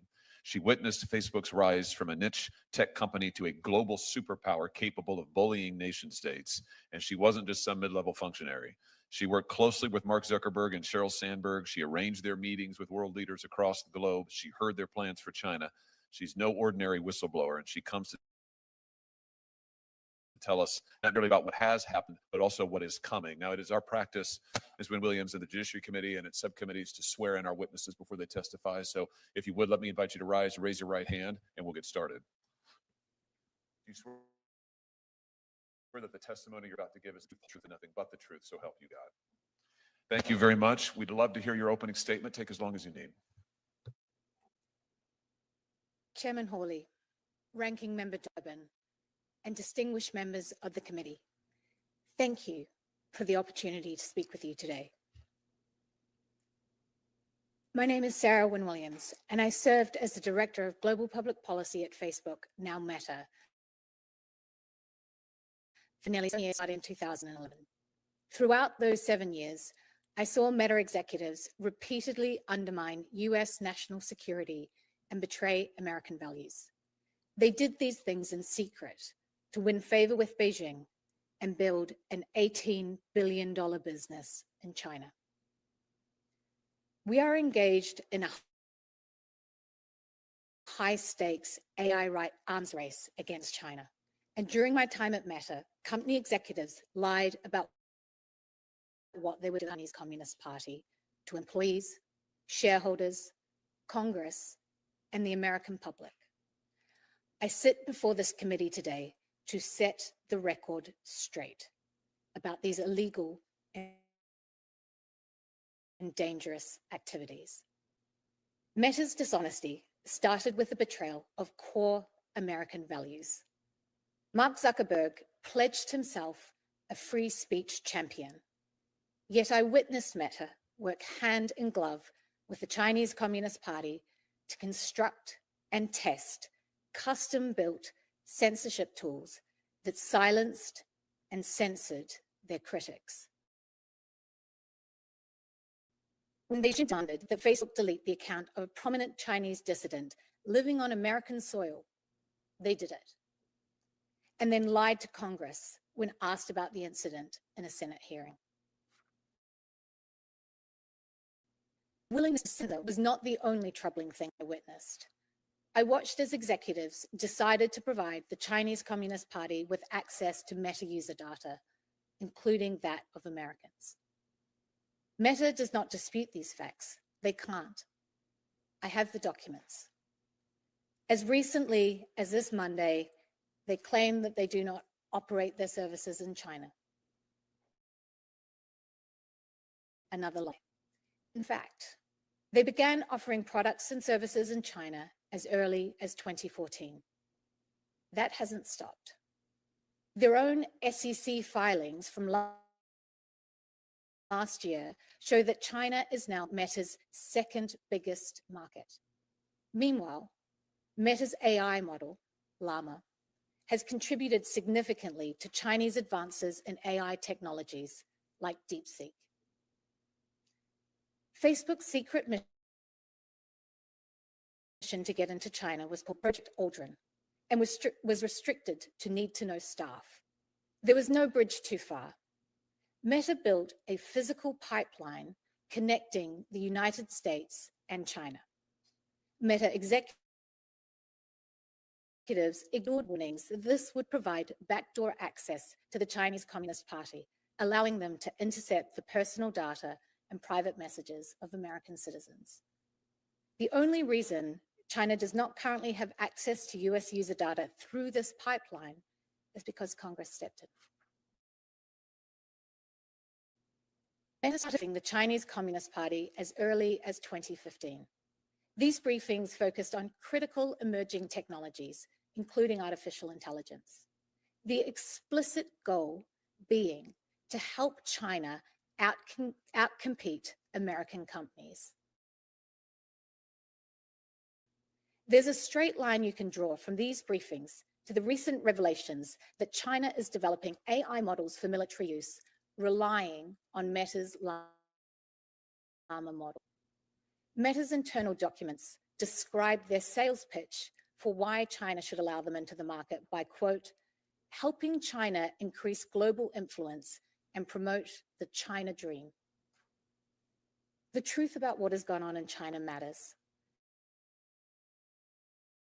I filed a shareholder resolution asking Meta's board to investigate its activity in China, and I filed whistleblower complaints with the SEC and the DOJ. The measure of how important these truths are is directly proportionate to the ferocity of Meta's efforts to censor and intimidate me. I relied on their commitment given in 2018 that they would waive their rights to pursue forced arbitration. Despite that public commitment, they've brought a case against me for hundreds of millions of dollars. Now, they have a legal gag that silences me, even as Meta and their proxies spread lies about me. This order is so expansive that it prohibits me from speaking with members of Congress. The gag order was sought by a company whose CEO claims to be a champion of free speech. The American people deserve to know the truth. Meta has been willing to compromise its values, sacrifice the security of its users, and undermine American interests to build its China business. It's been happening for years, covered up by lies, and continues to this day. I am here at considerable personal risk because you have the power and the authority to hold them accountable. Thank you. Thank you, Ms. Wynne-Williams. We're going to have 8-minute rounds of questioning, and I will start. Let me just start with something that you referenced, Ms. Wynne-Williams, a moment ago. Facebook, Meta issued a statement again last night saying that they don't do business in China. Now, is that true? Facebook, Meta is not doing business in China? Is that accurate? That is not accurate, Chairman Hawley. Facebook has a $18.3 billion business in China.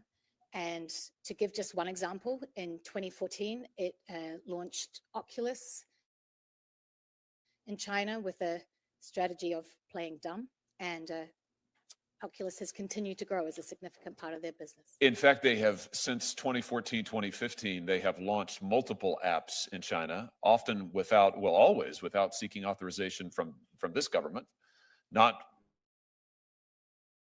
informing their shareholders, not informing Congress, not informing the public. And now they have employees in China. Is that accurate? They have a partnership with Tencent in China. Is that accurate? Their Oculus VR business is in China. Is that accurate? So tell me this, why has Facebook Meta been so obsessed, breaking into the Chinese market? What is this all about? It is incredibly valuable for Meta. Monetarily. Absolutely. So we're talking about profit at the end of the day. We are absolutely talking about profit. Profit and power. Let's talk about what is willing to do for profit and power. You said just a moment ago that Meta's dishonesty started with the betrayal of core American values, and you mentioned that Mark Zuckerberg has pledged himself as a free speech champion. I notice he talks a lot now in the American media about free speech.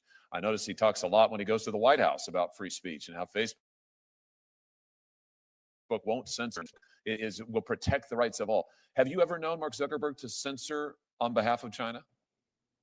Yes, Chairman Hawley. Let's talk about a few specific instances. In 2017, the Chinese dissident Guo Wengyi suddenly had his Facebook profile shut down. Now, Facebook at first said that this was a temporary glitch. Was that true to your knowledge? No, Senator Hawley. In fact, Facebook shut down this dissident's page. This dissident, as you pointed out a moment ago, was living on American soil at the time. Facebook shut down that page based on pressure from the Chinese Communist Party. Is that accurate? Let's just take a look here at the documents. Here's some meeting notes taken shortly after a conversation with a Mr. Chow, who's a Communist Chinese Party member, a government official. Here, Mr. Chow asks Facebook, it says to Facebook that they want Mr. Chow's Facebook page dealt with. The notes say that Chow wants Facebook in China, but there are others who don't. So we Facebook need to take measures and do more in such situations to demonstrate we can address mutual interests. And then they go on to list, here's what we could do. We could do nothing. We could say we can do something, or we can do even more than expected, but we need to provide a response to the Chinese Communist Party on what we can do. So here we have evidence of high-level contacts between Chinese Communist Party officials and Facebook asking for this dissident's page to be taken down, Facebook acknowledging this pressure, saying we need to do something if we want to get the party's cooperation, the government's cooperation. And what happened next? Well, Senator Hawley, one thing the Chinese Communist Party and Mark Zuckerberg share is that they want to silence their critics. I can say that from a personal experience. So I think they came to the right. This led to a series of events where eventually this man on American soil was kicked off the platform. So in April of 2017, following these conversations, Facebook takes down the profile, bans it, of Mr. Guo. Then in September, they make that ban permanent. Now, here's the really interesting thing. When Facebook's general counsel was asked about this directly under oath in a Senate Intelligence Committee hearing, he sang a different tune. Senator Rubio asked him directly, was there any pressure from the Chinese government to block his account? Was there any pressure to block his account? The general counsel, Mr. Stretch, no, Senator. We reviewed a report on that account and analyzed it through regular channels using regular procedures. Was this truthful testimony, Ms. Williams? No, Senator. It's in fact an outright lie, is it not? It is, Senator. Which is documentation. Facebook received not just a request, Facebook received direct pressure from the Chinese Communist Party and bowed to it and discussed it internally and planned it and then lied about it to Congress. Let's talk about what else they've been able to do and willing to do in order to get this access to the Chinese market. Let's look at some more meeting notes between Chinese Communist Party officials and Facebook for profit and power. You said just a moment ago that Meta's dishonesty started with the betrayal of core American values, and you mentioned that Mark Zuckerberg has pledged himself as a free speech champion. I notice he talks a lot now on the American media about free speech. I notice he talks a lot when he goes to the White House about free speech and how Facebook won't censor and Facebook will protect the rights of all. Have you ever known Mark Zuckerberg to censor on behalf of China? Yes, Chairman Hawley. Let's talk about a few specific instances. In 2017, the Chinese dissident recently had his Facebook profile shut down. Now, Facebook at first said that this was a temporary glitch. Was that true to your knowledge? No, Senator Hawley. In fact, Facebook shut down this dissident's page. This dissident, as you pointed out a moment ago, was living on soil time. Facebook shut down that page based on pressure from the Chinese Communist Party. Is that accurate? That's accurate. Let's just take a look here at the documents. Here's some meeting notes taken shortly after a conversation with a Mr. Chow, who's a Communist Chinese Party member, a government official. Here, Mr. Chow asks Facebook, it says to Facebook that they want Mr. Guo's Facebook page dealt with. The notes say that Chow wants Facebook China, but others who don't. So we Facebook need to take measures and do more in such situations to demonstrate we can address mutual interests.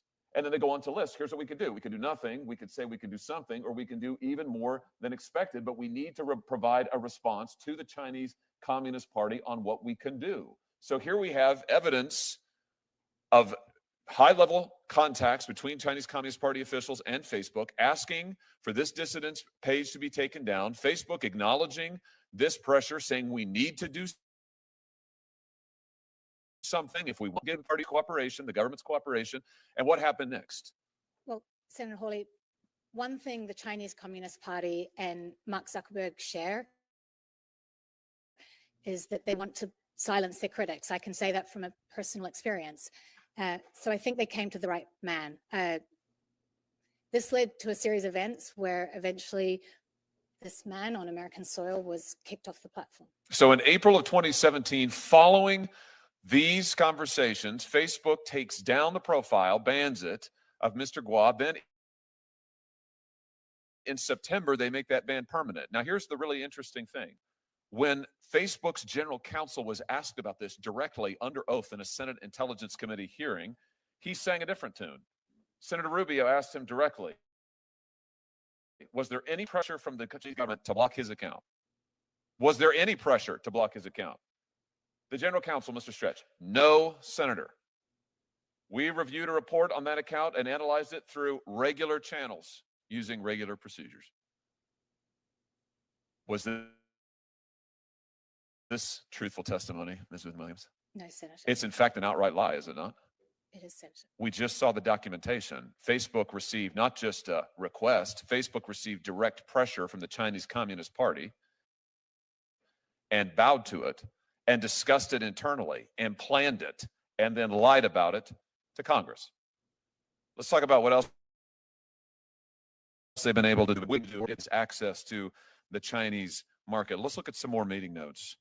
Here's a readout of a group of Facebook engineers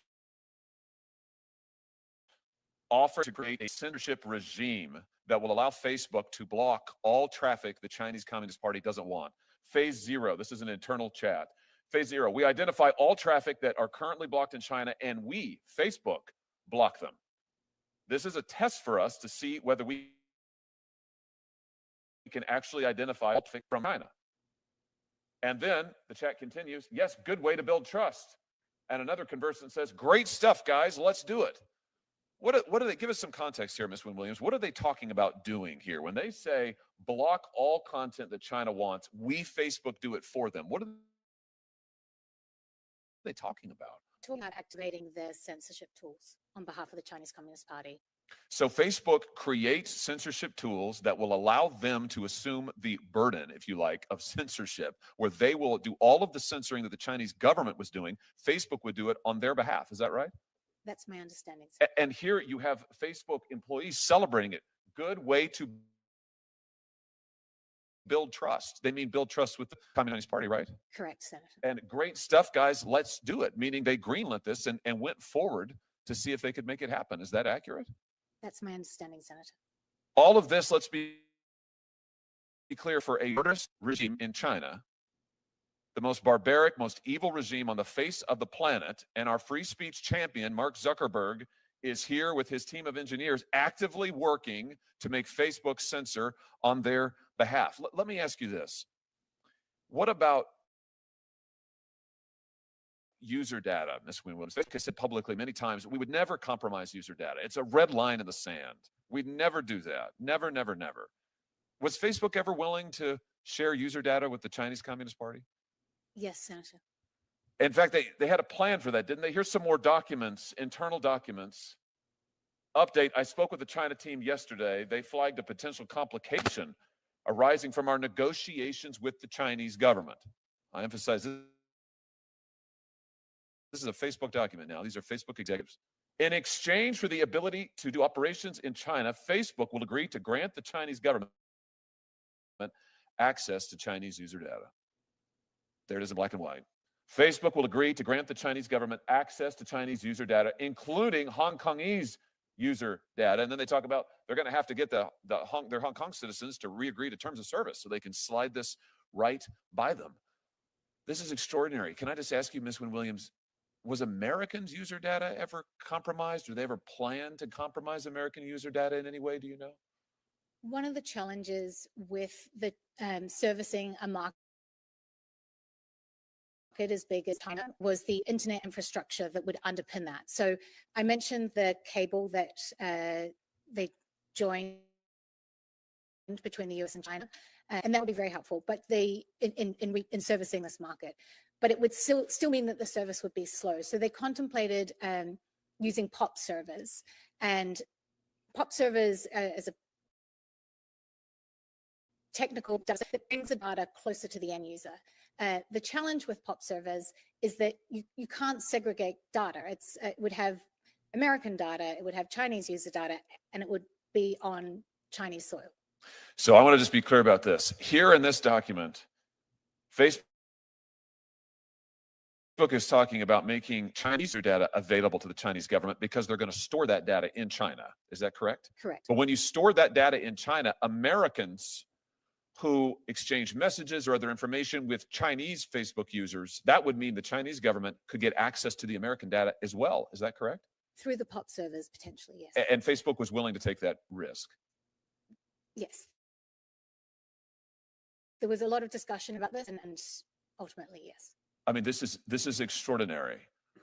This is exactly contrary to what Facebook has represented for years. Willing to build data centers, store data in China. They are willing explicitly to give the Chinese government access to it. And if that means that American user data is also compromised, they're willing to do that too. All for profits in China. There was virtually nothing they weren't willing to do. Chairman Grassley? And I'm only sitting over here because of your chart.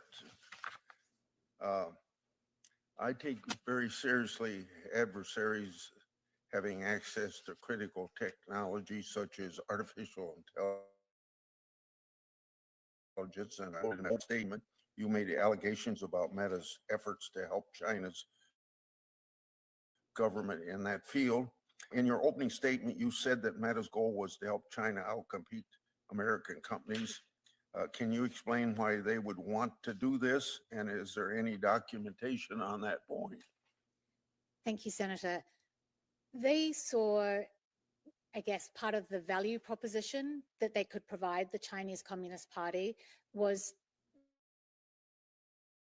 their expertise in helping Chinese officials. So they explicitly, and I would be happy to provide you with the documentation, called out, U.S. firms. They said, we can help you, China, not have to rely on firms like Cisco or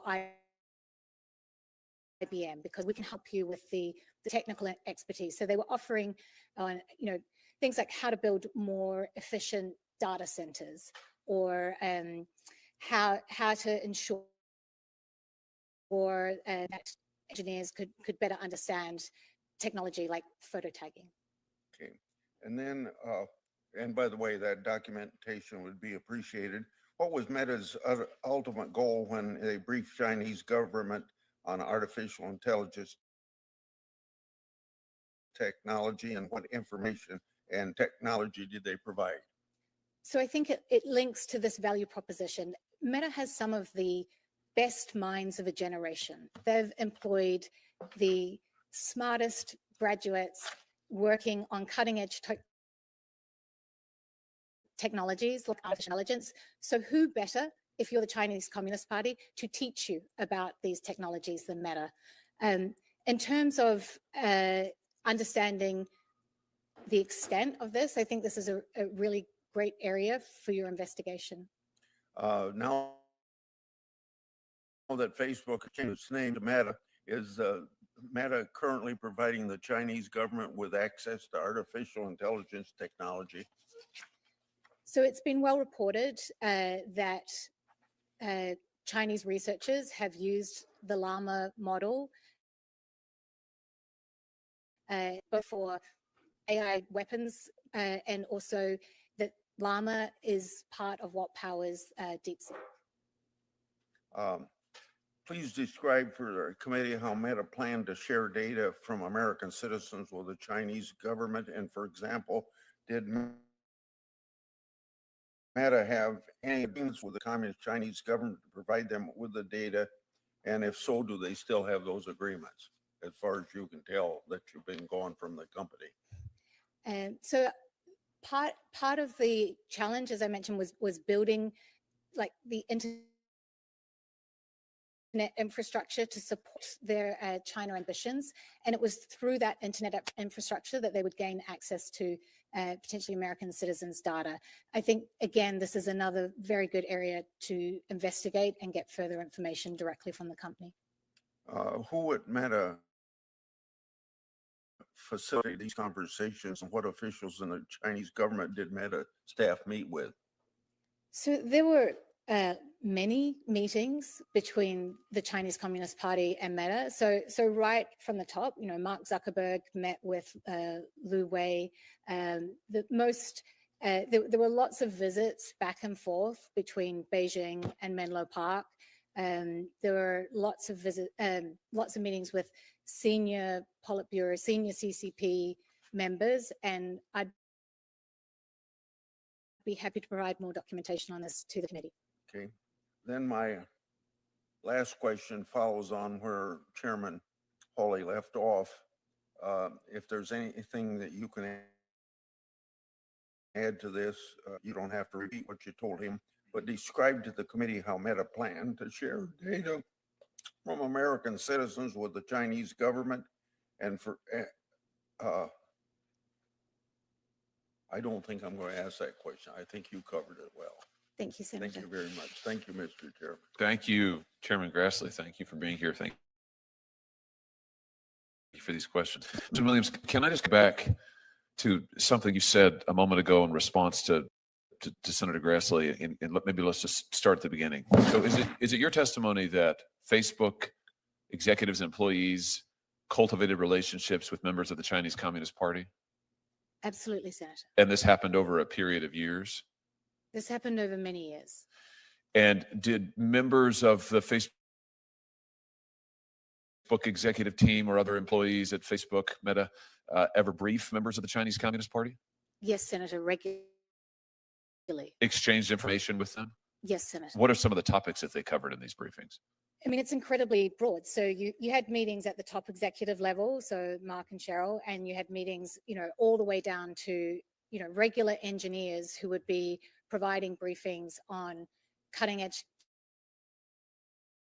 technology and facial recognition, which is obviously very helpful to the Chinese Communist Party. Facebook Live, as I mentioned, photo tagging, internet infrastructure, so how to build effective data centers. Facebook has a project called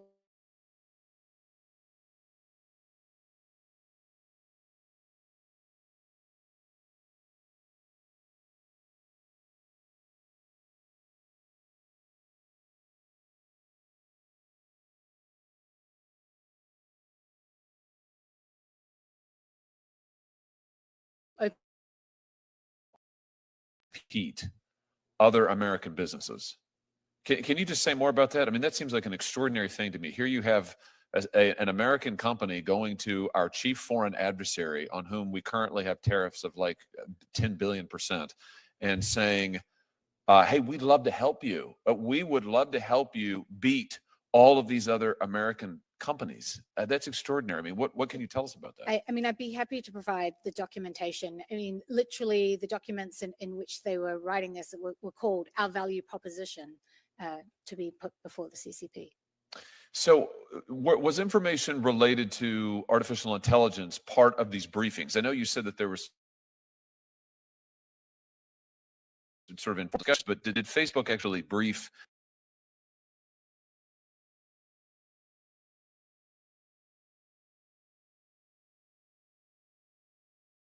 So why would, you were at Facebook a long time, why would Facebook want to help China with artificial intelligence? I mean, what's the strategy there, do you think? What do you divine the intent to have been? I think there are lots. So I think we've talked about the general focus of the company of wanting to help China. This is over a period of time where China was rapidly trying to increase its own technological expertise and trying to grow its own homegrown technology company. So it's incredibly valuable to have the brightest minds in the world show you how that technology works, and then I think at the moment, as you're aware, there's a debate in the AI community around whether open source models or closed models are more appropriate. And one of the considerations around that is national security. But it's not clear at this moment whether open source models or closed models will ultimately prevail. And there's a lot of money on the line. In some ways, you could say it's helpful if you want open source to prevail to have a strong threat from a Chinese model, so that you can say it's really important that America wins this, and we are the American open source option. And I think you can see the way that strategically plays out. So what you're saying is Facebook's AI model, Llama, I think it's called, that's an open source model, is that right? Correct. And I think they just released Llama 4 or something just recently, the last few days. So that's an open source model. Many of the other American competitors, Sam Altman's company, for example, OpenAI, is a closed sourced model, closed source code. So Facebook has a fundamentally different take, an open source model. They're briefing the Chinese government, including CCP officials, on this model, on their information. And then we get the revelation of DeepSeek just a few months ago, China's sort of breakthrough on AI. Do you think that Llama had something to do with DeepSeek? Do you think that information sharing helped lead to DeepSeek? I think it's been widely reported that the DeepSeek model is in part based on Llama. And so just playing this out, if China's DeepSeek model, another open source model, I think, right, becomes the chief competitor to these other models in the United States, what you're saying is that it stands to reason, and this is something for us to look into certainly, but it stands to reason that in a way Facebook would benefit from that, because you've got this threat in DeepSeek. Facebook is the only other really major American open source model out there. The others aren't built on that platform. So, Facebook's, their profile is raised, the significance of their model is raised, and maybe they become more important than ever. I mean, does that stand to reason? I think it's a winner takes all situation. And I think that would set up Meta in a very strong position. And it's as usual with Mark Zuckerberg and Meta, they intend to win and take all. Senator Blumenthal, if you're ready, I'll turn it over to you. Thanks very much, Mr. Chairman.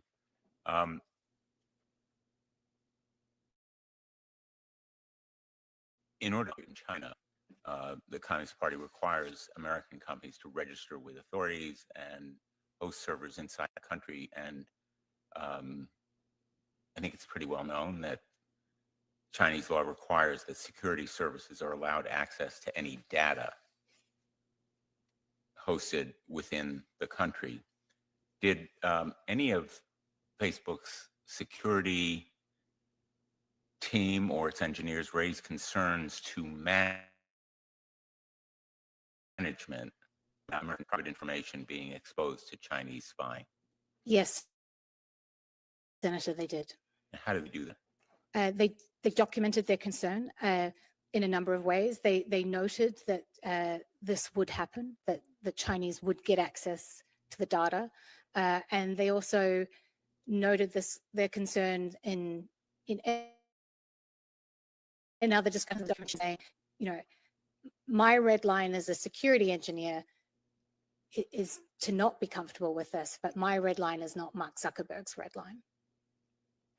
Maybe you can explain what you mean by that. The engineer was saying that